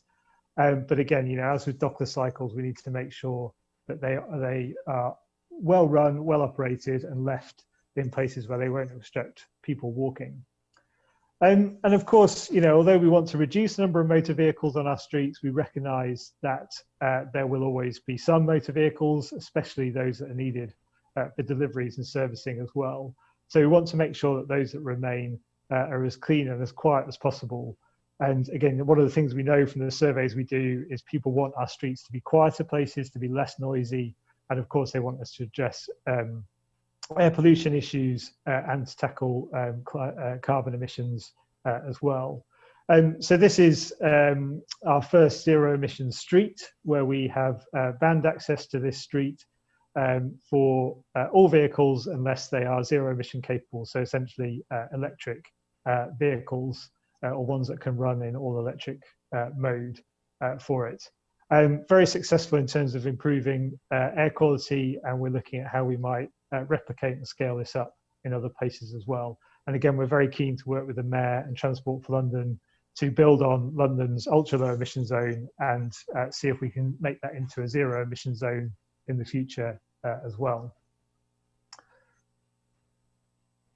So I just wanted to finish off a bit in terms of recovery, which I mentioned before. So, we already knew that we had to make our streets more attractive places for people to walk, cycle, and spend time on.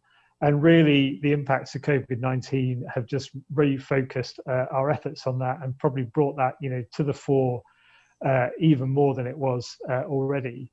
And we recognise that the city's success as a business district, as a place for people to work in, to visit, and of course to live in, cannot be separated from the quality of its environment, whether that's the buildings, but of course also the streets, gardens, and public spaces as part of that. So we published a couple of weeks ago a 5-year action plan for the city's recovery to make sure our recovery from COVID-19 is more sustainable, is more inclusive, and is innovative as well. And creating better streets for walking is absolutely at the heart of that as well. And then finally, I think what's new for us, and perhaps we realise we need to do more of, although we had started doing it already. This is a picture from 2019, our Lunchtime Streets initiative, where we close streets to motor vehicles and open them up to people at lunchtimes to really give people the opportunity to enjoy being out on those streets. And I think this more active curation of the public realm is something for us that we recognise we'll need to do more of.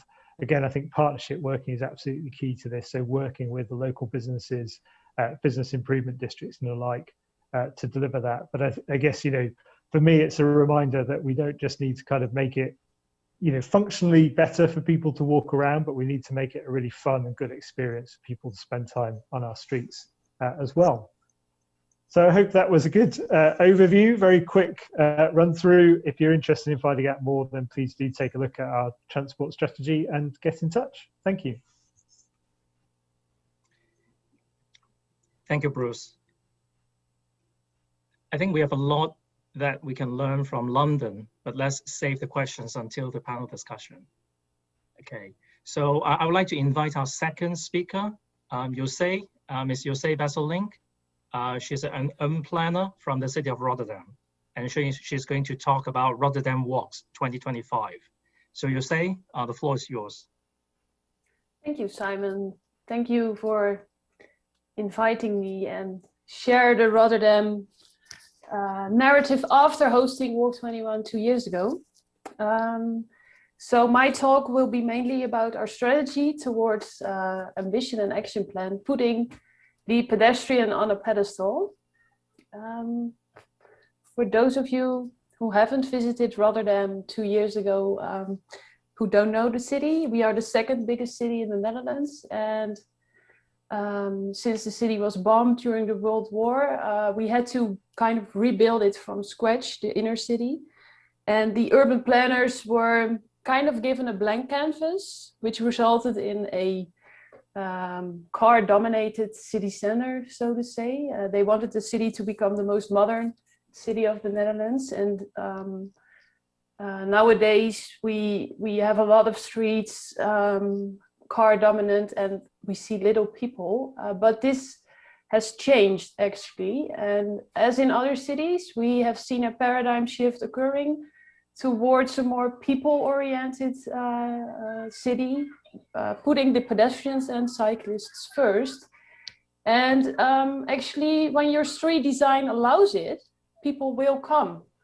And these images just show a few of the projects that we have conducted of regeneration projects in several neighborhoods throughout the city, not only in the city center. And we can now see children playing and people just hanging around along the river, or just regular streets in a neighborhood where we've added more green. Key is we need policy to create a more healthy and attractive city. And in Rotterdam, the Rotterdam mobility approach, the vision on public space, and also our local health agreement have been crucial in this process. And these policies are kind of overarching documents which also relate to, among others, our cycling vision and our very first policy on walking.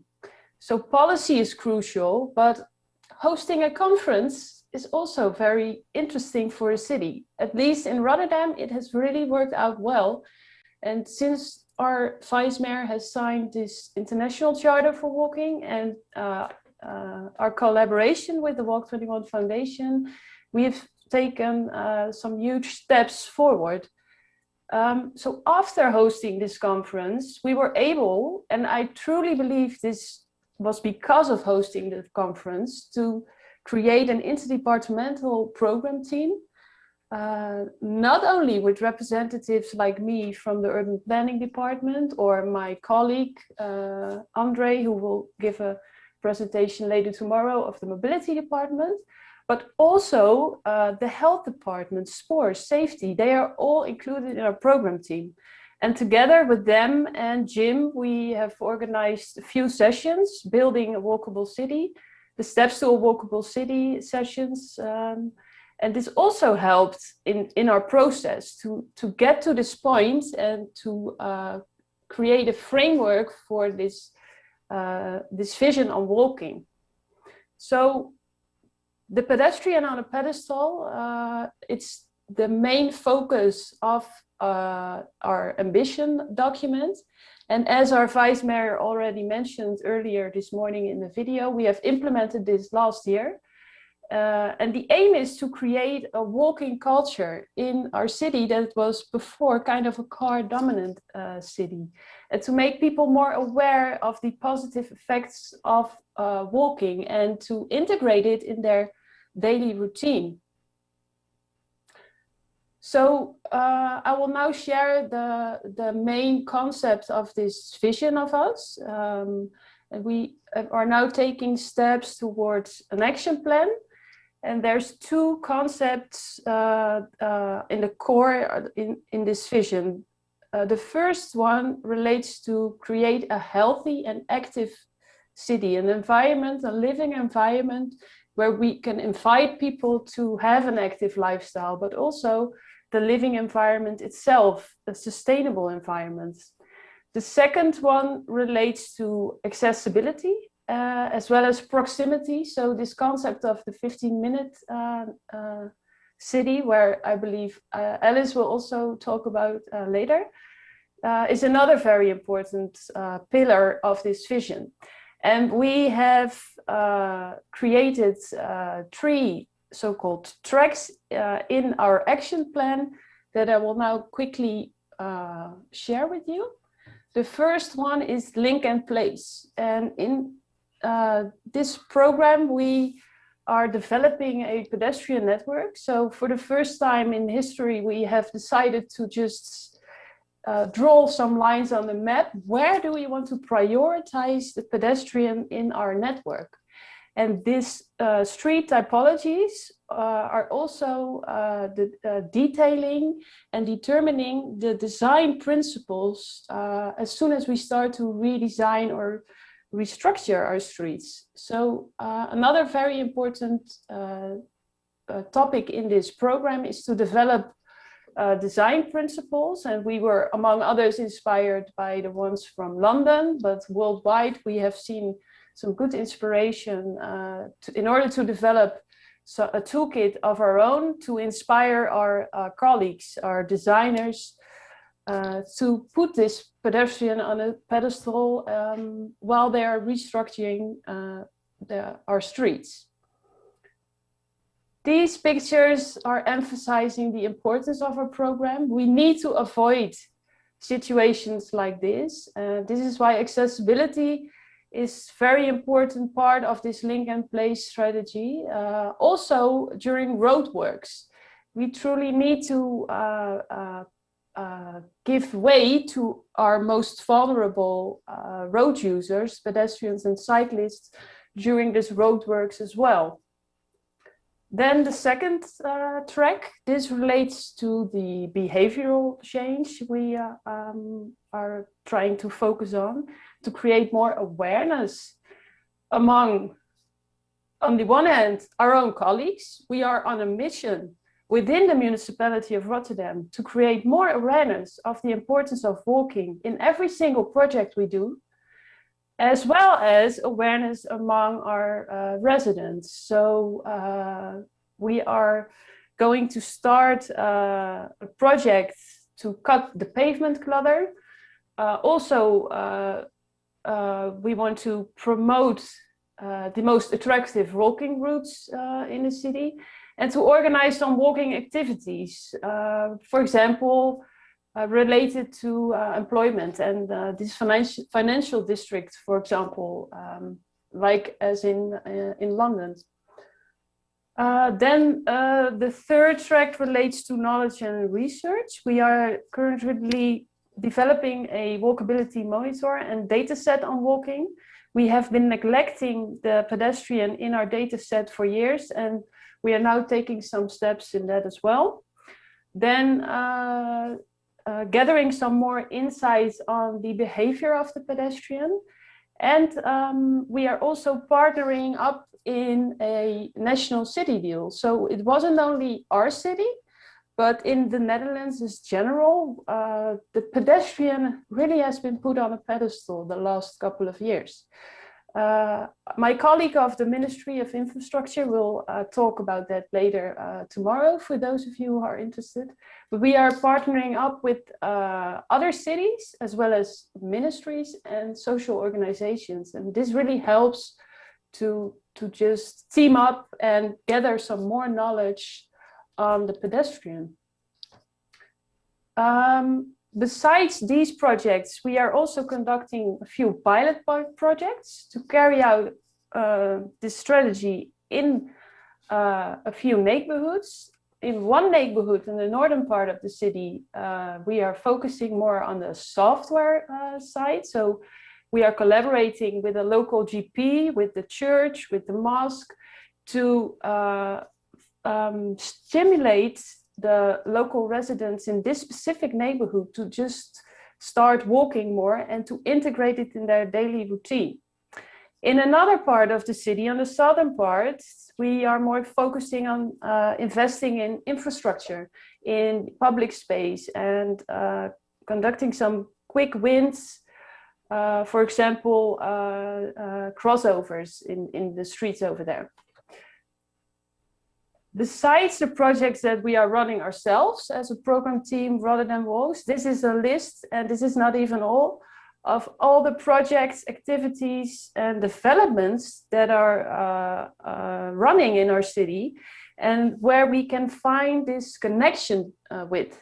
So walking forward together, we are, as I said, on a mission, and we are trying to collaborate with all these projects to, well, set the agenda on walking in these projects as well. So the projects that we are running ourselves, collaborating with other colleagues, collaborating with our national colleagues, will then result in an agenda for walking for the coming years. So we are currently working on that as well. And I would like to finish with these amazing projects that the city has launched during the COVID crisis. The City Council is going to invest a lot of money in 7 big city projects where we want to add more green, to create a more people-friendly environment. And one of these projects was shown in the video of the Vice Mayor this morning. And this also helps to set the agenda and to create a more walkable city, a more walkable Rotterdam. Thank you.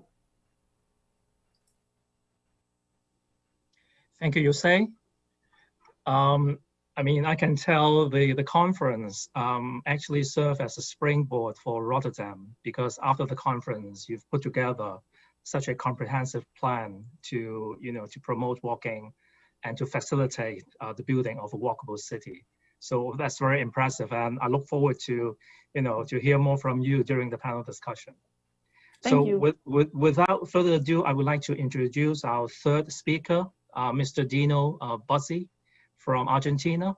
He's a General Director, Mobility Planning from the Buenos Aires City Government.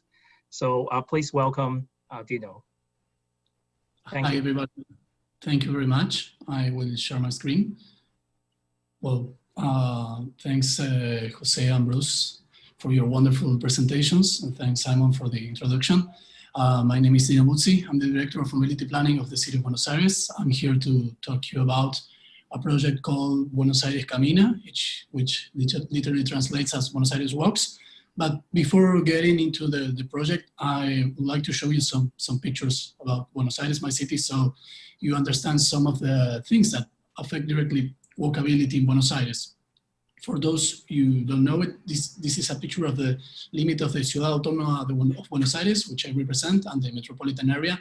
I think the most important thing to understand here is that basically we don't have any geographical of reliefs, of any geographical accidents of relief of any type. We lay on a completely flat surface. So we historically had to invent our limits. When we think about it, I'm going to be a little irresponsible with my time travel. If we go back when Buenos Aires was founded by Juan de Garay, in behalf of the Spanish crown, the system used to overtake a seemingly infinite territory was a regular grid, a regular abstract grid. The grid stands still today, but if we still keep coming further in time, well, we start to get the other elements that are important in the city structure. This fortress, that later became the port. We are a coastal city. We tend to forget about it, and we did it many times in our history, but we have a large river, the Rio La Plata coast. After that, in the 19th century, our train system, built and managed by British companies, which for the first time changed in many centuries our perception of time and distance, and created the new development hubs around the stations, which were later the neighborhoods, which they are still the sub-centers of the city. That's how Buenos Aires looked like some years after that, which most of it actual look-alike already designed by the trains and its expansion. Another important thing to understand where we tend to walk every day right now in these times, well, it's our system of public parks and civic spaces, which were conceived as a social governance tool for a growing population, mostly in the first years of the 20th century. After all I just made 1500 years in 2 minutes.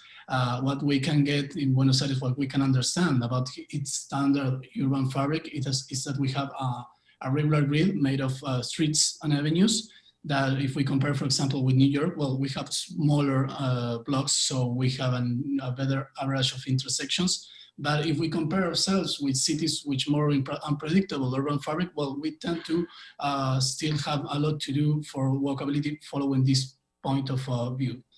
A last historic view to understand why we are going here. Well, basically, we are a city which grew on its streets, on its diversity, on its capacity of making the city like a scenario. So when we go further in time and we get to the present, well, basically we are right now the center of a metropolitan area which represents mostly the third part of the country's population. The Ciudad Autónoma de Buenos Aires has a total of 9 million trips daily to or from the city. So when we think about all that white surface, which what we are seeing in white, well, that's our streets. Well, we have a bus network. It's a very neat bus network. It's one of the largest of the South America and the world. We have a reasonable subway network which works really fine for trips inside the Ciudad Autónoma, and a train network which I showed you before, which is great for metropolitan trips. We have a bike lane network which we built nearly from scratch in the last 10 years, and it now has more than 260 linear kilometers. But a little bit like Jose said before, we didn't have really a walking network. No, the walking network was like a consequence of all the other transport networks. So what we knew that we had to do was to create a new walking network for Buenos Aires that connected all these focal points that became important as the time went by. Our public parks, our transport hubs, our civic buildings, our focal points of the neighborhoods that people tend to gravitate naturally every day in their lives. So we already did a very important job, much like of the London downtown in the last decade, creating much more better space for pedestrians in the city downtown. But we understood that we have to take this kind of work, not exactly the same infrastructure, but the same logic that's very important to the rest of the city. So we work with, probably some of you know her, she's Sonia Lavadino. She's the director of BeFluid. She's an anthropologist, and she helped us organizing many workshops and test walks and local talks with the communities. We work with a lot of different areas from the government, public space, culture, economic development, security. So we could understand how these new streets were going to be.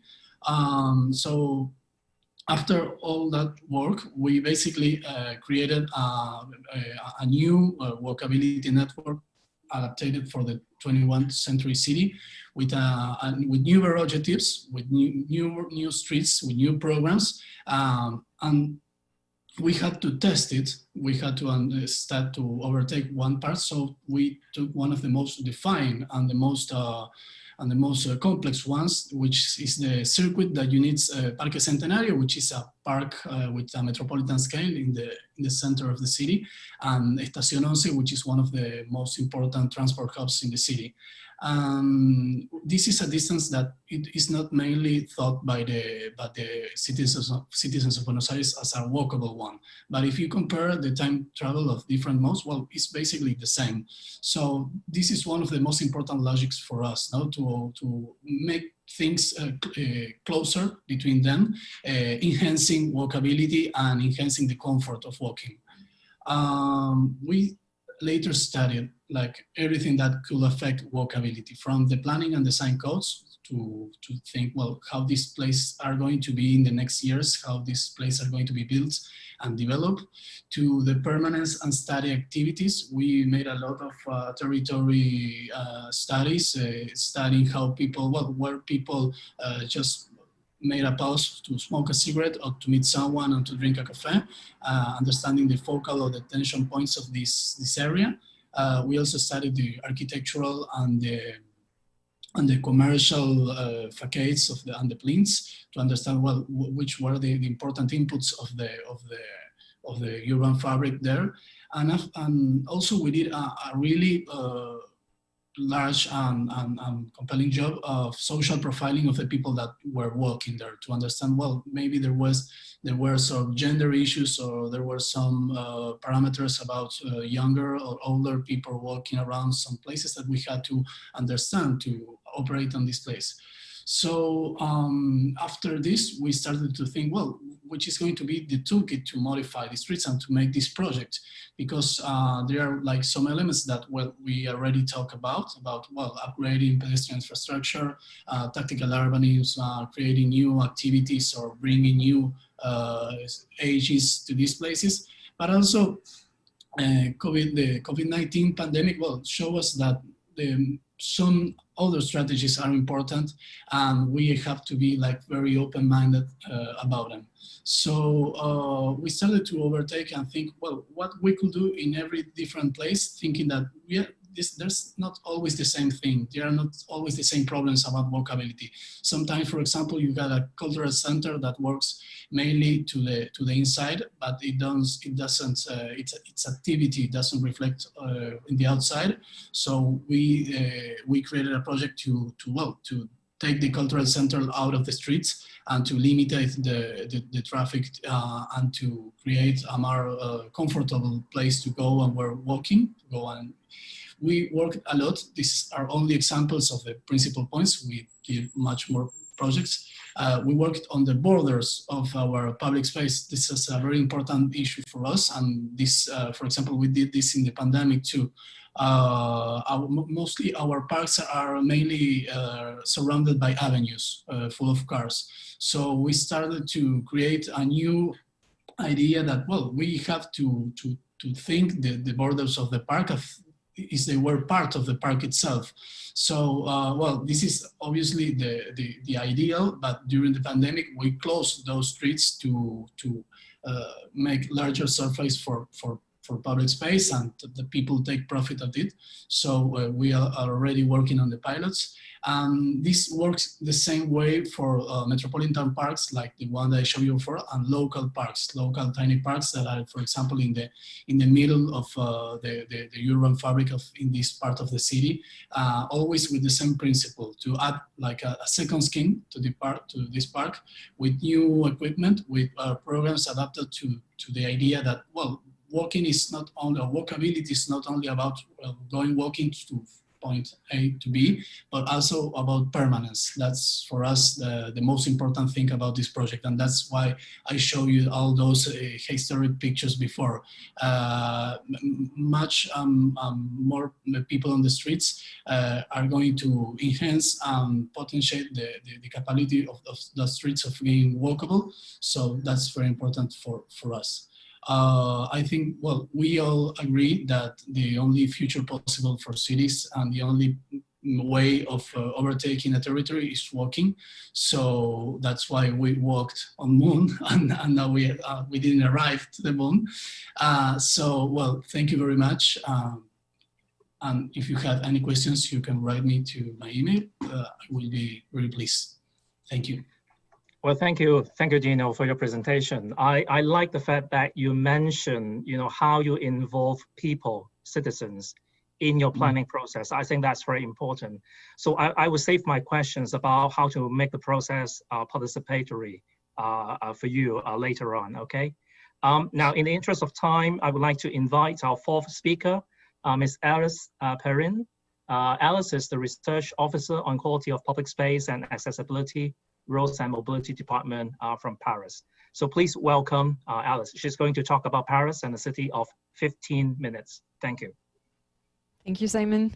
Yes, so my name is Alice Perrin. As you said, I worked for the Roads and Mobility Department of the City of Paris on the subjects of quality of public space and its accessibility. I'm very glad to participate to this session. Thank you very much to the City of Seoul for the organization, and I'm really glad to meet again a few familiar faces that I met in Rotterdam.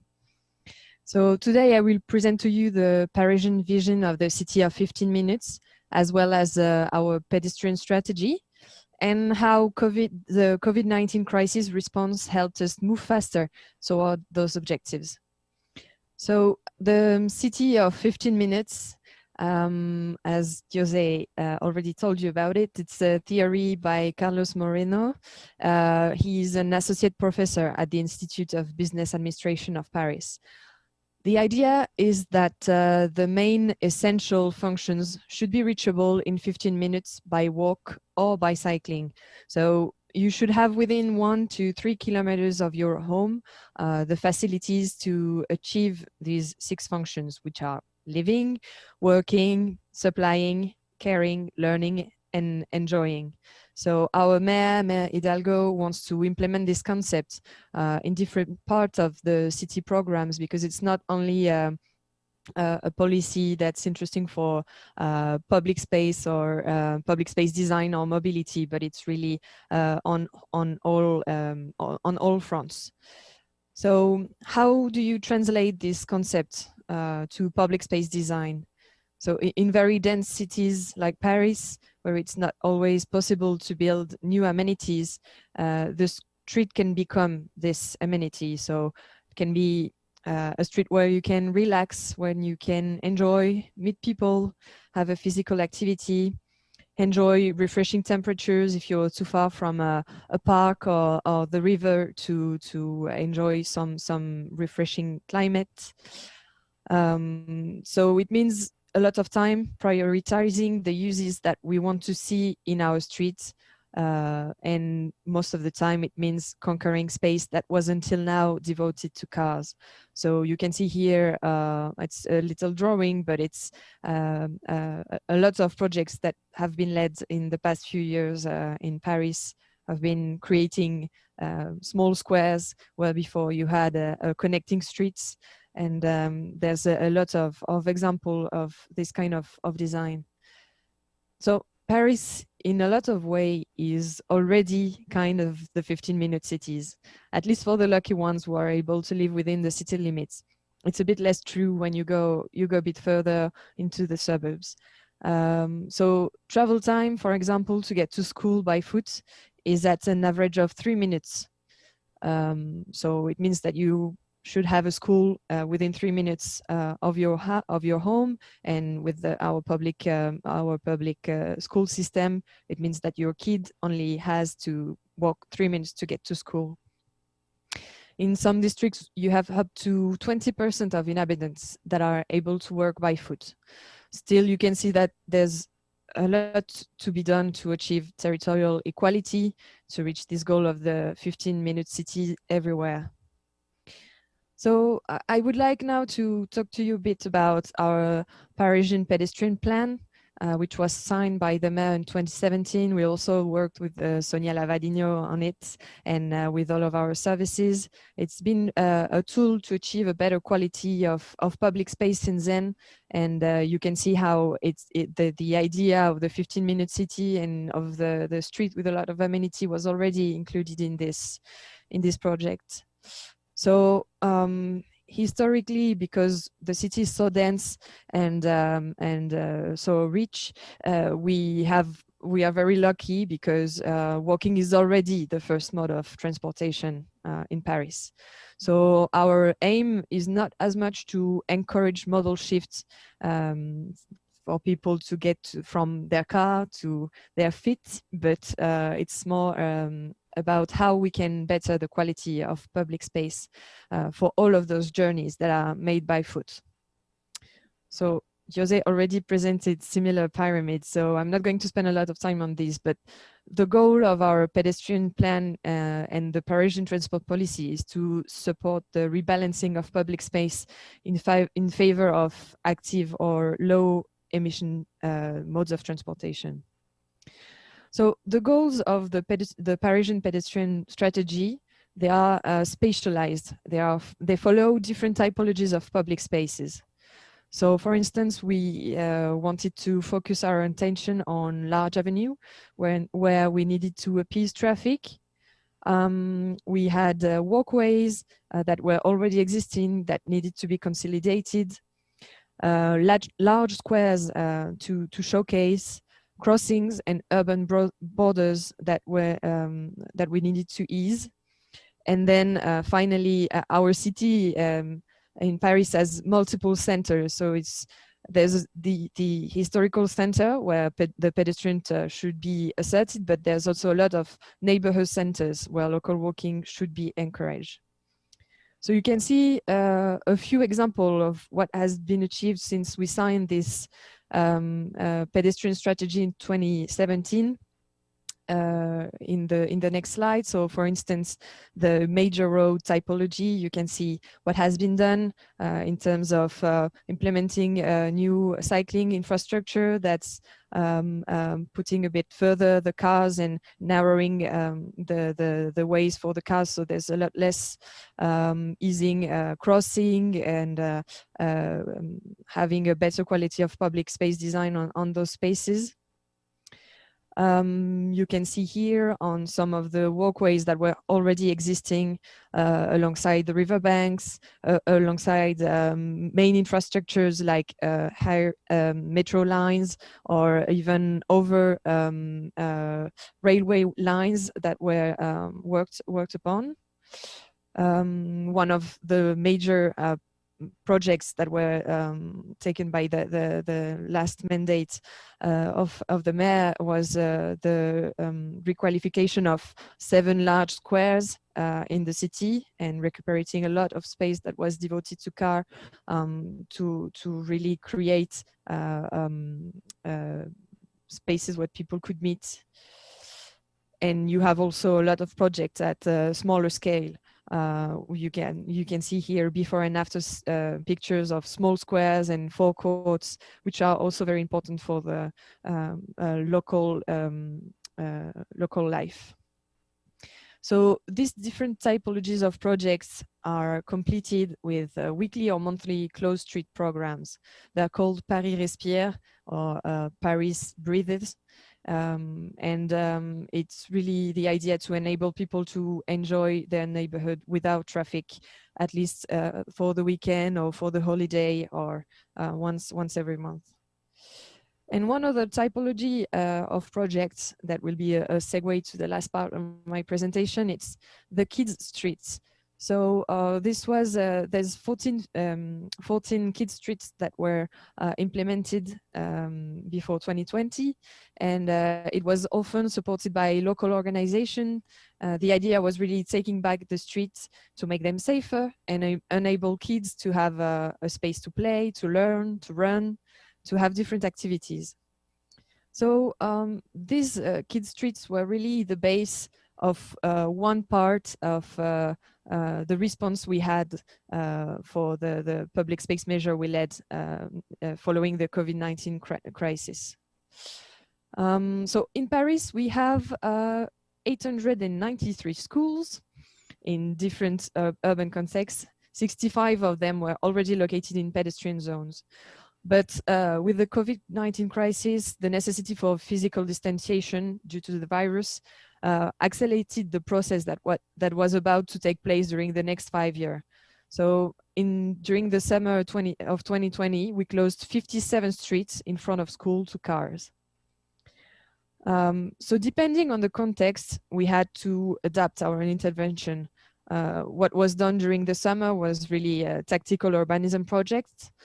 Some streets were permanently closed because it was already possible. There was no neighbors that needed to access a car park, or there was no delivery to a shop that was needed on the streets.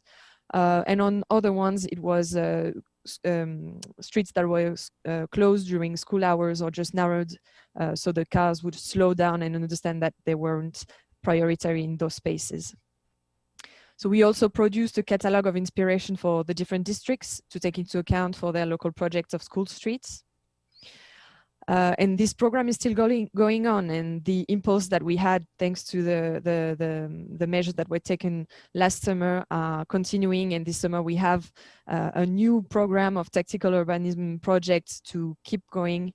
And during that time, our teams are also working on implementing more qualitative solutions on the streets that were closed last summer. We are looking also for new inspirations. We have two teams working with us from AREP and Atelier Nou to create a new vocabulary for these streets that could be implemented in all of those school streets. The idea is to have a public space design that's really easy to understand, and so that you right away when you get into the streets you understand that it is a school street. So it's really people focused, kids focused, and that you have to change a bit your behavior. So the goal for these school streets will become the aim is that this school street will become the new heart of the neighborhood of the 15-minute cities. Thank you very much for your time. Thank you, Alice. Thank you for your presentation. It's really nice to hear that actually walking is the first mode of transportation in Paris. In Hong Kong, we walk a lot because we use public transport a lot, and we walk mostly for the first and the last mile. But I don't think we achieve 60%, so it's a really impressive percentage. Well done. Mm-hmm. Okay, now let's hear from our last speaker. We saved our host city till the last. So we have a speaker from Seoul, Mr. Song Hyun Kun. My pronunciation. He's team leader, Department of Pedestrian Policy Division of Seoul Metropolitan Government. He's going to talk about building a more walkable city in Seoul. So please welcome Mr. Song. Hello, it's good to see you all. I'm Hyung-gun from Seoul. And please use the interpreter. I'll go on in Korean.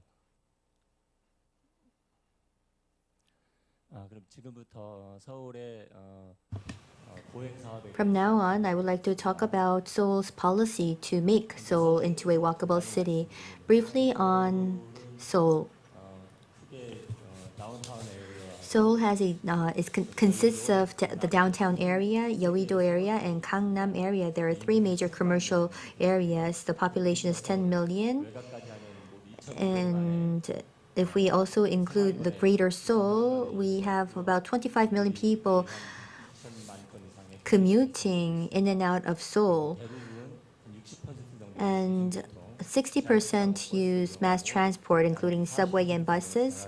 The other 40% use cars to commute to Seoul, consisting of more than 20 million journeys of commute. Let me give you some more information on the history of Seoul's transport and how this has led to the walkable policies of Seoul to better your understanding. In 1950, due to the Korean War, all infrastructure was destroyed.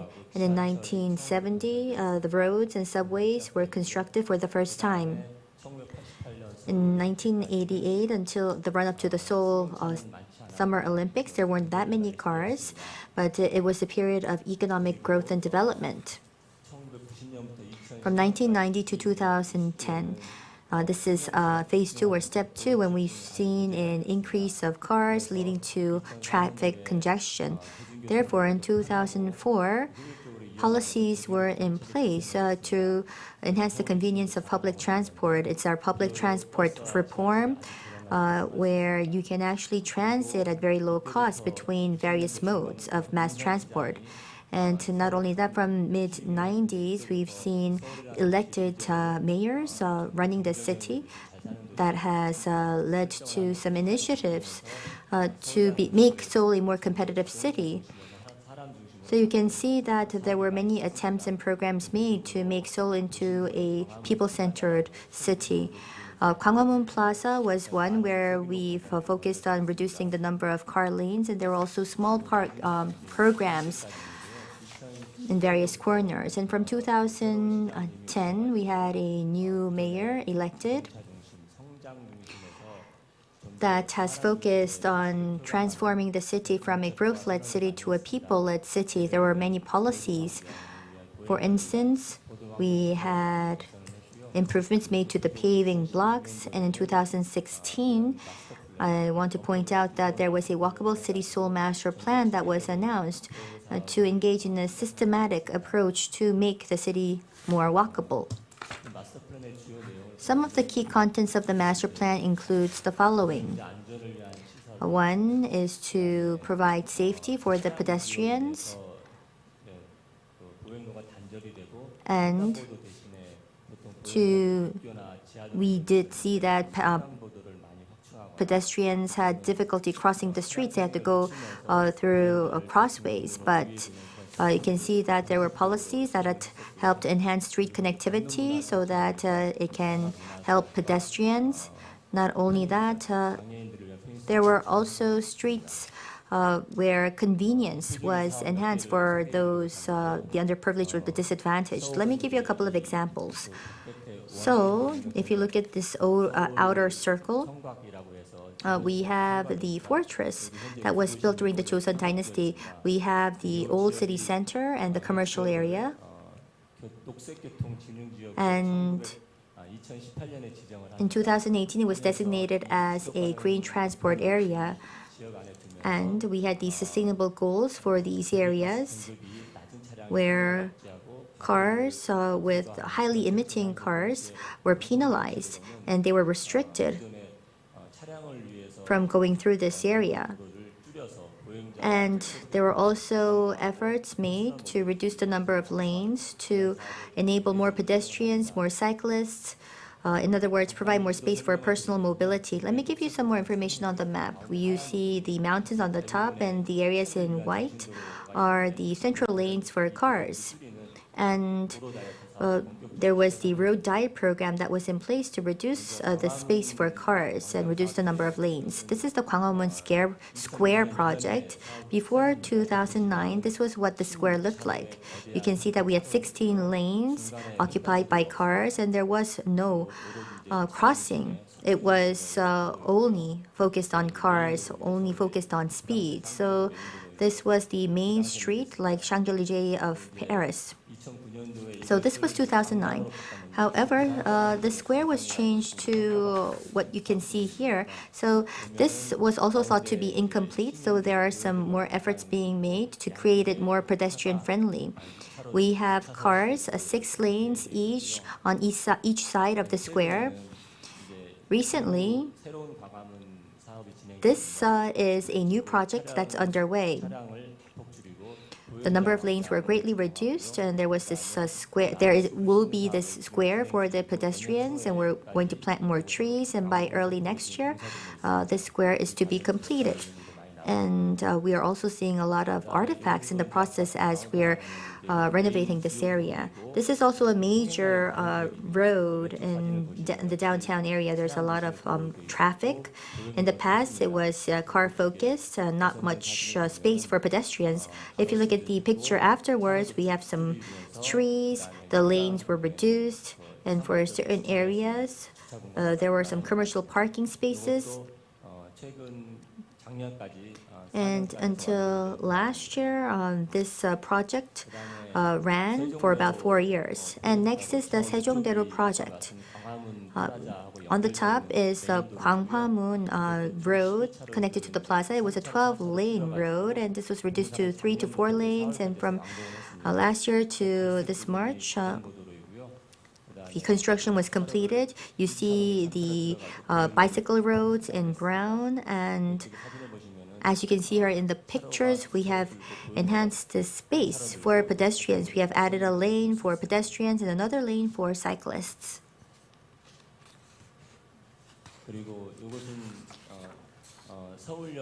This picture is of Seoul Station. It connects to the Sejong Road, where the subways and the trains meet, and we had this road or overpass. And in the 70s, this overpass was built, but due to safety reasons, this was to be demolished. However, the previous mayor wanted to open this up for the citizens, like Highland Park in New York.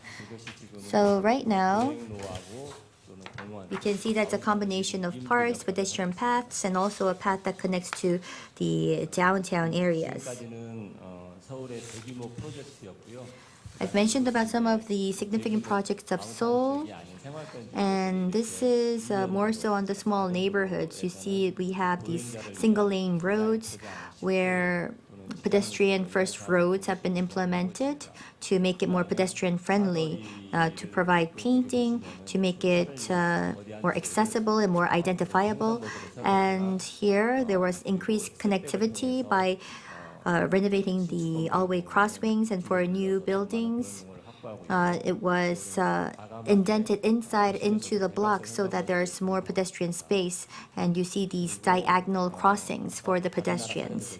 We've heard from other countries, but here in Korea, in Seoul as well, there is a certain period of time where some of the roads are car-free during a certain time of the day or certain day of the week. And this is on pedestrian safety. The speed limit was lowered from 60 to 50 kilometers per hour, and for school zones, we have stricter regulations. We're significantly expanding safety zones, and it's going to be about 1,700 in total in the near future. We're going to continue on with these programs and projects. We're going to expand the Road Diet project, where we believe is effective. And as I've already mentioned, there are sidewalks, personal mobility related space and bicycle space and safety issues, and we're looking into that as well. And we want to make the streets more walkable for more people.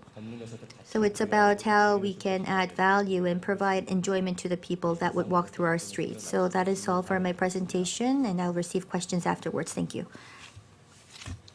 Well, thank you. Thank you, Mr. Song, for your sharing. Actually, I've visited the Solo 7017 project a few years ago, before the pandemic, and it's really impressive. And I think, you know, in Seoul, you've done a lot of transformative projects, turning highways into, you know, a beautiful public space, turning redundant, you know, flyovers into, you know, people's walkway, and that's really great. Now, in the interest of time, I'm going to start the panel discussion. I've already received several questions. I also prepared myself a few questions. Maybe I will start with the questions from the audience. Now, I have two questions actually for Bruce. Bruce, can you unmute yourself?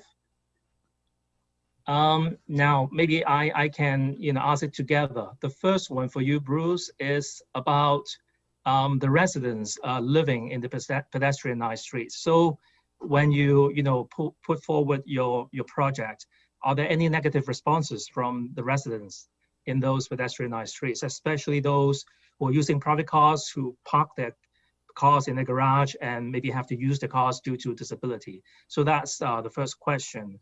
And the second question is about service trucks and cars in, you know, in your pedestrianized areas, because they are still very important. But can you give a bit more details about how you solve those problems related to service trucks? How are you going to arrange those service trucks?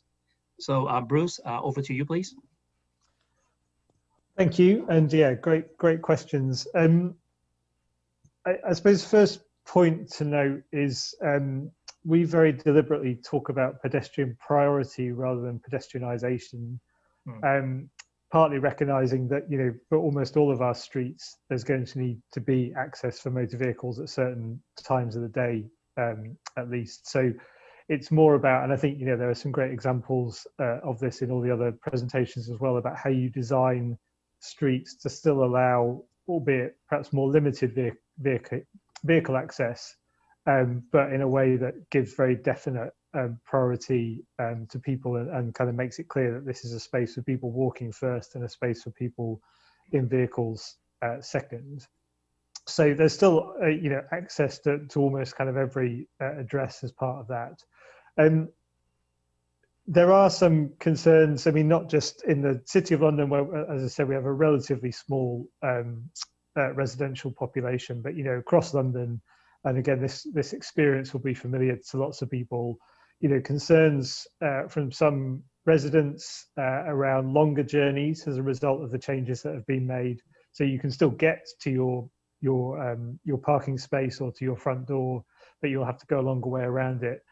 I think for us, we're very clear that we recognise that is an inconvenience for some people, and in particular, as again has been mentioned, an inconvenience for some people who do need to use a car because they're disabled.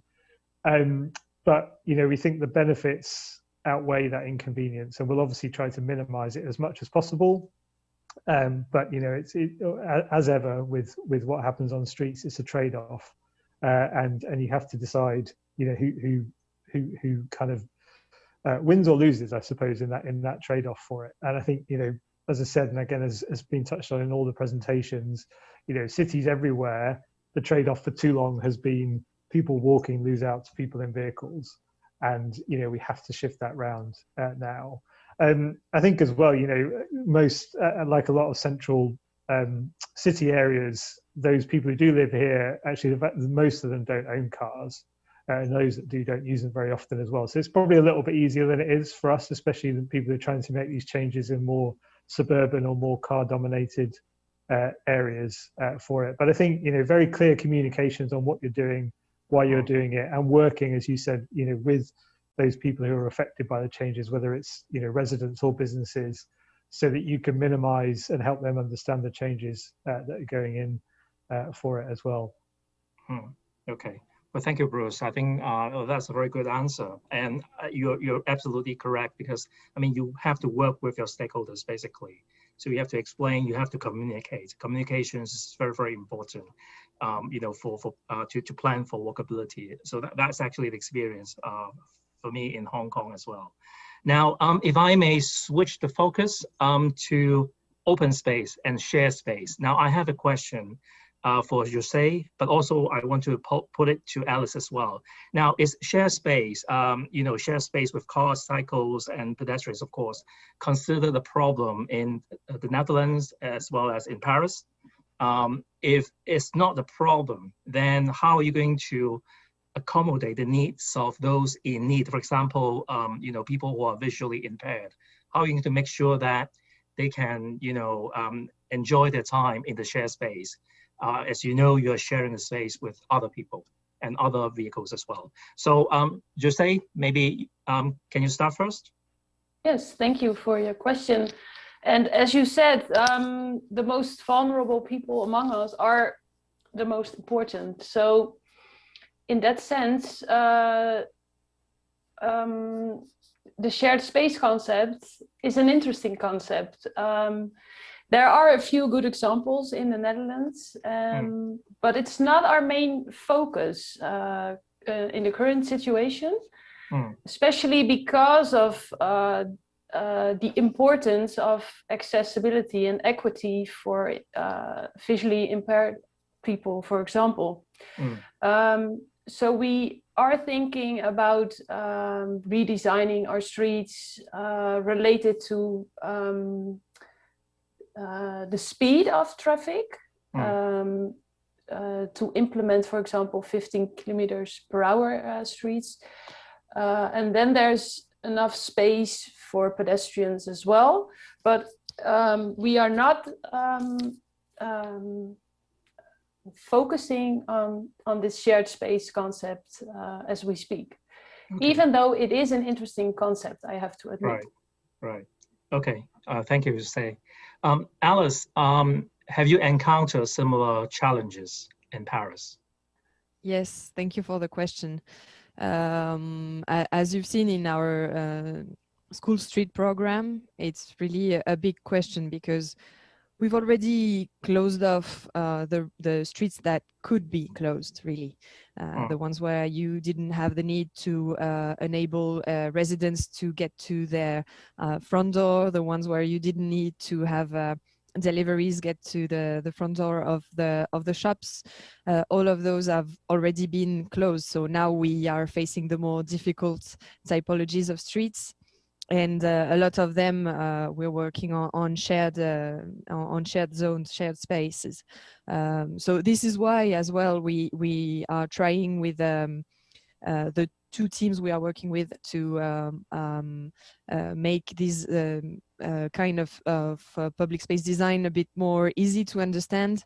Because we know we face the same struggle, even though we have nationwide laws and rules for accessibility. The implementation of shared space is still a struggle for visual impaired people who are the more impacted by this kind of measures. So we are still looking for ways to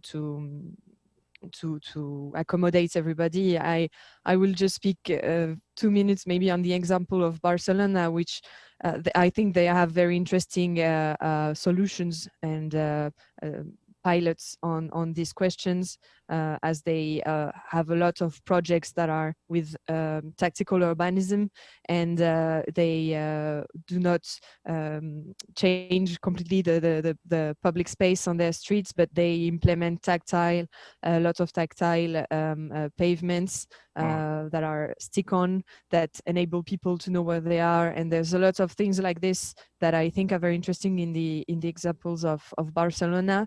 In France, our legal regulations don't allow us to deviate from the main rules that are set, so we can't test a lot of new things like this, but I think it's quite an interesting example. Okay, well, thank you for sharing that, because I mean, it's interesting to know that rules and regulations actually might impede your, trying new things. So maybe that's another area that, we should focus on in the future, how we can release those constraints and try to do more together. Now, if I may switch the focus to stakeholders. Now, I want to focus on two specific stakeholders. One is the business sector. The other is, of course, citizens. Now, I would like to first start with Mr. Song. Mr. Song, I would like to know, in your project in Seoul, have you engaged the business sector? And are they supportive? Because I look at your presentation, you've shared with us a lot of projects, really ambitious project, and changing the way traffics are being arranged, how space has been used. And I'm sure some businesses will be affected. So what's your experience? Can you share with us?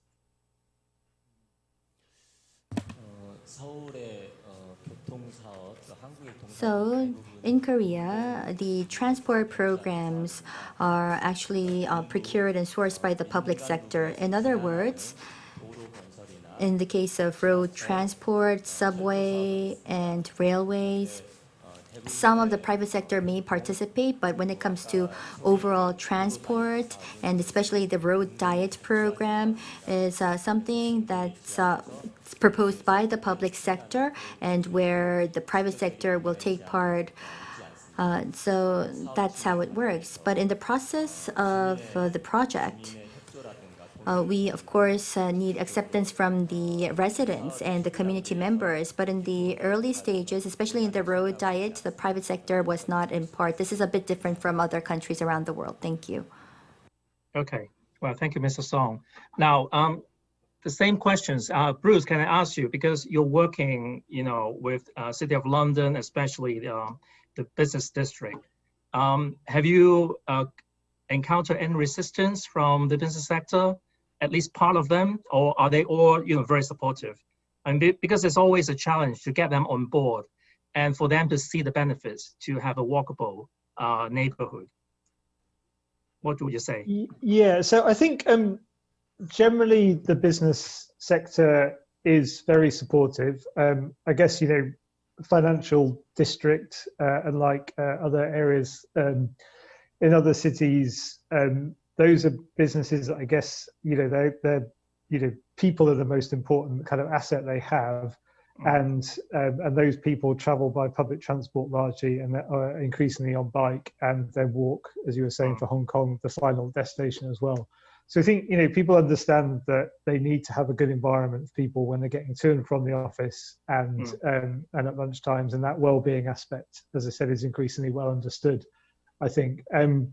And I think they know that that's kind of partly what can help differentiate them. And increasingly, I think after COVID-19, when businesses are trying to encourage their workers back into the office, so to get all the good things that come from that collaboration and everything else, they recognize that the wider environment, including our streets and public spaces, is part of that offer and part of what will attract people back. So yes, I think they are largely supportive.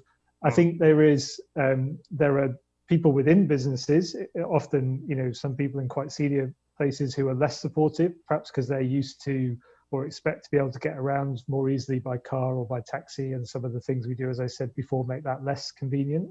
Okay. And then I think what's also interesting when you speak to businesses is there's often a difference between, say, speaking to the chief executive or the head of human resources, who's very much focused on, you know, how do they get their people there safely and attract and retain talent.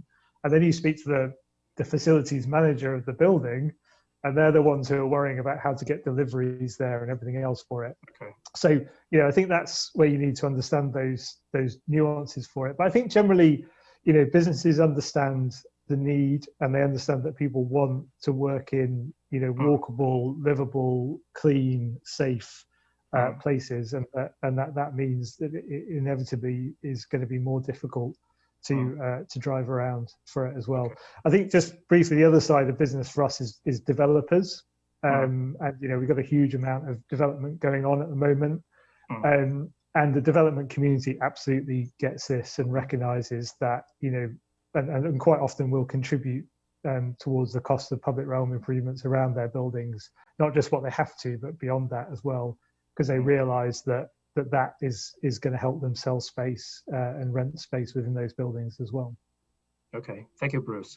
Now, Dino, I want to, you know, hear from you, because I mentioned, and after your presentation, you know, I'm impressed by your work engaging the citizens. Can you tell us a bit more about how important that is, and what are the inspiration that actually you've drawn from people in your work on walkability? Yes, thank you so much for your question. Well, we, for example, did a very long and sustained job. We, for example, in those streets that I showed you before, which were the ones that we wanted to intervene in this project, we talked to every shop owner in the area. We engaged with them. We made a little poll with them. We talked about what was our project about, and we told them what was working okay and what wasn't working for them. After that, we also speak more like commando poll with all the trespassers. We talked with a lot of neighborhoods, people that were like coming, just walking around. And after that, we went back to the office, and we started to process all this information. Basically, and I think that everyone is going to be like feeling the same way.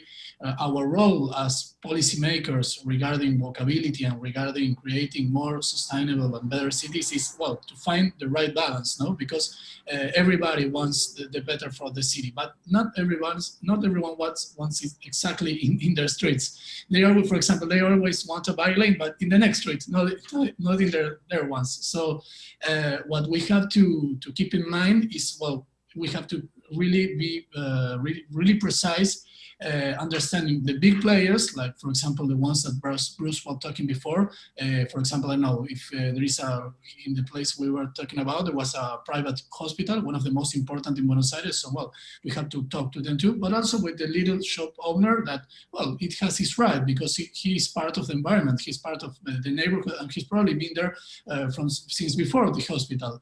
So I think that more in a general way, we have to find the right spot between the data, which is every day more important to transport and mobility planning, but also the sensibility of that we have to have as urban planners. Because we are not only policymakers or technicians, we are also citizens. I live in Buenos Aires, I live there my whole life. So we have to also understand what is needed there, and what do we feel when we walk those streets, or when we want to walk the streets if they are not walkable.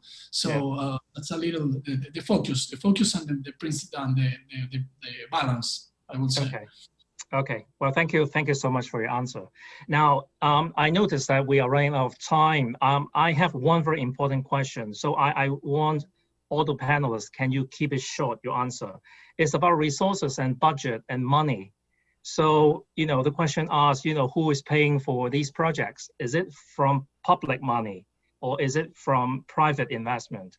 Now, can I have a show of hands so that we can save time? If it's from public money, can you raise your hands? Mainly public money, government's money. Okay, so Dino, you're kind of unsure, so can you tell me why? No, well, we don't really have any money right now. That's why I have like a little shorter. But no, I think that we are trying to make a shift. We're trying to engage more and more with the private companies and the private sector, because we know that's where we're trying to go as a state. We're more like facilitators and not only as executors. Okay, thank you. Now, if we are not getting enough public money, what can we do? Any advice for our audience? Any one of you? Very quickly? No? Yeah, Bruce?